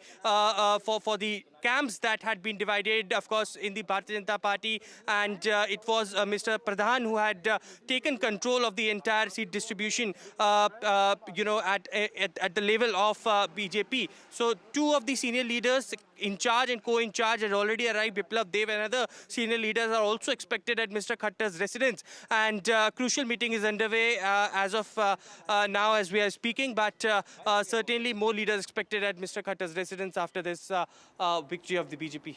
Okay, right, Aishwarya, another question to you. I mean, this is coming at a time that the Congress is approaching the Election Commission, because they are challenging the pace at which the results are coming. They are saying that the results on the Election Commission's website are not being updated properly and at the right time. So BJP is already in the celebration mode, and on the other hand, okay, Sunil Prabhu is joining us live from the Congress headquarters. So, what exactly is Congress's argument here, Sunil? Well, the argument that they have given is something that, if you recall from your own home state in Bihar during the COVID election time, when Bihar was being counted, there was an increased delay in terms of updating the website. And in the same context, that the Election Commission is being told by the Congress High Command that there has been something of what they call a lack of update on the website of the Election Commission. We'll have to cross-check whether this is true or not. The Election Commission says that they've been updating every 5 minutes as per the returning officers of what is coming. This is clearly a trend where the Congress isn't doing well. Having said that, the truth of the matter is that definitely the Congress at this present juncture is looking for reasons of what is a real shocker to them. The fact that they haven't done well in the Haryana functioned a little Why slower. haven't they done well? Yes, Sunil, the EC website has always functioned a little slower than, the way media, other channels actually get their information from. So this is not really new. What exactly is the Congress driving at? Is it also one way of probably, are they being very upset about not really of the results not being up to expectations? Yeah, that's what I was attempting to say. It's a real shocker for them, and I think somewhere down the line, you have to shift the blame from what is clearly now the writing on the wall, that the Congress hasn't really done well. Why has this happened? One, of course, as we've been pointing out, the Jat versus the non-Jat, the Congress putting its eggs in one basket, the urban areas doing increasingly well for the BJP in terms of rural areas, and something down the line of that overconfidence that the Congress had in the last 2-3 months, not really being able to spin a campaign of togetherness, of the fact that, they are all together. They were more jostling for the top post rather than fighting and ensuring that they were with the people. All these things, apart from a number, have cost the party dearly. This is definitely a major setback for the Congress party. Okay, going back to Aishwarya. Aishwarya, there are also many CM, faces, claimants in the BJP. So clearly this meeting at Manohar Lal's house is also aimed at driving the future course of action. Yesterday we were reporting on the Jharkhand core group meeting. So clearly this is a big shot in the arm for the BJP, which was anyway, a little disheartened with the Lok Sabha results of 2024. So what is on the agenda when it comes to this important meeting that's happening at Manohar Lal's house? He's been avoiding the usage of Khattar, because he also in some ways it's the land of Bhajan Lal, Bansi Lal, Devi Lal and Manohar Lal. So today is of course it's a day he stops at Manohar Lal only, no Yes. Khattar for me, he says. Yes, Aishwarya, that a quick response to Vasudha's question. Well, sources in the Bharatiya Janata Party have stated that the BJP wants to move fast as far as forming the government in Haryana is concerned, because they wanted to have continuation as far as the BJP government over there, and they do not want to delay things because on other side of the Congress camp we have seen that they are trying to reach out to the Election Commission of India, but as the numbers are certainly in their favor, they wanted to have this crucial meeting so that as soon as possible, if the numbers come out in open and it is very clear as far as BJP is concerned, then what should be the date, how of the government formation, as the BJP leaders have already had given their statements that it would be Nab Singh Saini, once again the Chief Minister of BJP, and there is no doubt about it, and that's what also Mr. Khattar stated to us while speaking on the day of the election, that he will remain our Chief Minister, but of course the central leadership has to decide as to what decision they have to take. But as far as continuation of the government is concerned, they want to move fast, and therefore the reason perhaps when the results are coming, a crucial meeting is underway. In charge and co-in charge both are inside. Biplab Dev might arrive very soon at Mr. Manohar Lal's residence, and from here on how things will be prepared. Of course, by this evening we are also expecting Prime Minister Narendra Modi to address BJP cadres at the BJP headquarters. Nab Singh Saini's presence will also be there, is also what sources are clearly indicating to us at this point. It's interesting and fascinating that when the day began, the BJP did not have any preparations because they were being cautiously optimistic, as we say. And now we are seeing that entire fast-paced movement in which the meetings are taking place. But Sunil, coming to you, I believe you have a guest with you. That's right. I have with me Ragini. Ragini, what is the reason behind why you're now blaming the Election Commission for not updating? See, I think there's a fine line of demarcation between blaming and asking a question. We're not blaming anyone. What Jairam Ramesh ji is doing is asking a simple question. He's asking, why is there a delay in the counting process? And would this delay affect the election result in any sense of the term? He's even tagging ECI in his tweet. So it's a valid question that has been asked from the Congress party. And I think the ECI has also replied. But the promptness shown by ECI in this reply, if that was shown in the counting process, the question would not have emerged in the first place. So I think asking a question is the lifeblood of democracy, and it should not be undermined as a blame game. What went wrong in Haryana? What is it, just that you all put too many eggs in the basket with Mr. Bhupinder Singh Huda, or and that you didn't placate, for example, Kumari Selja and others? Or what is the reason for why the Congress has done so badly? See, I would not want to jump the gun here, and I'm really sure that by the end of the day, when the trends are going to consolidate into results, we are going to win Haryana as well as Jammu and Kashmir. You're not giving hope at 12:30 still. See, there are 9 seats which can be won or they have a under 1,000 vote margin even at this point. And the election website is also showing that Congress party has at least 3% more vote share. And if the trend continues, we haven't even reached, election ECI results are still below 10 rounds, I believe. So there are another 15 rounds which are supposed to be there. And if the trend continues, I think we will win at least 12 to 13 seats more according to this trend. So I think this is too early to get into the nuances of why we have lost, when I firmly believe that we will win the election by the evening. Not bad. You're not giving up hope despite everybody everybody's saying that the BJP is all set for, winning and retaining for the first time, the third time in a state like Haryana. See, hope is what keeps you going, right? In Hindi we say उम्मीद पर दुनिया कायम है, तो उम्मीद पर दुनिया कायम होनी चाहिए और मुझे लगता है कि यकीन हो तो हर रास्ता निकलता है, हवा की ओट लेकर भी चिराग जलता है, तो अभी बहुत टाइम है, let's wait and watch. हर रास्ता, there is a hope, let us see, let us wait and see, but the Congress still not ready to give up. But It's a long road ahead. It's We'll wait and fascinating, watch. Sunil, as reporters we keep on seeing and sensing the mood. Perhaps in the morning they distributed the laddus too soon. They should have voted, waited till 10. That's what we saw also in 2015. Around 9:30, even Nayab Singh Saini said that he will be willing to take responsibility for whatever happens. So that, both the sides, could have waited a little longer. Yes. And even Bhupinder Huda, even now he is saying that he'll form the government. Yes. I mean, what is giving them Mr. Huda so much of confidence? Although his body language is suggesting otherwise. I don't know how many seats are there where it's a very narrow margin lead. Yes. But still, ma'am, just look at But I this don't gap. think that's 15. that many. Yeah, 15 is a very large huge number. Gap Yeah. between the two sides. And it doesn't have to say we're forming the government now. Yes. It's a matter of an hour or two and we will know. So waiting for 10 long years, probably it's all of only that 6 is... seats. Let us say Congress goes to 40 seats and BJP comes down to 43 Okay, we have seats. Rajat, who has been waiting patiently, spokesperson of INLD.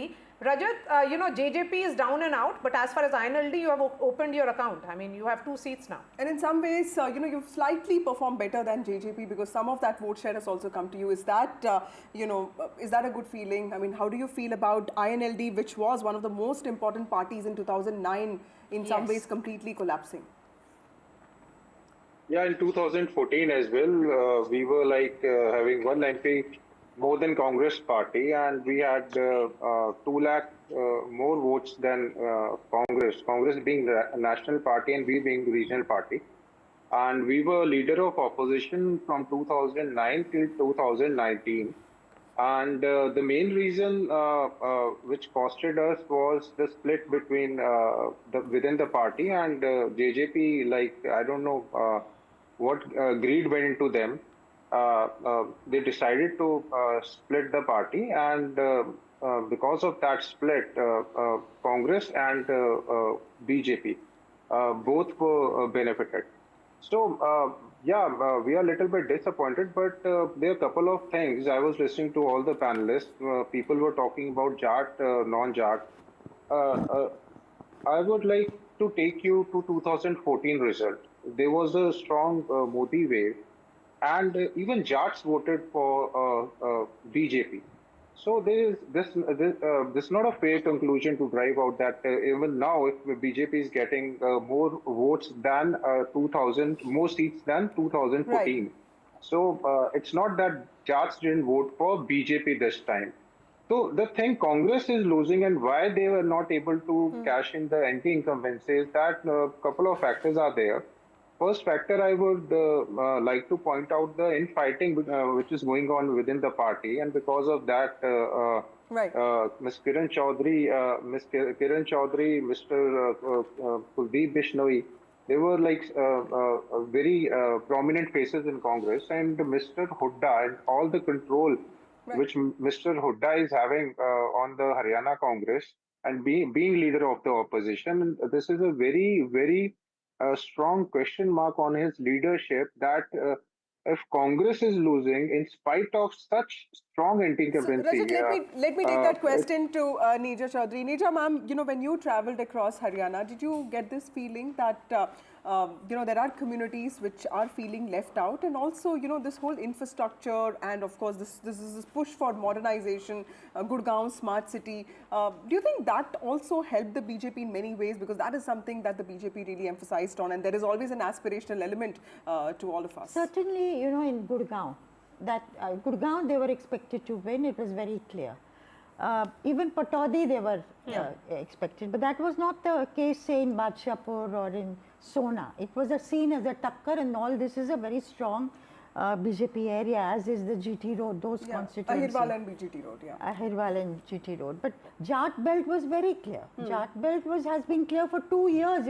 I've gone there repeatedly, and the desire for change and dissatisfaction with the BJP is true. In 2014, Jats did vote for Narendra Modi when he was on the rise. And Jats have voted for the BJP in Western UP, they voted for BJP even in Rajasthan. So it's not that Jats have not voted. But this time Jats used to get divided between parties, regional parties, maybe some BJP and Congress. This time there seemed to be a consolidation in favor of the Congress party because of the Kisan Andolan, because of the wrestlers being treated the way they were, Jats not making it to the CM position and it going to a non-Jat. That was the cause for great amount of angst amongst the Jats. And So, Nita, would you also say that, there was a huge section among the Jats who felt that farmers, the protests were disruptors, they were seen as that disruption movement and Congress giving that support to the farmers. Maybe they were not really that supportive. I think वो थोड़ा था, but by and large किसान में ऐसा नहीं था. At least I didn't find. What you're saying are those voices. Yes, I'm just saying that sometimes, voices. sometimes we if you have protests prolonging, then there is that anti-protest sentiment also which develops in which they are seen as disruptors. Could be, Maria. Because Jats, you see, one of the reasons why many people didn't get this right this time, Jats are loud, exuberant, aggressive, जैसा मैं कहती हूँ ना, डंके की चोट पे है हर चीज. So they make themselves heard and they were instrumental in creating the hawa for the Congress party. The other communities were silent. The OBC was silent, Dalit saying, did they really vote the way they did for the Congress? In the Lok Sabha elections. It doesn't show now. If this is going to be the result. Absolutely. So that consolidation against the Jats obviously took place much more silently and possibly more recently in the hours and days before the polling took place. Okay. We have the sound bites. In fact, our reporters spoke to Kumari Shelja and also to Bhupinder Huda. Both of them sounded confident just an hour ago. But at that time also the numbers had more or less consolidated at this, 49 for the BJP, Congress 34. We have former Chief Minister of Haryana, Bhupinder Singh Huda with us. So sir, how do you see this election trend? Congress is going to form the government in India. And sir, we have seen yesterday the Chief Minister of Haryana, Nab Singh Saini, held a press conference saying EVM fault will be one of the main issues which Congress is going to highlight. There is no issue. You'll wait for some time. Congress is going to form the government. Congress is getting the majority. Sir, in the initial trend we have seen Congress was leading, but now we have seen the Congress is going... After 1 hour, again you will see Congress is leading everywhere. I have got the reports, Congress is going to form the government.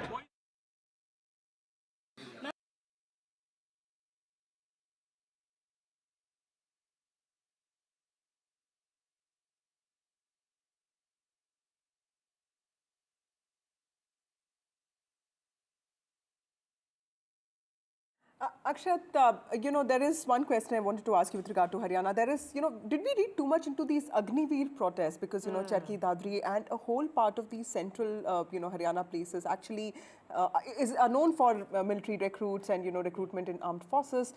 There was a lot of noise about the Agnipath scheme. But clearly, if you look at the results, it doesn't... It's rather an assertion to the government scheme. So particularly not Agniveer, but again I am saying that the farmer protest because of the farm laws and because of the MSPs and the wrestler protest, they were too loud. There was so much of noise against this, and which could have led to a further split even among the Jats. So the vilification of BJP that we thought was happening probably wasn't really happening on ground, is it? Yeah. Many of the things the BJP had done. For instance, Mr. Khattar giving jobs, ending the Kharchi Parchi. That some people, young people spoke about. And as you say, Millennium City, Gurgaon. So, but when he said it is 35 communities against one, in some ways that was... Even Mr. Huda was talking about Chhattis Biradari ke liye karenge, sirf Jato ke liye nahi hai. 4 deputy CMs honge. It's essentially anti-Jat consolidation. But this is what it looks like, silent but then Nija, I'm looking at how the BJP has performed in Jat-dominated seats. That is going to be interesting. And even in those seats, it has done pretty well. They have managed to get a significant, almost like 50 to 60, 70% of those seats. 70% of the Jat seats? Yes, and the SC seats also, if you look at it, The BJP is leading in 7 seats, or That's 17, completely. yeah, 17 SE seats, and they're leading in 7, which is better than their performance last time, because Congress has been increasing its vote share in the SE seats. So what you're saying is the BJP is turning out to be the umbrella party, not the Congress. Yes, so let me give you the exact number for the Jat seats, where, seats with high Jat population, 33 of the 33 seats, the BJP is leading in 17, the Congress in 14. So that is how it looks like. And if we were to break that further to SC seats, where there is a high percentage of scheduled castes, we are looking at 17 seats. In that, again, BJP has 9 and the Congress is leading in 8. So almost evenly divided. Yes, evenly divided. Personally feeling, Yes, even yes. the So Jats, they had won 10 Jat seats. It's in fact has made a gain of another 10 seats. Yeah. So if we were to another 7. So, and if we were to break that again, when we look at the bellwether seats, in the bellwether seats, it is presenting a completely picture of how the bellwether seats have reported so far. 7 seats for the BJP. And some of the seats that we were very confident about, at least Rao Inderjeet's daughter, Yes. Aarti Singh, is trailing now, which is Ateli and, the Ahirwal belt, which was in some way southern Haryana, considered, very potent and important for BJP's performance in these areas, but the BJP is trailing there. So clearly there are these unexpected trends which this election has really thrown about. And I'm looking at the seats in which Prime Minister Modi had held rallies. The BJP is winning in all those seats. So again in this election, it is brand Narendra Modi, which is that overarching brand which is driving the party, even as it made the issues local. Yeah, absolutely. It was not that Naib Singh Saini was the people would have come out and voted for Naib Singh Saini per se, because he had just entered the political But scene 6 months one ago. thing is he took part in this yatra, and he visited every district and constituency, and I found that quite interesting that they ensured that it was his face on the hoardings along with Narendra Modi.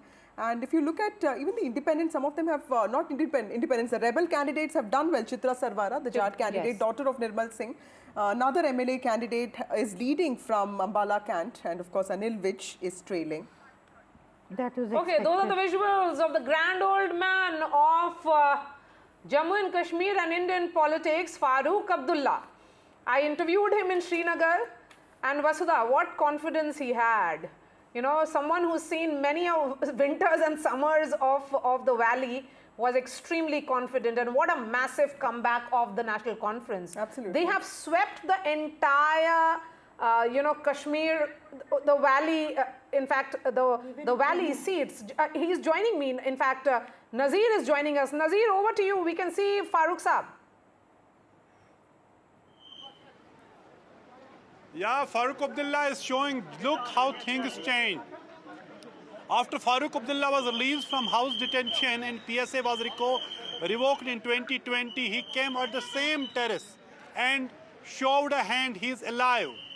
And now again when he's winning the election, Assembly election, first after the abrogation of Article 370, he's coming on the same terrace and now has moved back.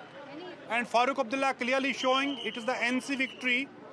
It surpassed every expectation and every assessment and every analyst in Jammu and Kashmir and proved the pollsters wrong. And NC has managed to be the single largest party. In fact, not just the single largest party, but the party which is heading to may touch this magic number. Some of the independent candidates who are winning are, at least I know them.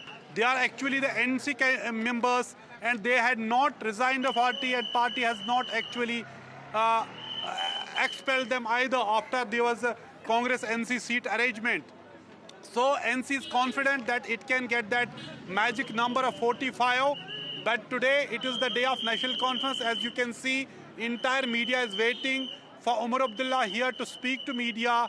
He spoke early this morning, but that time there were very early trends, but it is now clear these numbers are going to hold, largely they will hold, and it is a resounding victory for National Conference, because it is first time since 2002 any party in Jammu and Kashmir is breaching that number. That was a threshold of 28. No party had won more than 28 seats, whether it was PDP, National Conference or the BJP. But this time, National Conference is winning highest number of, there are 42 seats, and BJP right now has touched 30 seats, leading on 30 seats, and Congress has come down to 8. Earlier they were leading at 11 seats. Okay. And it is So more because Congress because is we are looking at those leading visuals, most of the Nazir, seats I want to understand from you, is it also Farooq Saab's daughters who are all present there along with Omar Abdullah? The entire family is present for this celebration now? Yeah, Farooq Abdullah's daughter, his grandchildren, his niece, so many entire family has gathered there to celebrate this moment. They actually want to celebrate this an hour of glory, which many were actually waiting in the National Conference. So though trends are still coming, but in most of the seats, National Conference has a comfortable majority, including 2 seats where Umar Abdullah is contesting. And one important thing as update is, National Conference candidate in Naushera, he has more than 10,000 lead over BJP State President Ravinder Raina. That's huge. So clearly it is unlikely that may be reversed. That would be reversed. So that is a So big in some story. ways, It Nazir, appears the that defeat of BJP Omar State Abdullah in President 2024 Ravinder Lok Sabha elections has proved to be a boon for the party, because in some ways, the independents, the Abdullahs could actually talk about the alleged reality of the independents. And of course, that has also led to the NC Congress performing so nicely in the valley and of course in Jammu as well. All right, with that, we are slipping into a short break. News and updates and this special coverage of the 2 results will continue. Stay with us.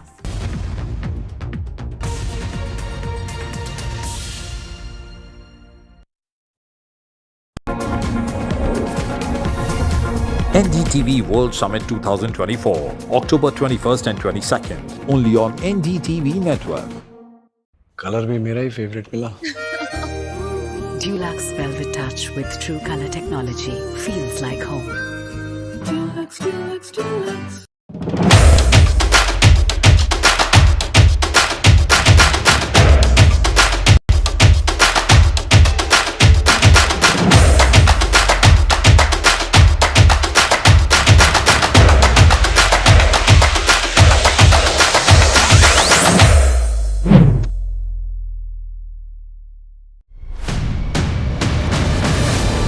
We brought you the best on-ground coverage during the campaign and voting. Now, get ready for the most in-depth coverage on the counting day. Follow the high-stakes battle for Haryana and J&K with top expert analysis, insights and the newsmakers. Only on NDTV 24/7. Count on us. Feels like home. Dulux Velvet Touch with True Color Technology feels like home. Dulux, Dulux, Dulux. New day, new show, a new experience. Start your day with the news, not views. We bring you stories that matter and impact your life. News that informs and keeps you ahead. From Maximum City, Mumbai, to the seat of power, Delhi, NDTV brings you the best breakfast show. Breakfast news on NDTV, 8 a.m. every day.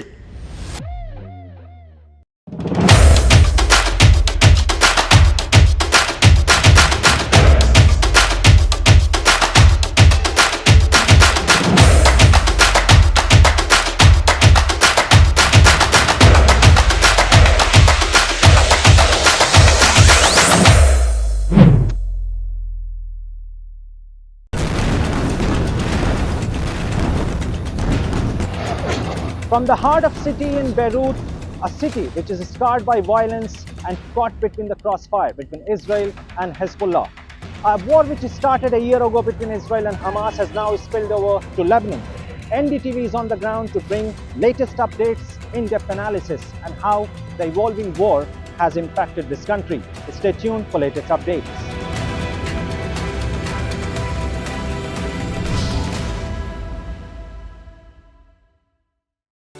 Stay informed and entertained with the new and updated NDTV News app. You can watch all our channels live, listen to podcasts, read breaking and exclusive news from around the world and more. Download the NDTV app today and get access to the best journalism and storytelling on your smartphone or tablet. The NDTV app. News that matters to you.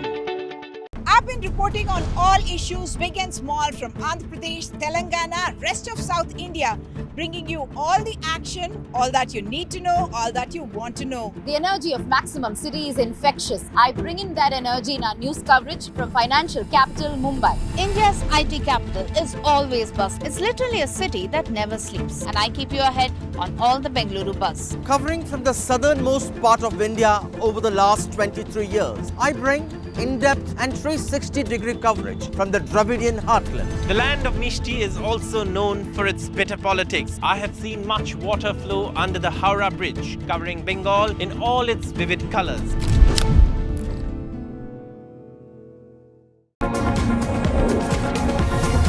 NDTV World Summit 2000.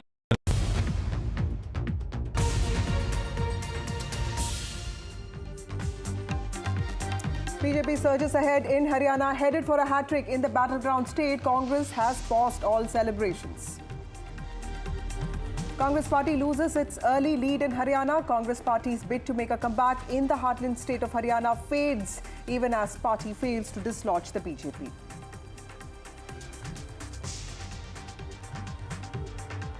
Infighting within the Congress dampens the grand old party's comeback efforts in Haryana. Cracks within the Congress and infighting during the campaign has boomeranged on the party. National Conference, Congress Alliance comfortably ahead in the leads in Jammu and Kashmir. First Assembly poll results in 10 years.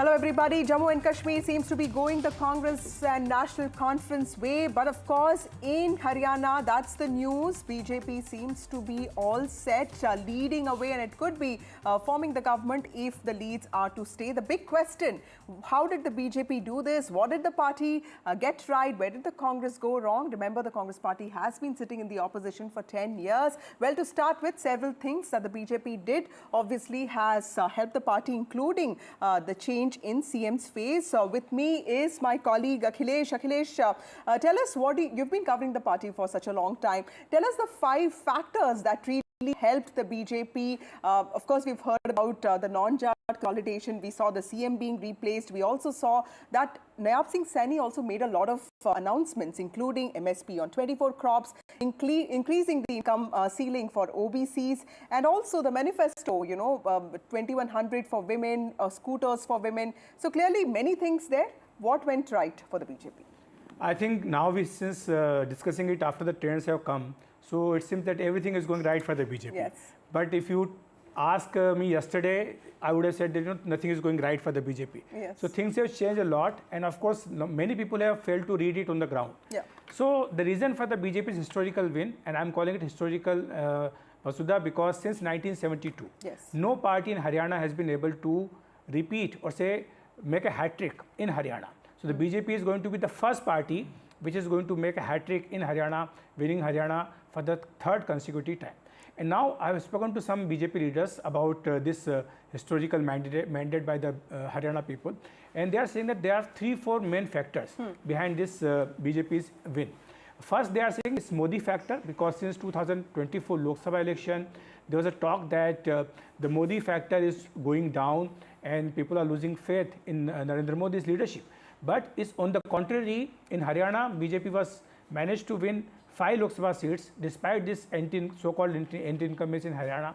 That was Modi factor working at that point of time.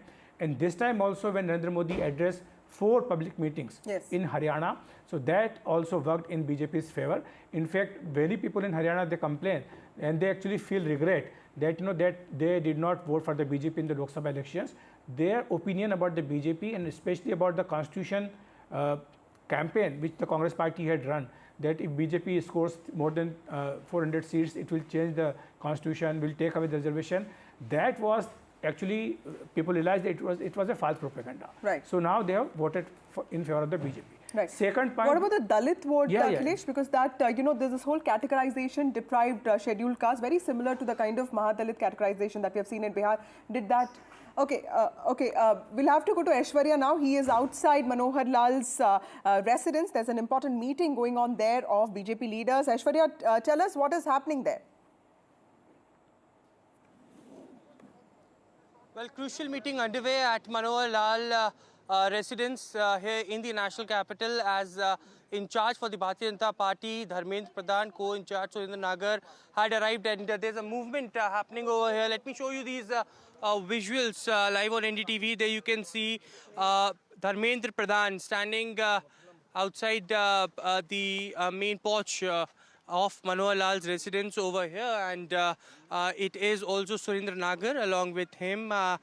Yes, it was expected that senior leaders of the Bharatiya Janata Party, Haryana unit, might also arrive at Mr. Manohar Lal's residence, but there you can see the in charge of Bharatiya Janata Party for the state of Haryana, Dharmendra Pradhan, now coming out, and it is all about the continuation, because a lot of leaders had stated that this might not be the numbers that were expected as far as the BJP is concerned, but now when they have got this kind of numbers, it is as soon as possible, the next step should be taken for the Bharatiya Janata Party, and it is being also cleared by the central leadership that Naib Singh Saini would be the chief minister, and he'll continue to be the chief minister.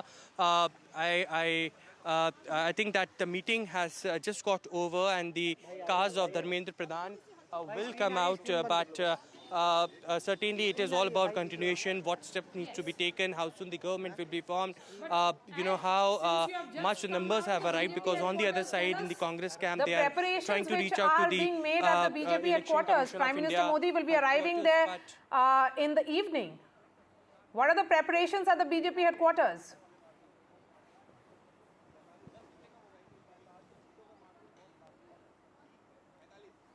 Well, it is Prime Minister who will be addressing to the cadres, and that's, the tradition that BJP always follows. Prime Minister and senior leaders arrives at the BJP headquarters. The cadres of the BJP had been called at 5 p.m. at the BJP national headquarters is also that the news which we are getting, and post 6 it could be Prime Minister who could be addressing, and therefore the reason now preparations are underway. Today, smaller,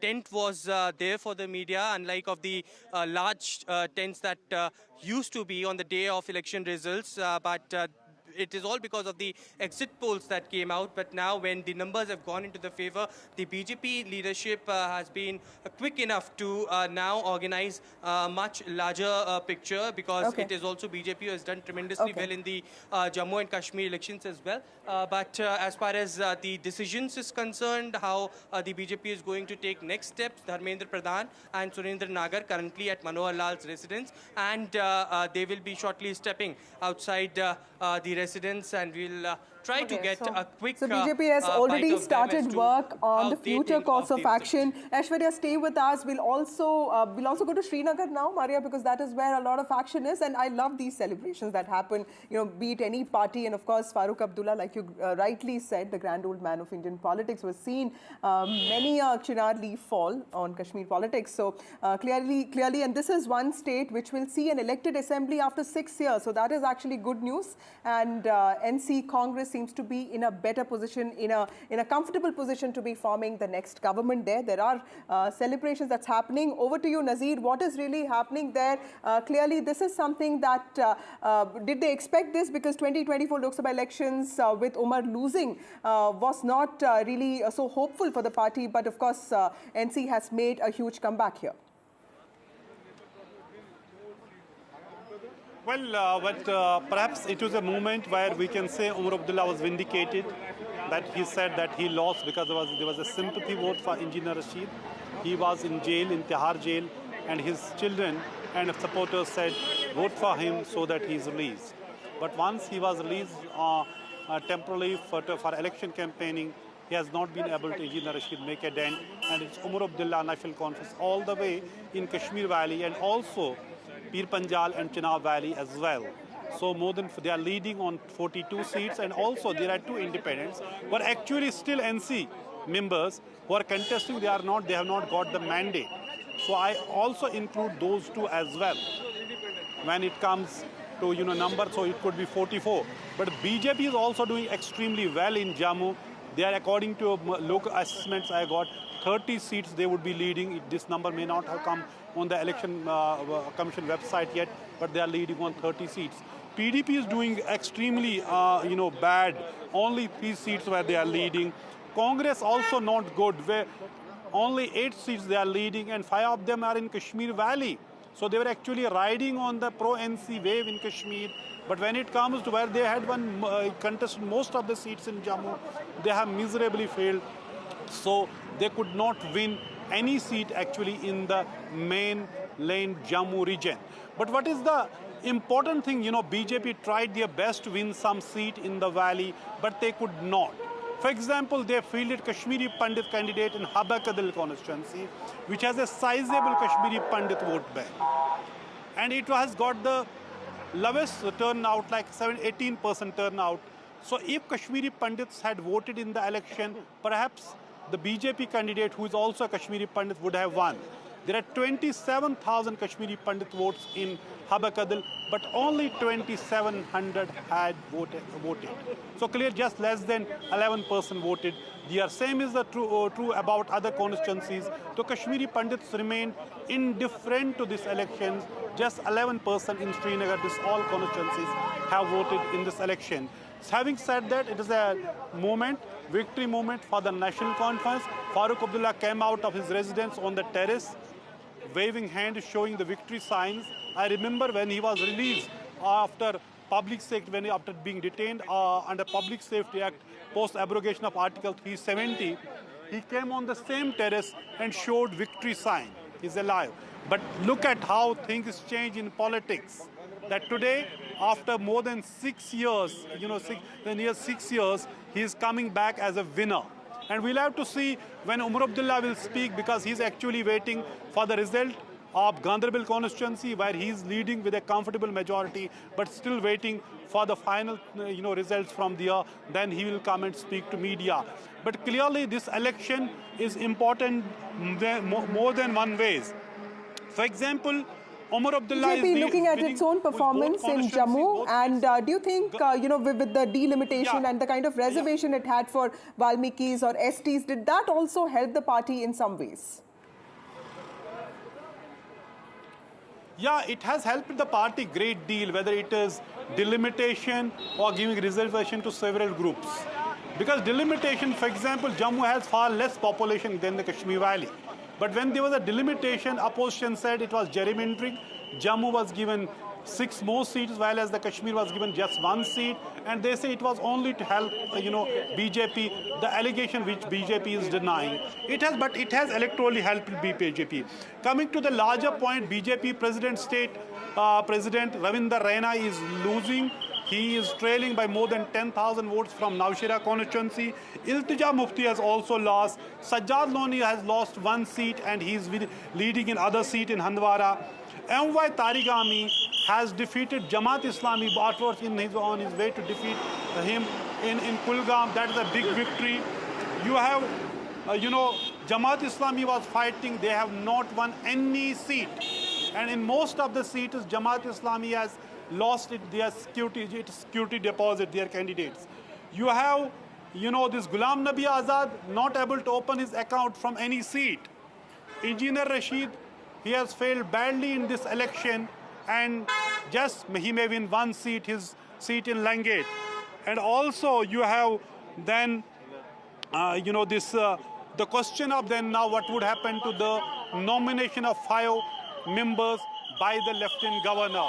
There's a huge controversy whether he can do it on his own or he has to consult the elected government. There are different views. BJP is saying no, he can do it. Nazir, stay with us. We also have Gurpreet, our colleague, who's reporting from Rohtak. Gurpreet, when I was speaking to you in the morning today, the mood was completely different. What are the Huda saying now, and what is the next course of action? Because at least in Delhi Congress, they seem to be really miffed with the way Easy website is working. But of course, the sentiment will be very different in Haryana on the ground there. And Delhi Congress also feels, to add Vasudha, that perhaps they put all the eggs in one basket and too much of reliance on Mr. Huda. Yeah.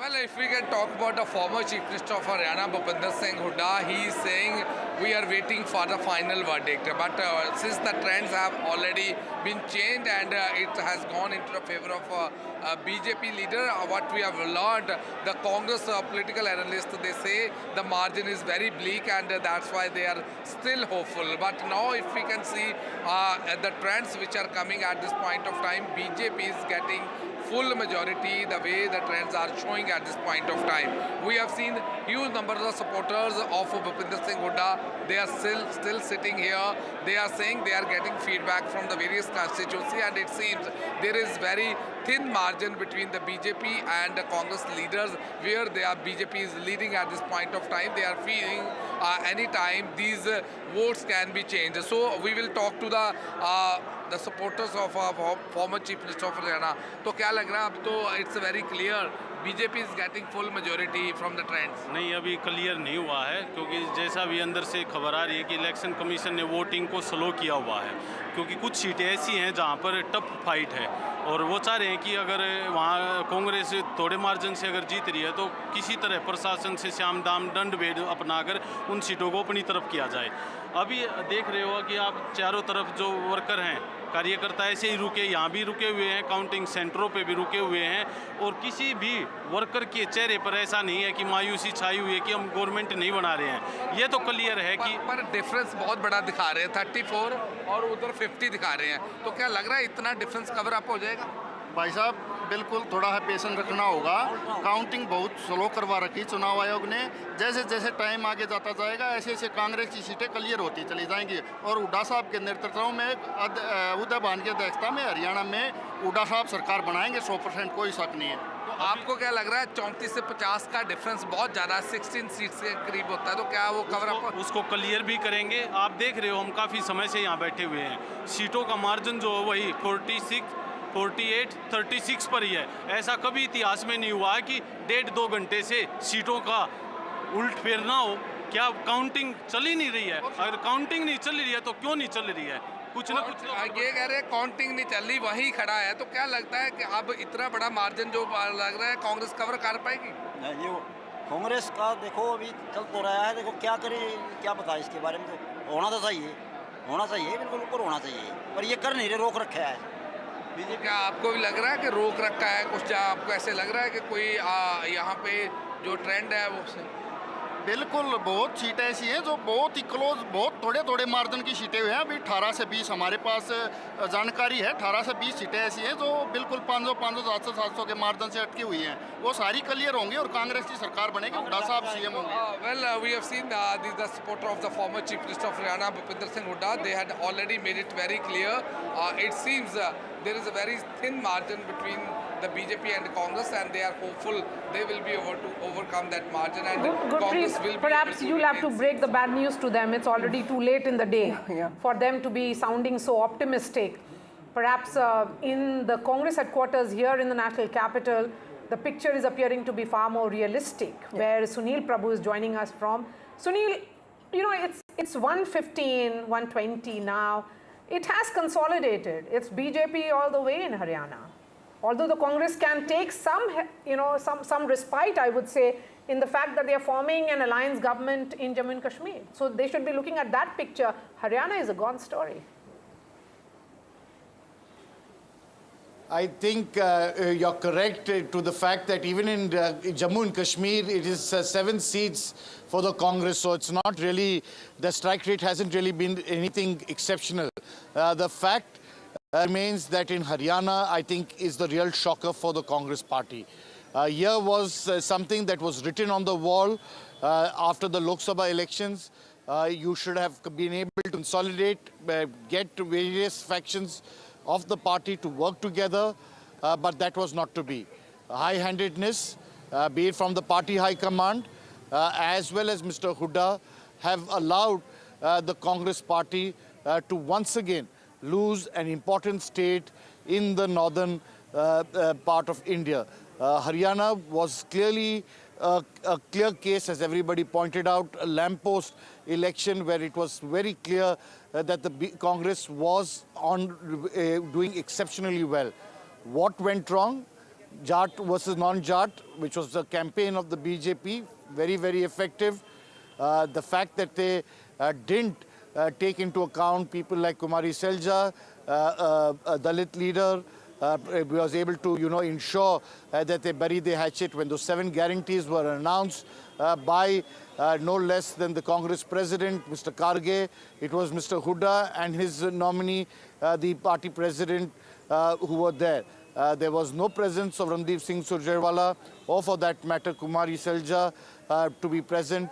All those things have now cost the party dearly, and it's definitely back to the drawing board.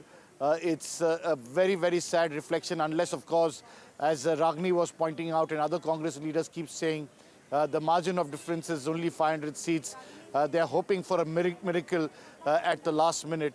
But that seems, as you rightly said, the reality is we have covered enough elections to realize that miracles won't happen at 1:20. If the miracles were to happen, it will happen around 10 a.m. And Haryana is a land of fierce contest, but it can't be like, it can't go beyond 1 o'clock is what we understand. And I'm wondering, Sunil, I mean, what happened to all the laddus that came out? I think jalebis also, they came out too early. That is what I feel about political parties. They have, when we keep on saying optimistically cautious. On jalebi, I have to add one point. This Mathuram jalebi was very talked about in this Haryana election, because Rahul Gandhi said in a public meeting that he sent it to Priyanka, this Mathuram jalebi, and he actually suggested that there should be factory of jalebi. So BJP supporters on the social media made fun of him. Today, this morning, the Congress workers brought their jalebi at the Congress headquarters to show that because we are winning this election, now there will be jalebi factories in Haryana. But now, since the results have reversed, now BJP has ordered the same jalebis at the BJP headquarters. Let there be jalebis. So jalebi is now a political weapon. We've discussed laddus as political weapon. Now it's over to jalebis. Professor Shastri, do you think that the BJP has finally firmed up, consolidated its social engineering approach in states like Haryana, where it really doesn't have to go beyond a point, but it knows that the non-Jat, Dalit population, OBC population is going to support its prospects? I think the formula varies from state to state.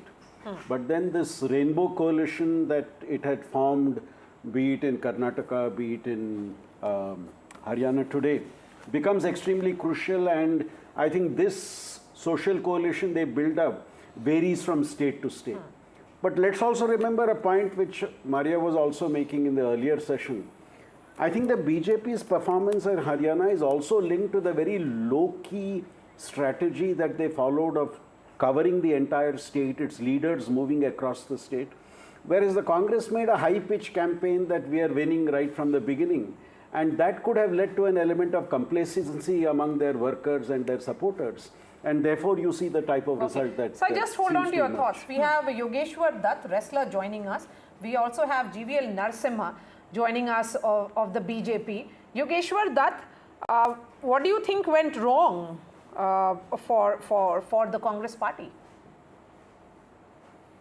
सभी को नमस्कार। देखिए, आप सभी को पता है कि पिछले 2 दिन से किस तरह का माहौल कांग्रेस पार्टी द्वारा बनाया गया, और हमने स्टार्टिंग से ही बोलते रहे थे कि पूर्ण बहुमत के साथ भारतीय जनता पार्टी इस बार सरकार बनाएगी, और आप देखिए 50 से का आंकड़ा हम पार करेंगे और पूर्ण बहुमत से सरकार बनेगी। और हरियाणा की जो जनता जनार्दन, हरियाणा के जो लोग हैं, उन्होंने दिखा दिया कि वो बीजेपी के साथ है, ईमानदार पार्टी के साथ है। बिना पर्ची बिना खर्ची के जो बच्चे मेरिट के आधार पे नौकरी लगे हैं, उन्होंने दिखा दिया कि हम ईमानदारी के साथ हैं। और तीसरी बार हरियाणा में सरकार बनाना ये एक इतिहास ये आज रचा गया है। नायब सिंह सैनी मुख्यमंत्री जो हमारे हैं, उन्होंने बहुत ज्यादा मेहनत पिछले 3-4 महीने में की।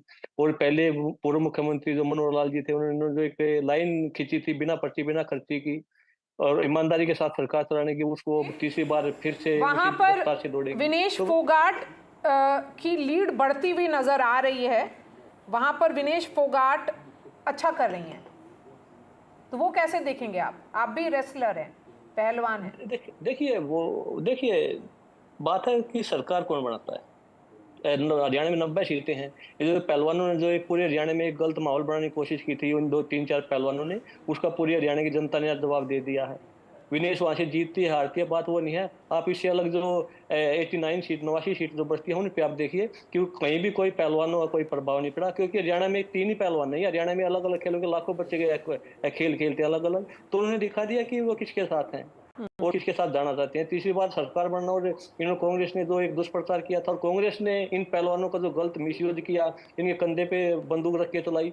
आप ये देखिए जब नई संसद का उद्घाटन होना था तो कांग्रेस ने किस तरह का माहौल बना के उसको पूरे देश और दुनिया में हिंदुस्तान की छवि को खराब करवा, इन पहलवानों के साथ प्रदर्शन करवा के और नई संसद की तरफ जिन्होंने इनका कूच करवाया था, तो पूरी हिंदुस्तान की छवि उससे खराब हुई थी। और अभी पीछे जिस तरीके से डिस्क्वालीफाई विनेश हुई, जिस तरीके से माहौल बनाया पूरे देश में कि भाई तो प्रधानमंत्री जी ने इसको डिस्क्वालीफाई करवाया है, भारत सरकार ने करवाया है। अभी 2 दिन पहले इसने नीता अंबानी जी के लिए बोला कि भाई वो आईओसी की मेंबर है, वो मेरे को मेडल नहीं दिला पाई। तो मेडल पहलवान खिलाड़ी अपनी मेहनत से जीतते हैं और डिसिप्लिन में रह के जीतते हैं। अगर किसी के मेडल दिलाने से मेडल मिलते तो आप हमारा नंबर कोई नहीं आने देता, कहीं और ये मेडल मिलते। ये यहाँ पे विनेश वहाँ से हारती है जीतती है, बात वो नहीं है, पर बात है पूरे हरियाणा की कि इनका कहीं भी किसी भी सीट पे कोई असर नहीं हुआ और हरियाणा की जनता ने इनको योगेश्वर जी, आपका खुद का जो पॉलिटिकल करियर है, इस बार बीजेपी ने इतना शानदार प्रदर्शन जो किया है, आप अगर कंटेस्ट करते तो शायद आप भी जीत जाते, तो आपने अपने करियर के बारे में क्या सोचा है sir?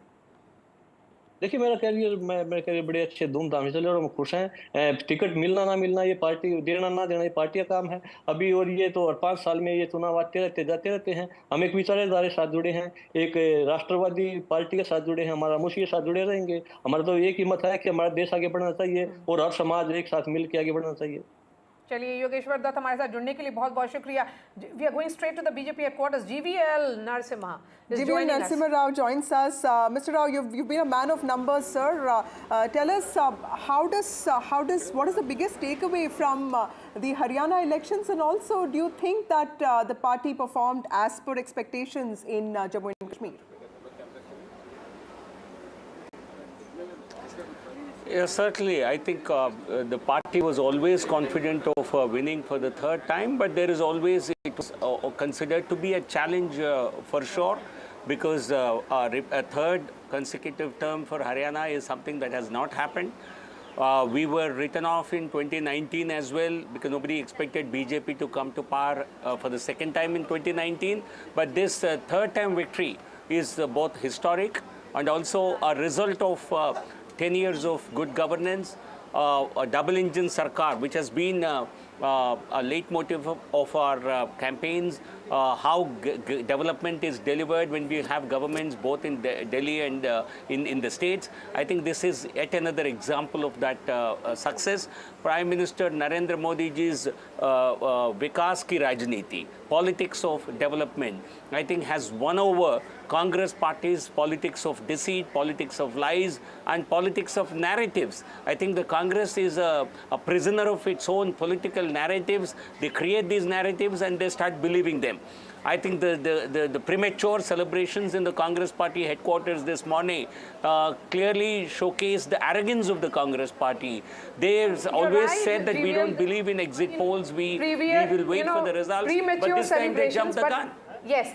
GVL, because there are visuals now coming in of Naib Singh Saini, the Chief Minister of Haryana, who's all set to return again, and he'll be holding a press conference. Yes. Before I let you go, a word also on what is planned for the evening in the party headquarters. Yes.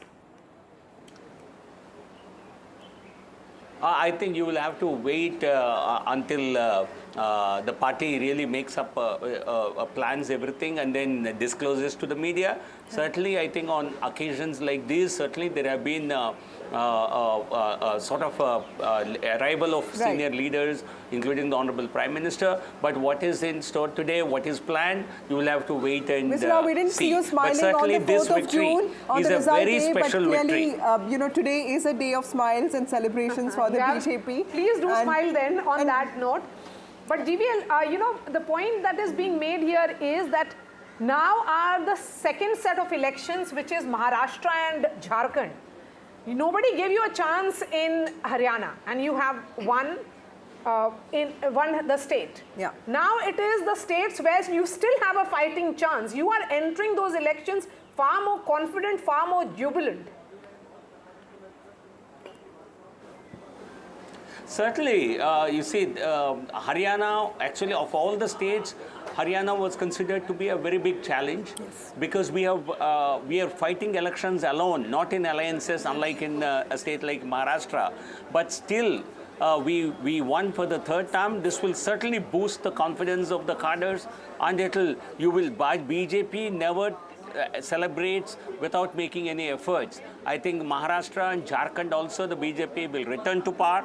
In 2019 also, as I said, nobody expected BJP to become the single largest party with a big tally.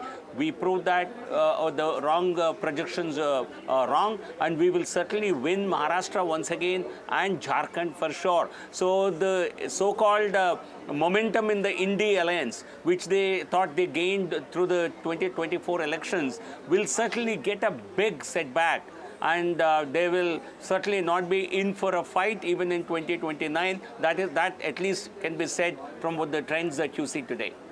Today was one such day for you also. Thank you for joining us. Let's also get in the Congress person now, Smith Singh. Smith, what really happened to the Congress party? What are the lessons that the party can learn? And please don't tell us that let's wait for some more time because, you know, the leads are not really out yet. See, I think we should still wait. I would say that we wait for some more time in Haryana. But one thing is very clear that with the vote percentage, Congress is doing better. Congress is doing better than BJP in the vote percentage. So people have voted for the Congress party. Not anymore, please, because the Election Commission's website is constantly updating. It's 40% for both the parties right now. And it's only BJP is now making gains. 39.61 for yeah. No. Smith, the larger picture, where do you think that the party went wrong? Was it too much? But now coming to the larger picture, yes. Yeah. I think coming to that, see, with the trends at the moment, there are always lessons. There are always things to learn. And once the results comes out, party will learn lessons out of this, and people have voted for the Congress. Even if we have this vote percentage and we are not able to convert into seats in some place, as it seems that from the moment. So there will be a lot to learn even from this. That what has happened dynamically in those seats, why we are not able to convert them, why are those narrow margins there. So that's very important to learn. I should also say that we are winning in Jammu and Kashmir. So you should congratulate that is essentially National Conference. We have done great having in Kashmir swept Valley. the entire valley. Your strike rate is the least among all the parties, except PDP's performance has been dismal. So in the alliance also, you haven't really done that well. It is National Conference's number which is ensuring that you're forming the government there in alliance. We have given most of the Kashmir Valley seats to the National Conference, yes. And it was a Congress support. Even when Rahul Gandhi ji went there for Bharat Yatra 1, so there was a large Congress support base in the Kashmir Valley. But we have given most of the seats to the NC. So when parties fight in lines, needs to campaign more in Jammu, but it was only on the last day that Priyanka Gandhi rushed to Jammu. So clearly, even when it came to appointment of working presidents, the Congress party did falter. So clearly, there are things that you could have done right in Jammu as well. See, always there's lessons to learn, even from victory and loss. So there's be a lot to learn out of this. And as I'm saying, even small things that if we have this vote percentage, why are we not converting seats? That's a lot to learn there. And but Congress party has got that vote share in Haryana. We are forming a government in Jammu and Kashmir. So there's a lot to be happy about and a lot to learn. So I think it's a mixed day. It's not one-sided day. You're looking at glass half full. That's the way politicians look at. But the larger question is. And also waiting for. Absolutely. Yes. We are looking at that, and I'll ask the producer to put those visuals out from Chandigarh, where Naib Singh Saini is going to address a press conference any moment now. A word on Naib Singh Saini. Makes a last-minute entry. Is seen as a surprise candidate, a surprise choice. Professor Shastri. Yeah. A lot of people felt he was not given enough time to be able to get himself recognized. But I think in the end of the day, if you look at his performance, it was a low-key performance. a lot of schemes announced and implemented, and no big ticket announcements, but moving among the people and taking important stand on issues. And that seems to have helped the party, and as is being said, he seems to be the likely choice to be the Prime Minister. And he was the same man who lost that seat in 2019, Ladwa. Yeah. And now he goes on to win, and he's winning the state. I interviewed him in Kurukshetra at his residence at around 11:30 at night. So I told him it's late, 11:30. He said it's early.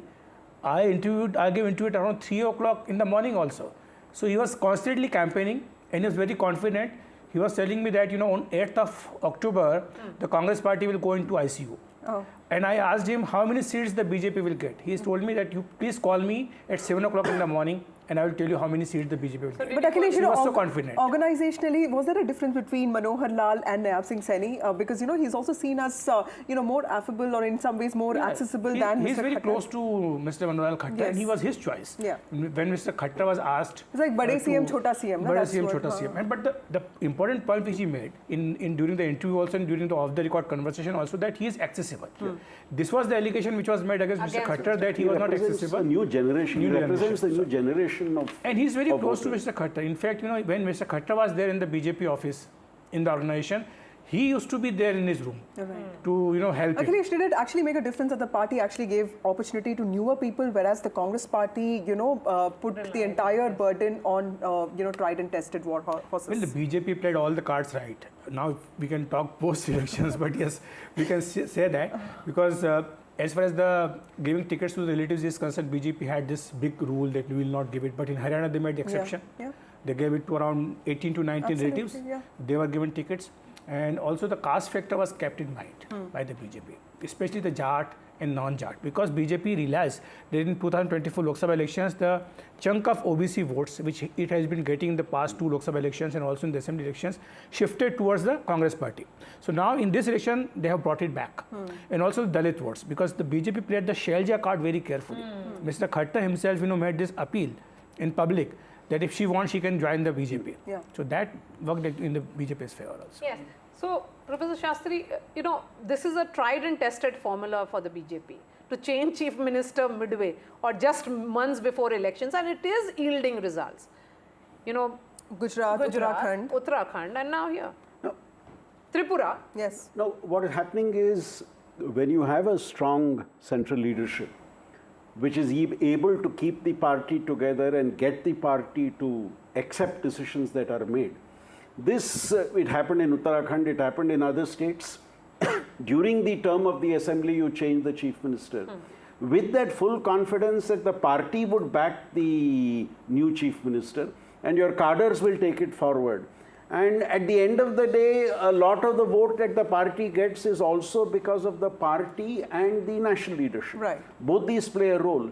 And therefore, changing a chief minister is seen as something which happens within the party. So I think it does not impact on the vote share that a party has. Simply a midstream change of chief minister. Is that the fundamental difference between BJP and Congress? Because the Sangathan, it's not like who does or Selja. The parties, a lot of BJP people actually tell us that once decision is made, we all align with that. Is that the difference? The same applied with Mr. Khattar also, because there were reports during the election campaign that he was not to be seen in public stages, sharing stages with senior leaders like PM Narendra Modi or Home Minister Amit Shah. And he was given a separate platform because the BJP, and he was not mentioned also during the campaign. His photographs was not there because BJP realized that his name and photographs carries kind of anti-incumbents baggage. So he was, but this was not the case because even today when we are talking, there's a meeting going on at his residence. So he is the one who has been calling shots as far as Haryana BJP is concerned. So this is just for optics, the entire... It was for the optics. Now they have reached 50. But again, we have to talk about the RSS role also. Yes, because a lot of water has flown since 2024 Lok Sabha elections. Yes, a lot of water and return of Ram Madhav. Return of Ram Madhav in Jammu and Kashmir. In Jammu and Kashmir, look at that number, 27. That is like Jammu delivering full for the BJP. But it could have been more. It could have been more. Yeah. He is confident for a number above 30. That's what the indication is from the BJP. But looking at that number, 50 for the BJP in Haryana, this is their best ever performance at the peak of Modi wave in 2014, at the peak of Modi wave in 2019. This is consolidation of caste, no? this is much better. Of course it is. And if you look at the Jat consolidated seats, there are 33 seats which are Jat dominated. And BJP this time has won more than 17 seats. Yes. Last time it had won only 10. Yeah. So there's 70% jump as far as the Jat consolidated seats are concerned. But BJP played the non-Jat card very So that well experiment of BJP in 2014 of having, a Punjabi chief minister, a Khatri chief minister, when a lot of us thought that, going against the trend would actually, make the party suffer, but that really has worked. It has worked because if you go to Haryana and talk to people, there's a sense of Jat dominance. Yeah. And they believe that, if the Jat comes, they will dictate terms on their own. That's why the BJP very carefully played this non-Jat card. Because you rightly mentioned BJP made Manolal Khattar was a Punjabi, a chief minister, and later on OVC Naib Singh Saini. This time also when I had gone to there and was talking to people, the Jats in Haryana are vocal. So they were vocal in their support for Congress party and their opposition against the BJP. So the mood which was created on the ground that there's an anti-incumbency way of going on against the BJP. But BJP voters were silent.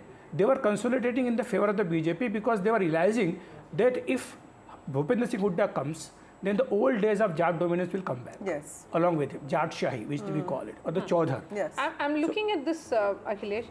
In central Haryana, of the 45 seats, the BJP has made gain of 7 now. They are leading in 22 from 2019, which is essentially the Rohtak belt and the GT and all, yeah. The GT road. The GT would be north, right? Yeah. Yes. But I'm just saying that look at even.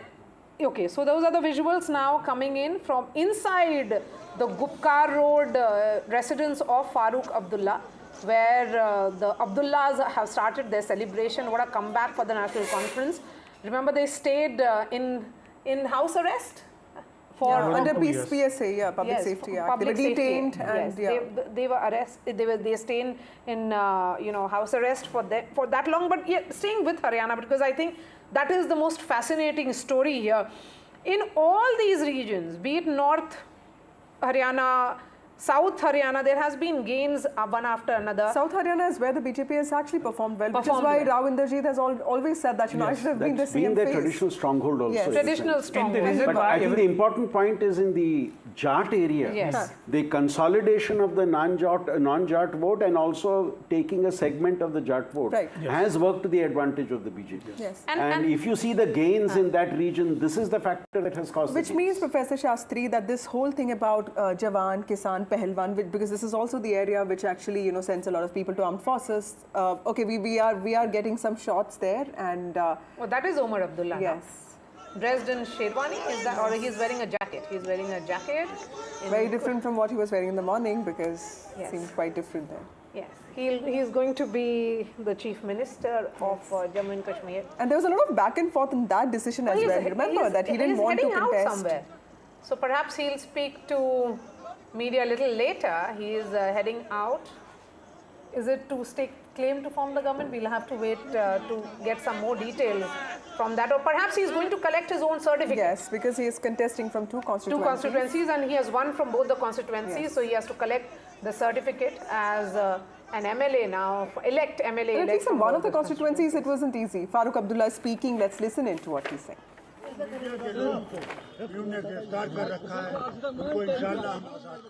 BJP और PDP के लिए आप क्या कहेंगे? मुबारक करता हूँ, उन्होंने भी अपना इलेक्शन में हिस्सा लिया है, अभी काम कर रहे हैं, वो सब सियासत को बेहतर बनाने के लिए। जम्मू रीजन में कई सीटों पर बीजेपी को बढ़त मिली है, जम्मू रीजन में। जनाब, ये मेहरबानी है, लोग वोटों की मेहरबानी है, वोटरों ने उनको दिया है वोट, हमें उसको तस्लीम करना चाहिए।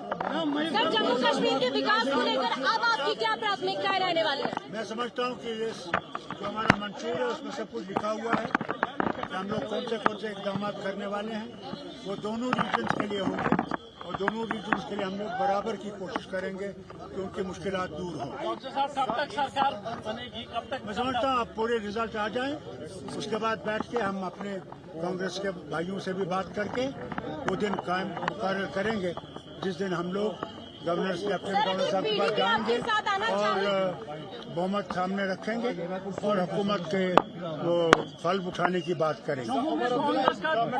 केवल एक सीट मिली है जम्मू में। डॉक्टर साहब देते हैं जम्मू में डॉक्टर साहब ये लोगों का वोट देने का मतलब है। उन्होंने अपनी मर्जी से इसको कहा वोट दिया। इसके बारे में और कुछ नहीं। इंशाल्लाह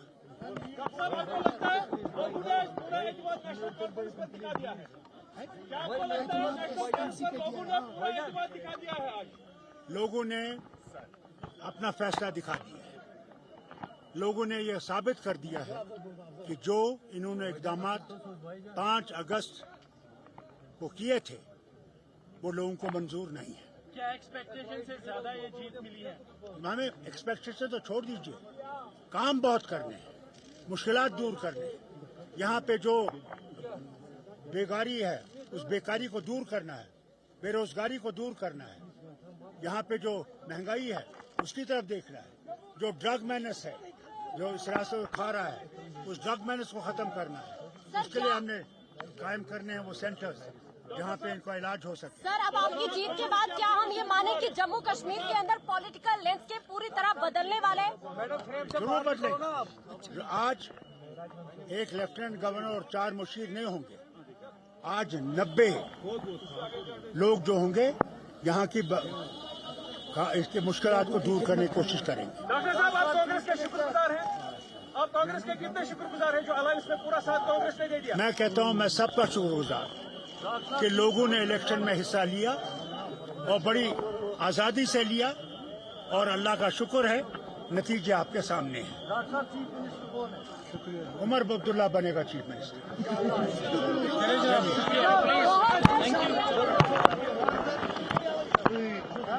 Nazir, when he handed over the baton of the national conference to his son, it was an iconic moment. Farooq Abdullah, relatively young in politics then, in his 60s, had handed over that garland to him, his son, and said, Umar Abdullah is taking forward the national conference's aspirations and its associations. And also the Abdullah legacy. Abdullah legacy. And now he said it clearly again, Umar Abdullah banega chief minister.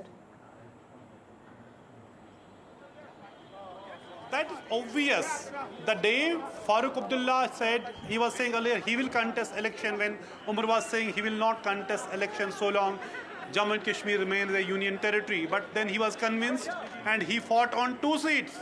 And he is winning both the seats. Umar Abdullah just left his residence and going to Badgam, get his certificate, winning certificate from the returning officer there. And Farooq Abdullah, as we heard him speaking to the media, and it is a celebration here at Gupkar Abdullah residence. Lots of people are coming here. NC workers with the NC flag is, you know, we have won, we have won. So it is a moment of glory for the national conference. They are coming out of that political hibernation, because politics was in a suspended animation for last several years.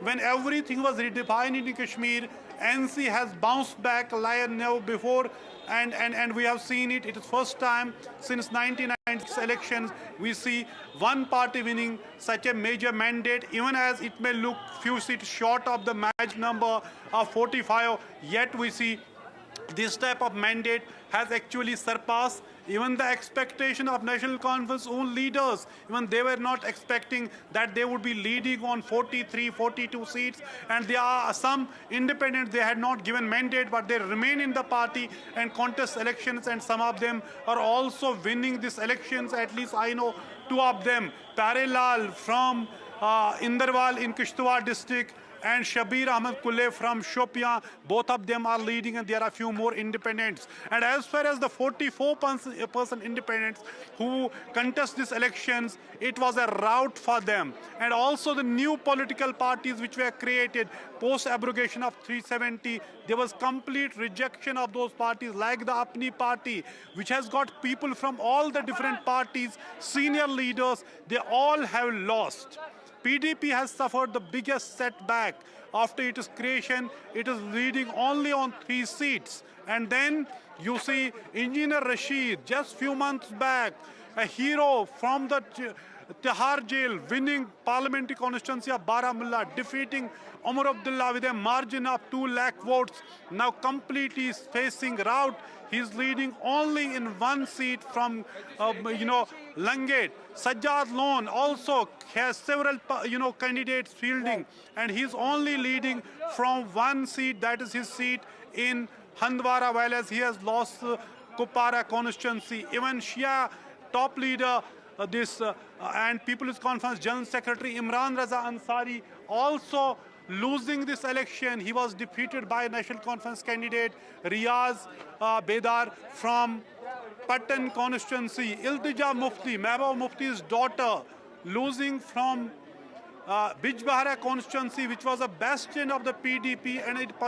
has actually, PDP was born from the Bijbahara hometown of Mufti Muhammad Said.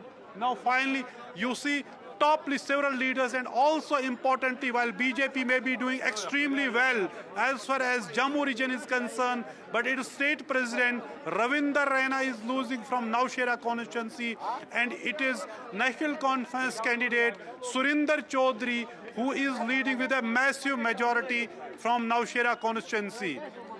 Right. Also, Nazir, tell us, BJP seems to have done, better in Jammu, and not probably as much as it would have expected. But clearly, the battle lines are drawn, considering that delimitation happened, and of course, other moves also happened with respect to SC reservation and ST seats. Tell us, how do you see the politics of Jammu and Kashmir changing from here on, considering that there'll also be 5 nominees from the LG? Well, it is more than BJP winning these seats, it is the absolute failure of the Congress in Jammu. Because Congress was winning, contesting most of the seats as part of a seat sharing arrangement with the National Conference.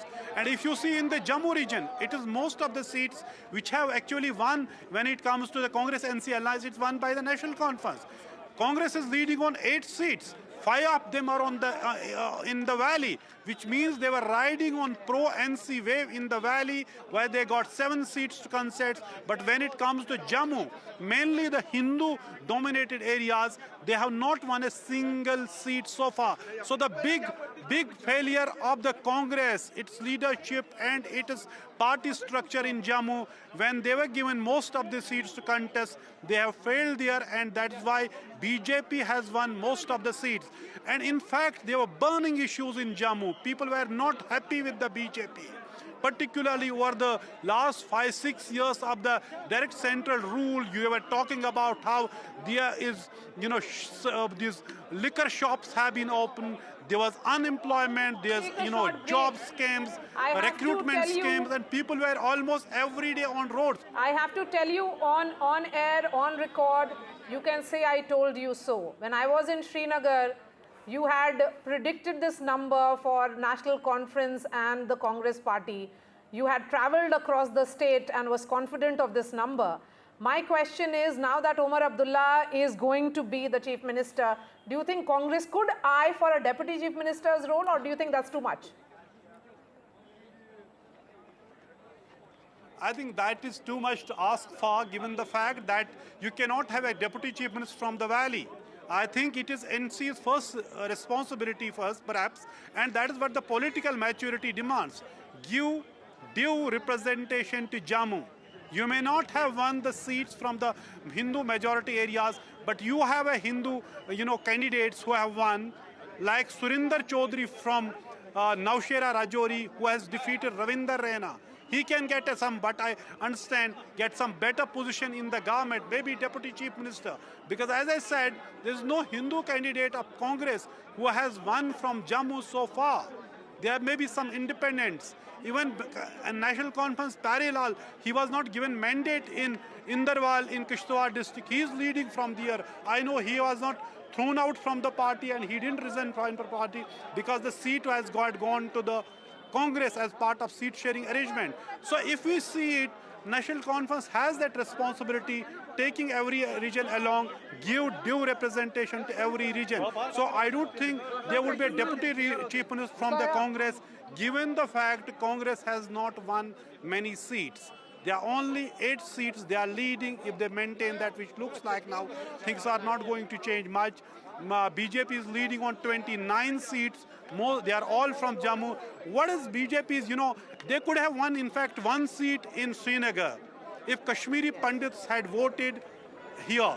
There are 27,000 Kashmiri Pandit votes in Habakadal constituency. And BJP had fielded a Kashmiri Pandit candidate. All right. But then, and also there was a low voter turnout. We are going to come back to you as Omar But Abdullah returns to where you are soon after collecting the certificate. A word from Professor Sandeep Shastri as we wrap up the first part of our day, because it's 2 p.m.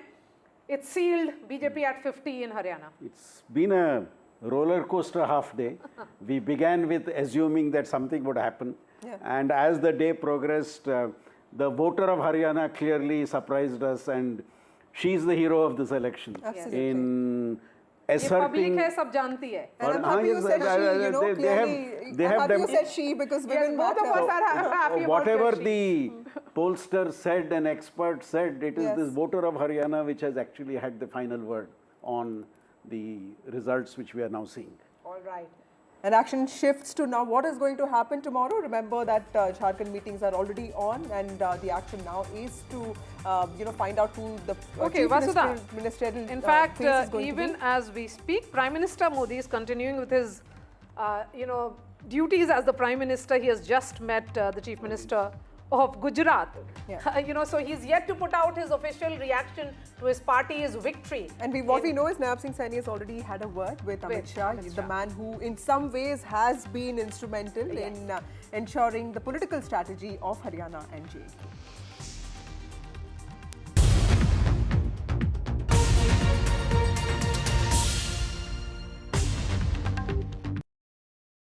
Colour भी मेरा ही favourite मिला। Dulux Velvet Touch with True Color Technology feels like home. Dulux, Dulux, Dulux.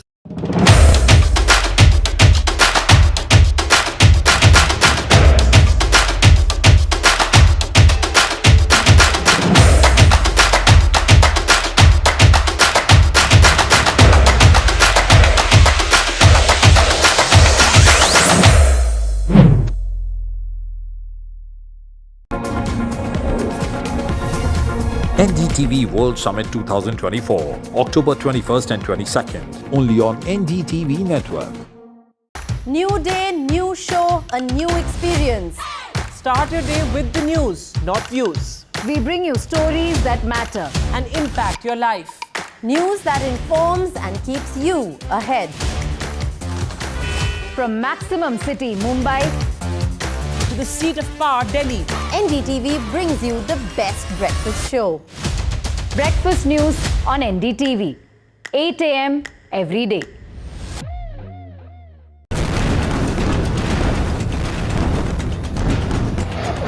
From the heart of city in Beirut, a city which is scarred by violence and caught between the crossfire between Israel and Hezbollah. A war which started a year ago between Israel and Hamas has now spilled over to Lebanon. NDTV is on the ground to bring latest updates, in-depth analysis, and how the evolving war has impacted this country. Stay tuned for latest updates.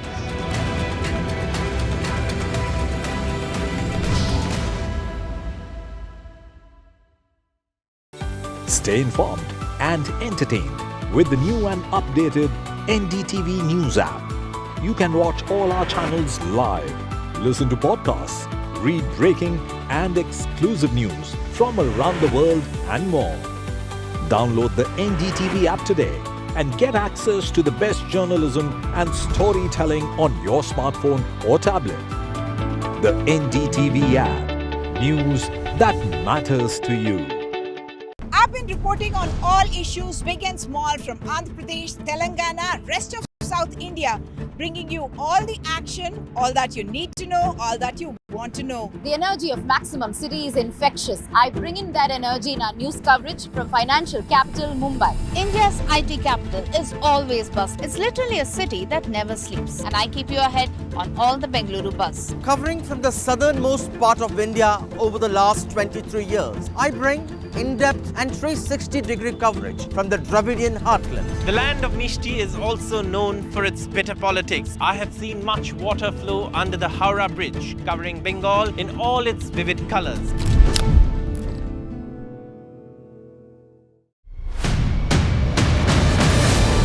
We brought you the best on-ground coverage during the campaign and voting.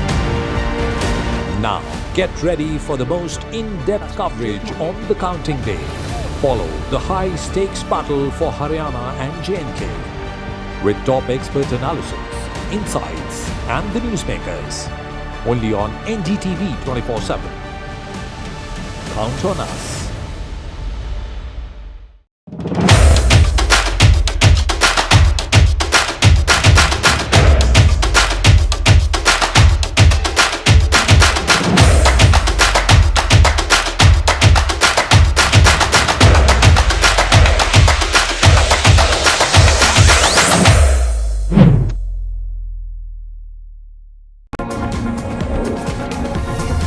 NDTV World Summit 2024, October 21st and 22nd, only on NDTV Network. New day, new show, a new experience. Start your day with the news, not views. We bring you stories that matter and impact your life. News that informs and keeps you ahead.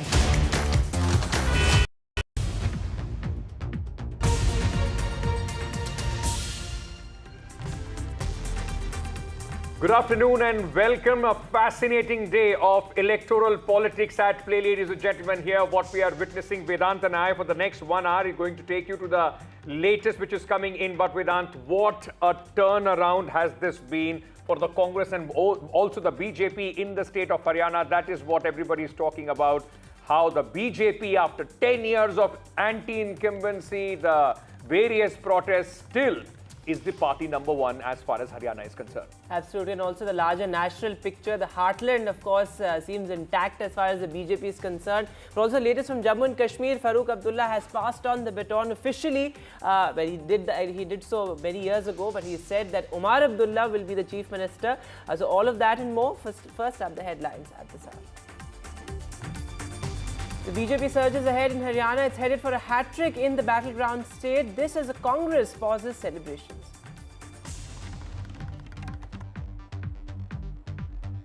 What a turnaround. Congress loses its early lead in Haryana. Now bid to make a comeback in the Hindi heartland, also under question. Infighting seen as the main reason for the Congress's disappointing performance in Haryana. Absolutely, infighting within the Congress dampens the Congress's efforts to come back in Haryana. Cracks within the Congress and infighting during the campaign boomerangs on the party. National Conference Congress Alliance comfortably ahead in Jammu and Kashmir. First assembly polls in a decade. And Omar Abdullah is all set to take charge of the state.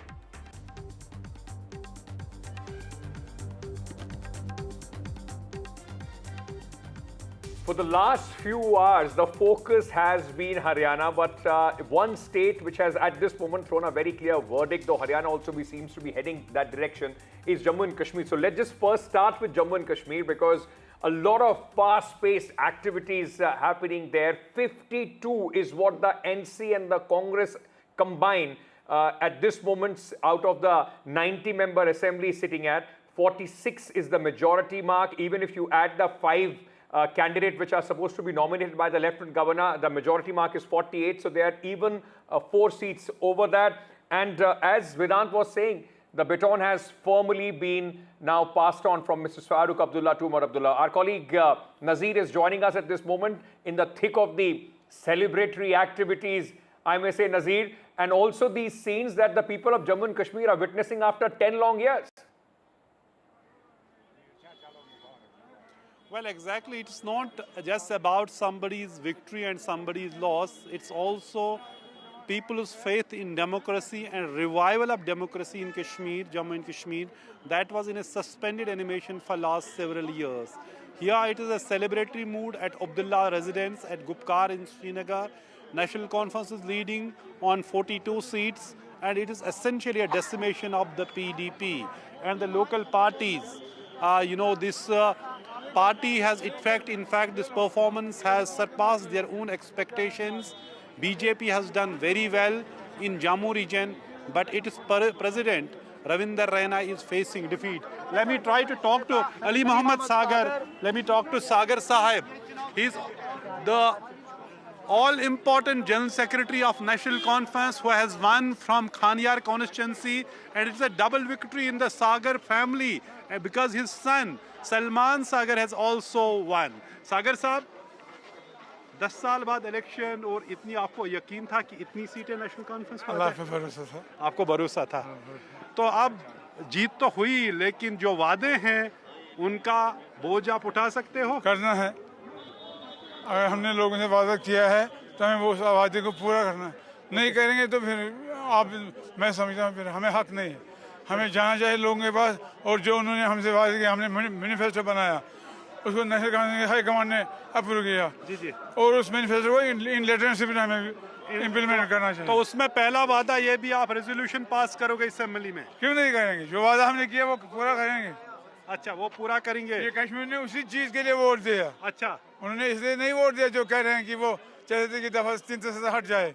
यहाँ बेरोजगारी है, यहाँ लाखों लड़के research करके, PhD करके, MA करके, post graduation करके निकले हैं, बैठे हैं बेकार में। उनको नौकरी दिलानी है, उनको रोजगार दिलाना है।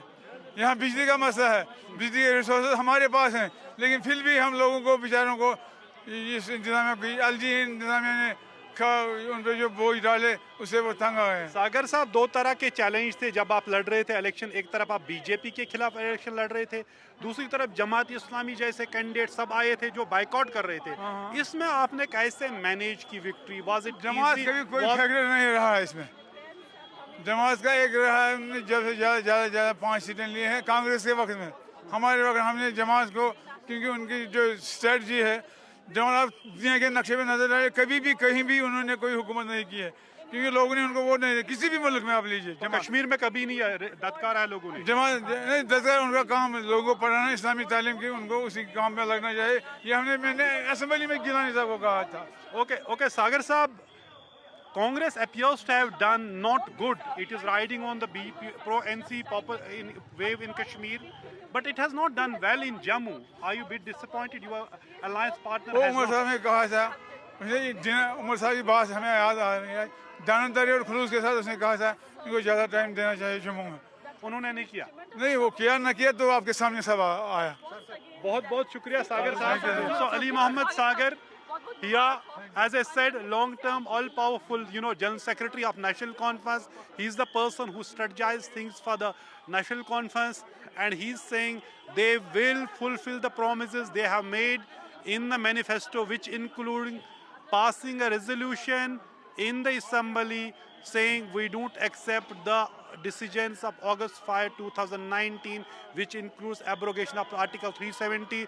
This is what Umar Abdullah has told me before the election campaigning started, and he's saying they will stand by that promise and whatever all the promises they have made in the election manifesto. So this will be the now fascinating times. National Conference Congress Alliance is winning the majority, but clearly Congress has fallen short of expectations. Even they have not done actually very poorly in Jammu, where they were contesting most of the seats. They have won 5 seats in the valley, where we now see there was a clearly undercurrent for the National Conference. There was a pro-NC wave. That's why NC has swept valley and also won most of the seats, both in Doda region, which is we call the Chenab Valley, and Pir Panjal region, which is Poonch Rajouri, where even NC candidate Surendra Chaudhary is defeating BJP President Ravinder Raina from Nowshera constituency.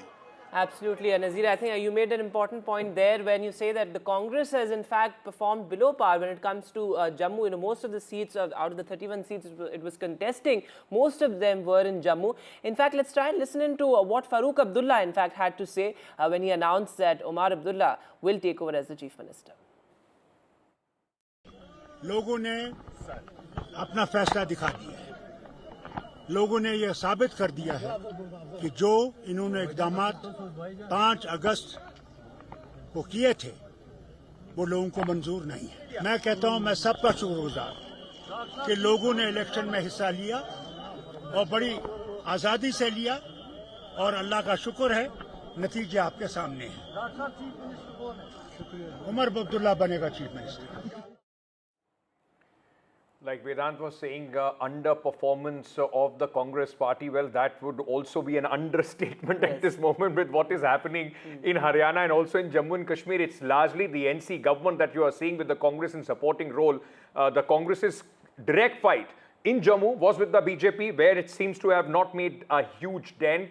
And look at what has happened in Haryana. This is, that's why elections in India are so unpredictable, and a turn of events which many were not expecting this morning. People were expecting Jammu Kashmir to go to the wire, but look what has happened as far as Haryana is concerned. It's almost, Vedant, a role reversal or the number reversal of what the exit poll and pollsters were suggesting till yesterday. Now, this also raises once again serious questions on the whole art of the exit polls. But at this moment, ladies and gentlemen, the BJP is leading on 50 seats in Haryana. And let me also add, after 10 years of anti-incumbency, BJP won in 2014, then in 2019. The peak of Modi era, despite that, with BJP coming down in Lok Sabha to 5 seats in Haryana, the BJP is at this moment standing at its best ever tally in the state of Haryana.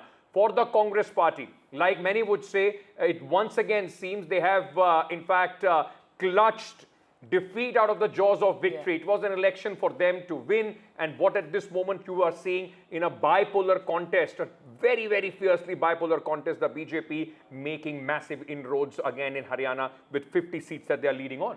Absolutely, and let's get in our reporters also. Gurpreet is joining us from Rohtak, I believe. Also, Aishwarya is here. Of course, the BJP's posturing has begun. But Gurpreet, going across to you, you've been reporting since this morning at the Huda residence. What's the mood there? Of course, many of his supporters were still very hopeful that the Congress, will form the government. Bhupinder Huda himself came out this morning and said that we are going to form the government. Well, yes, we have seen all the supporters. They are still motivating. I will request my Vijay to show. We are reporting from one of the palace from where Bhupinder Singh Huda had come, and all the supporters, they had come here. They are gluing to television because they feel any time they will be able to get numbers. What we have seen and what we have learned from these supporters, तो क्या लग रहा है अब तो number बहुत difference हो रहा है, लेकिन कहीं ना कहीं कांग्रेस की भी जीत हो रही है. अभी फाइनल रिजल्ट नहीं आया, अभी टोटल राउंड कंप्लीट नहीं हो. टोटल राउंड कंप्लीट होने के बाद जो फाइनल रिजल्ट आएगा वो संतोषजनक होगा. भूपेंद्र सिंह हुड्डा सरकार बनाएंगे, फाइनल राउंड आने देंगे. कहीं ना कहीं रिजल्ट आना शुरू हो गया है, लेकिन बताया जा रहा है कि 47 पे बीजेपी है, 37 पे कांग्रेस है, तो बहुत ज़रा मार्जिन है सीटों का. क्या लग रहा है आपको? देखिए भाई साहब, अभी बहुत कम मार्जिन वाली सीटें हैं जिन पे 1500, 2000, 500 का मार्जिन है. वो सीटें अभी क्लियर होनी बाकी हैं. उन सीटों का रिजल्ट आएगा तो ये फिगर आपके सामने जो 37, 47 दिख रहे हैं, ये चेंज हो जाएंगे और कांग्रेस पार्टी सरकार बनाएगी. अभी हमने देखा कि आप पंचकुला की सीट की बात कर रहे हैं, 1975 वोटों पे कांग्रेस का कैंडिडेट जीता है. तो क्या लगता है कि ऐसे मार्जिन है जो आपको कहीं ना कहीं बूस्ट दे सकते हैं कांग्रेस? अभी जैसे वहाँ पंचकुला की सीट हम जीते हैं, अब बीजेपी वालों को कितना इंतजार करेंगे वो, क्योंकि हमारे कांग्रेस के जो कार्यकर्ता हैं वो काउंटिंग सेंटरों पे रुके हुए हैं. क्योंकि कहीं ना कहीं ये लग रहा है कि शाम दाम दंड भेद अपनाकर बीजेपी वाले हरियाणा को अपने हाथ में लेना चाहेंगे, लेकिन कांग्रेस के कार्यकर्ता वर्कर ऐसी मजबूती के साथ खड़े हैं जिसकी वजह से वो 20 से 22 सीटें जिनको वो रोके हुए हैं वो रुकेंगी नहीं. वो सारी की सारी सीटें कांग्रेस की हैं. अभी भी लोग रुके हुए हैं वहाँ पे, और ये सारी सीट कांग्रेस की होते हुए चौधरी भूपेंद्र सिंह हुड्डा के नेतृत्व में फिर से कांग्रेस सरकार बना है. भूपेंद्र सिंह हुड्डा अभी सारे काउंटिंग सेंटर पे भी जाना शुरू कर दिए. तो कहीं ना कहीं लग रहा है कि जो आने वाले ट्रेंड है वो कांग्रेस के हक में होंगे या बीजेपी? वो जो है ना, वो जा रहे हैं काउंटिंग सेंटर पे जा रहे हैं. कहीं ना कहीं बीजेपी कोई दूसरे तरीके गलत हथकंडे ना अपना ले, इसलिए अपने वर्कर को मजबूत करने के लिए, उनका हौसला बढ़ाने के लिए वो सेंटरों पे जा रहे हैं और लगातार निगरानी कर रहे हैं. अगर सारा देश जो हरियाणा की तरफ देख रहा था, कहीं ना कहीं अगर बीजेपी यहाँ गड़बड़ करती है तो ये लोकतंत्र की हत्या होगी, और अगर लोकतंत्र ही सेफ नहीं है तो भारत का भविष्य भी सेफ नहीं रहेगा. ये तो ईवीएम से वोटिंग हो रही है, ईवीएम से काउंटिंग हो रही है, इसमें तो मशीन्स हैं. तो इस टाइम पे उन्होंने, मुख्यमंत्री ने पहले ये कहा था कि कांग्रेस हारेगी फिर ईवीएम को ब्लेम करेगी। अभी भी उनका यही है कि कैसे न कैसे कांग्रेस के कार्यकर्ताओं का मनोबल तोड़कर उनको वापस भेज दिया जाए। अगर वह कांग्रेस के कर्मठ वर्कर वहीं रुके रहेंगे तो हिम्मत नहीं है बीजेपी वालों की, और अगर वो वहां से उठकर चले जाते तो आध घंटे के अंदर ही रिजल्ट डिक्लेयर कर देंगे। आप देख रहे हो जम्मू कश्मीर का रिजल्ट घोषित हो चुका है। ऐसा क्या है कि हरियाणा का रिजल्ट डिक्लेयर नहीं हो पा रहा है? Well, we can see these are the supporters of former Chief Minister of Haryana, Bhupinder Singh Hooda. They are still confident. They say any time they will be able to see the change in trend, and they are hopeful the Chief Minister of Bhupinder Singh Hooda will be the Chief Minister of Haryana. But if we can go through the trends, it is clear indicating the BJP has able to get majority, and they will be able to form the government third time in the state of Haryana. Back to studio. From all the talks of a Congress wave or a tufan or a tsunami, right now they're clutching to straws as far as the Congress party supporters are concerned, though the Election Commission at this moment is saying 47 to the BJP and 38 to the Congress party. But I was just going through various rounds, Vedant, in most of the constituencies. More than 50% of the rounds in most of the constituencies have already been counted. So, I mean, it would be very, very surprising if there is a wild swing to this. 3 and 4 seats up or here or there could be, but the trend seems to be in favor of the Bharatiya Janata Party, and what a historic victory it is going to be for the BJP. Was as Vedant and I were discussing, the in-your-face squabbling even before the first vote was polled in Haryana. The Congress, they had claimants to the Chief Minister's post. All right, let's very quickly cut across to Vinesh Phogat. She's one of the faces of the Congress party. She has won from Julana. Let's listen in. की लड़ाई है जो संघर्ष के रास्ते को हमेशा चुनती है।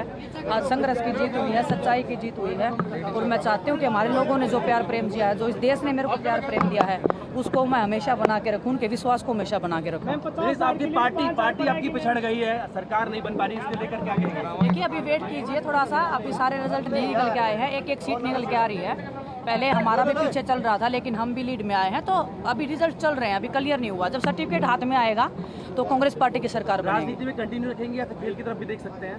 राजनीति में अगर आ गए तो कंटिन्यू इधर ही रखेंगे। लोगों ने प्यार प्रेम दिया है, उनके लिए काम भी करना पड़ेगा फील्ड में रह के। ऐसा तो है नहीं कि हम दोनों चीजें कर सकते हैं। कांग्रेस नेता इलेक्शन कमीशन पर आरोप लगा रहे हैं। विनेश, कांग्रेस नेता इलेक्शन कमीशन पर आरोप लगा रहे हैं। किसी को पूछने दो एक बार। हाँ, शहर के लिए क्या क्या करेंगे?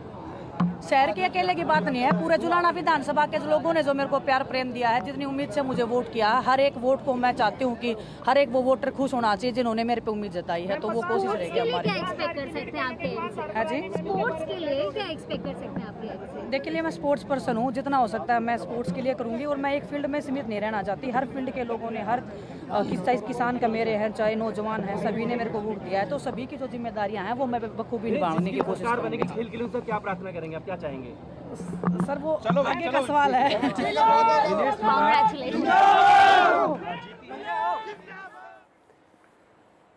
All right, so Vinesh Phogat there addressing the press conference. In fact, she is won by 6,000 votes, and the entire dangle was made much more interesting with her entry. But let's go back to Srinagar, in fact, where Mehbooba Mufti is addressing a press conference. Of course, end of road for the PDP, but let's listen. पिछले 10 साल से जो हालात रहे जम्मू कश्मीर में, बिलखुसूस 2019 5 अगस्त के बाद, तो जम्मू कश्मीर के लोगों को बहुत सारी प्रॉब्लम्स हैं, बहुत मुश्किलात हैं, और उसके लिए एक स्टेबल गवर्नमेंट का, एक मजबूत सरकार का बनना बहुत ज़रूरी है। मैं जो हमारे पीडीपी के जो हमारे लीडर्स हैं, वर्कर्स हैं, जिन्होंने हमें बहुत मुश्किल हालात के बावजूद वोट डाला, उनकी भी बहुत शुक्रगुजार हूँ, और उनसे यही अपील करूँगी कि हिम्मत नहीं हारनी चाहिए।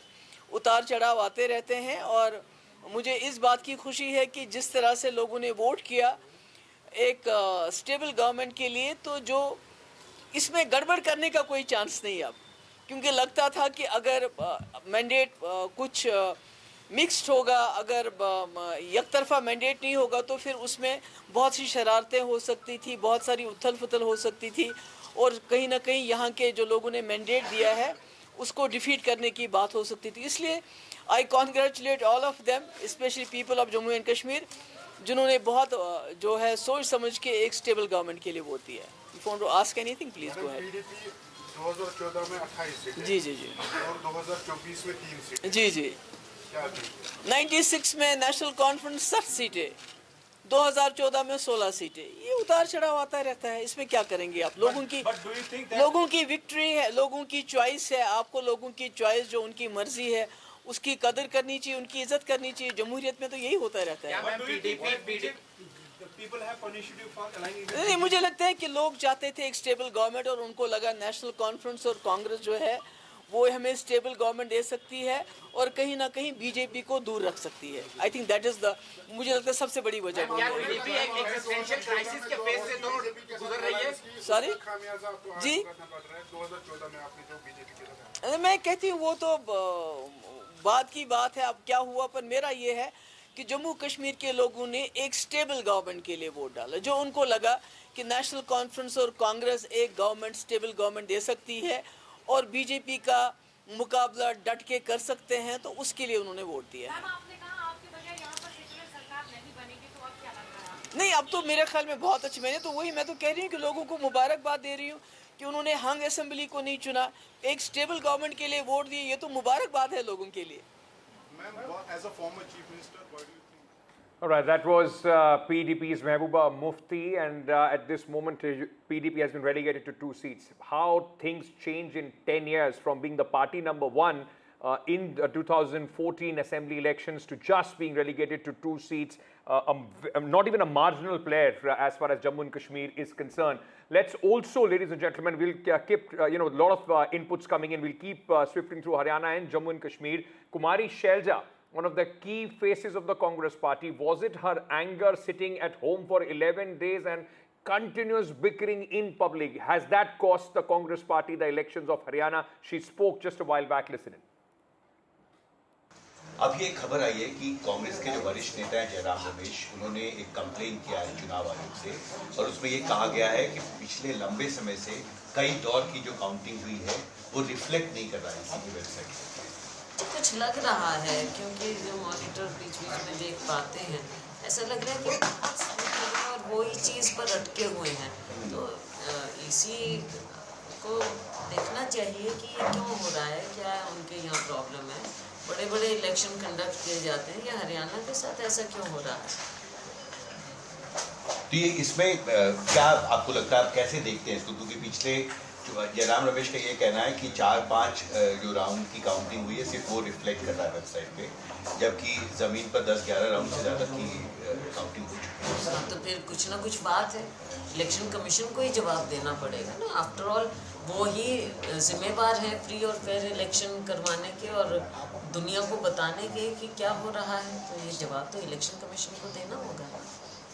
एक सवाल ये भी है कि कांग्रेस का ये दावा था कि एक लहर है कांग्रेस के पक्ष में, आपने कहा 60 से ज़्यादा सीटें मिलेंगी, लेकिन जो रुझान अब तक सामने आए हैं उसमें बहुत स्पष्ट बहुमत बीजेपी को दिख रहा है, और आपकी तरफ से जो कहा जा रहा था कि एंटी इनकम्बेंसी है हरियाणा में, लेकिन बीजेपी 50 सीट के आसपास बनी हुई है लंबे समय से। यही बात समझ में नहीं आ रही है कि जबकि राउंड ज़्यादा हो गए हैं तो ये 3-4 वाला क्यों नज़र आ रहा है? क्योंकि आप जो दिखाएंगे, मॉनिटर्स पर दिखाएंगे, सभी चैनल दिखाएंगे, वो वही दिखाएंगे जो इलेक्शन कमीशन को डाउट करेगा। तो इलेक्शन कमीशन 4-5 राउंड का दिखा रहा है, हो चुके हैं उससे डबल, तो वो क्यों नहीं नज़र आ रहा है? जब वो मिलेगा तभी हम आपके सामने सही टिप्पणी कर पाएंगे। आप क्या अभी भी अपने उस दावे पे कायम हैं कि कांग्रेस के पास स्पष्ट बहुमत होगा? जी बिल्कुल बिल्कुल, by the end of it आखिर के नतीजे आएंगे। मुझे पूरा विश्वास है कि सरकार कांग्रेस बनाएगी। And let's go across live to now our colleague Aishwarya Jain, who's joining us from outside Manohar Lal Khattar's residence. Well, certainly, while Nayab Singh Saini is a man of the moment, Khattar's contribution cannot be ignored or ruled out either. You know, I remember Aishwarya, he told you that hamare sirf ek neta hai Nayab Singh Saini. You know, so very sort of gracefully he said that Nayab Singh Saini is a man leading the campaign. But tell us what's going on. The BJP's strategy meet has already begun. Also, massive celebrations planned later this evening.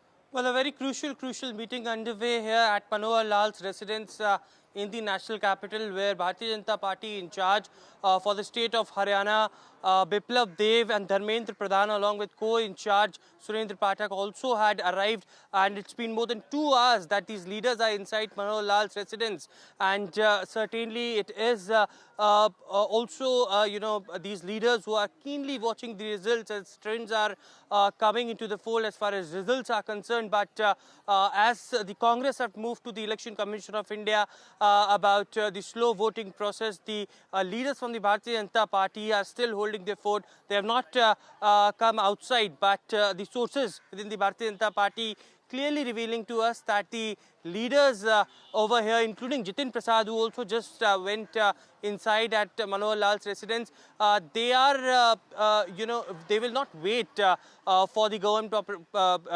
formation, and in a fast-paced manner, they wanted to quickly wrap up things because, continuity is something that the Bharatiya Janata Party is opting to. As far as Chief Minister's name is concerned, yes, many of the leaders had been stating that it was Nayab Singh Saini who had, under the leadership of him, the Bharatiya Janata Party unit for Haryana fought the elections, and he will be continue to be the Chief Minister. There is no doubt about any other name.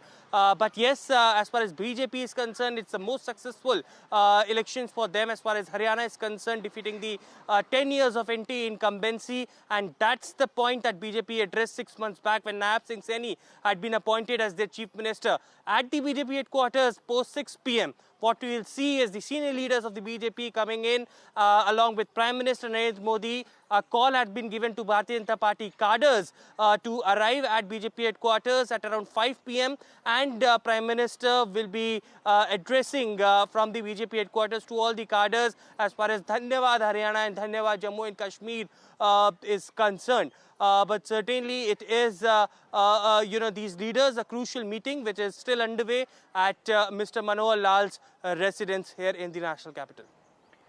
Right, thank you for joining us. And, remember, it was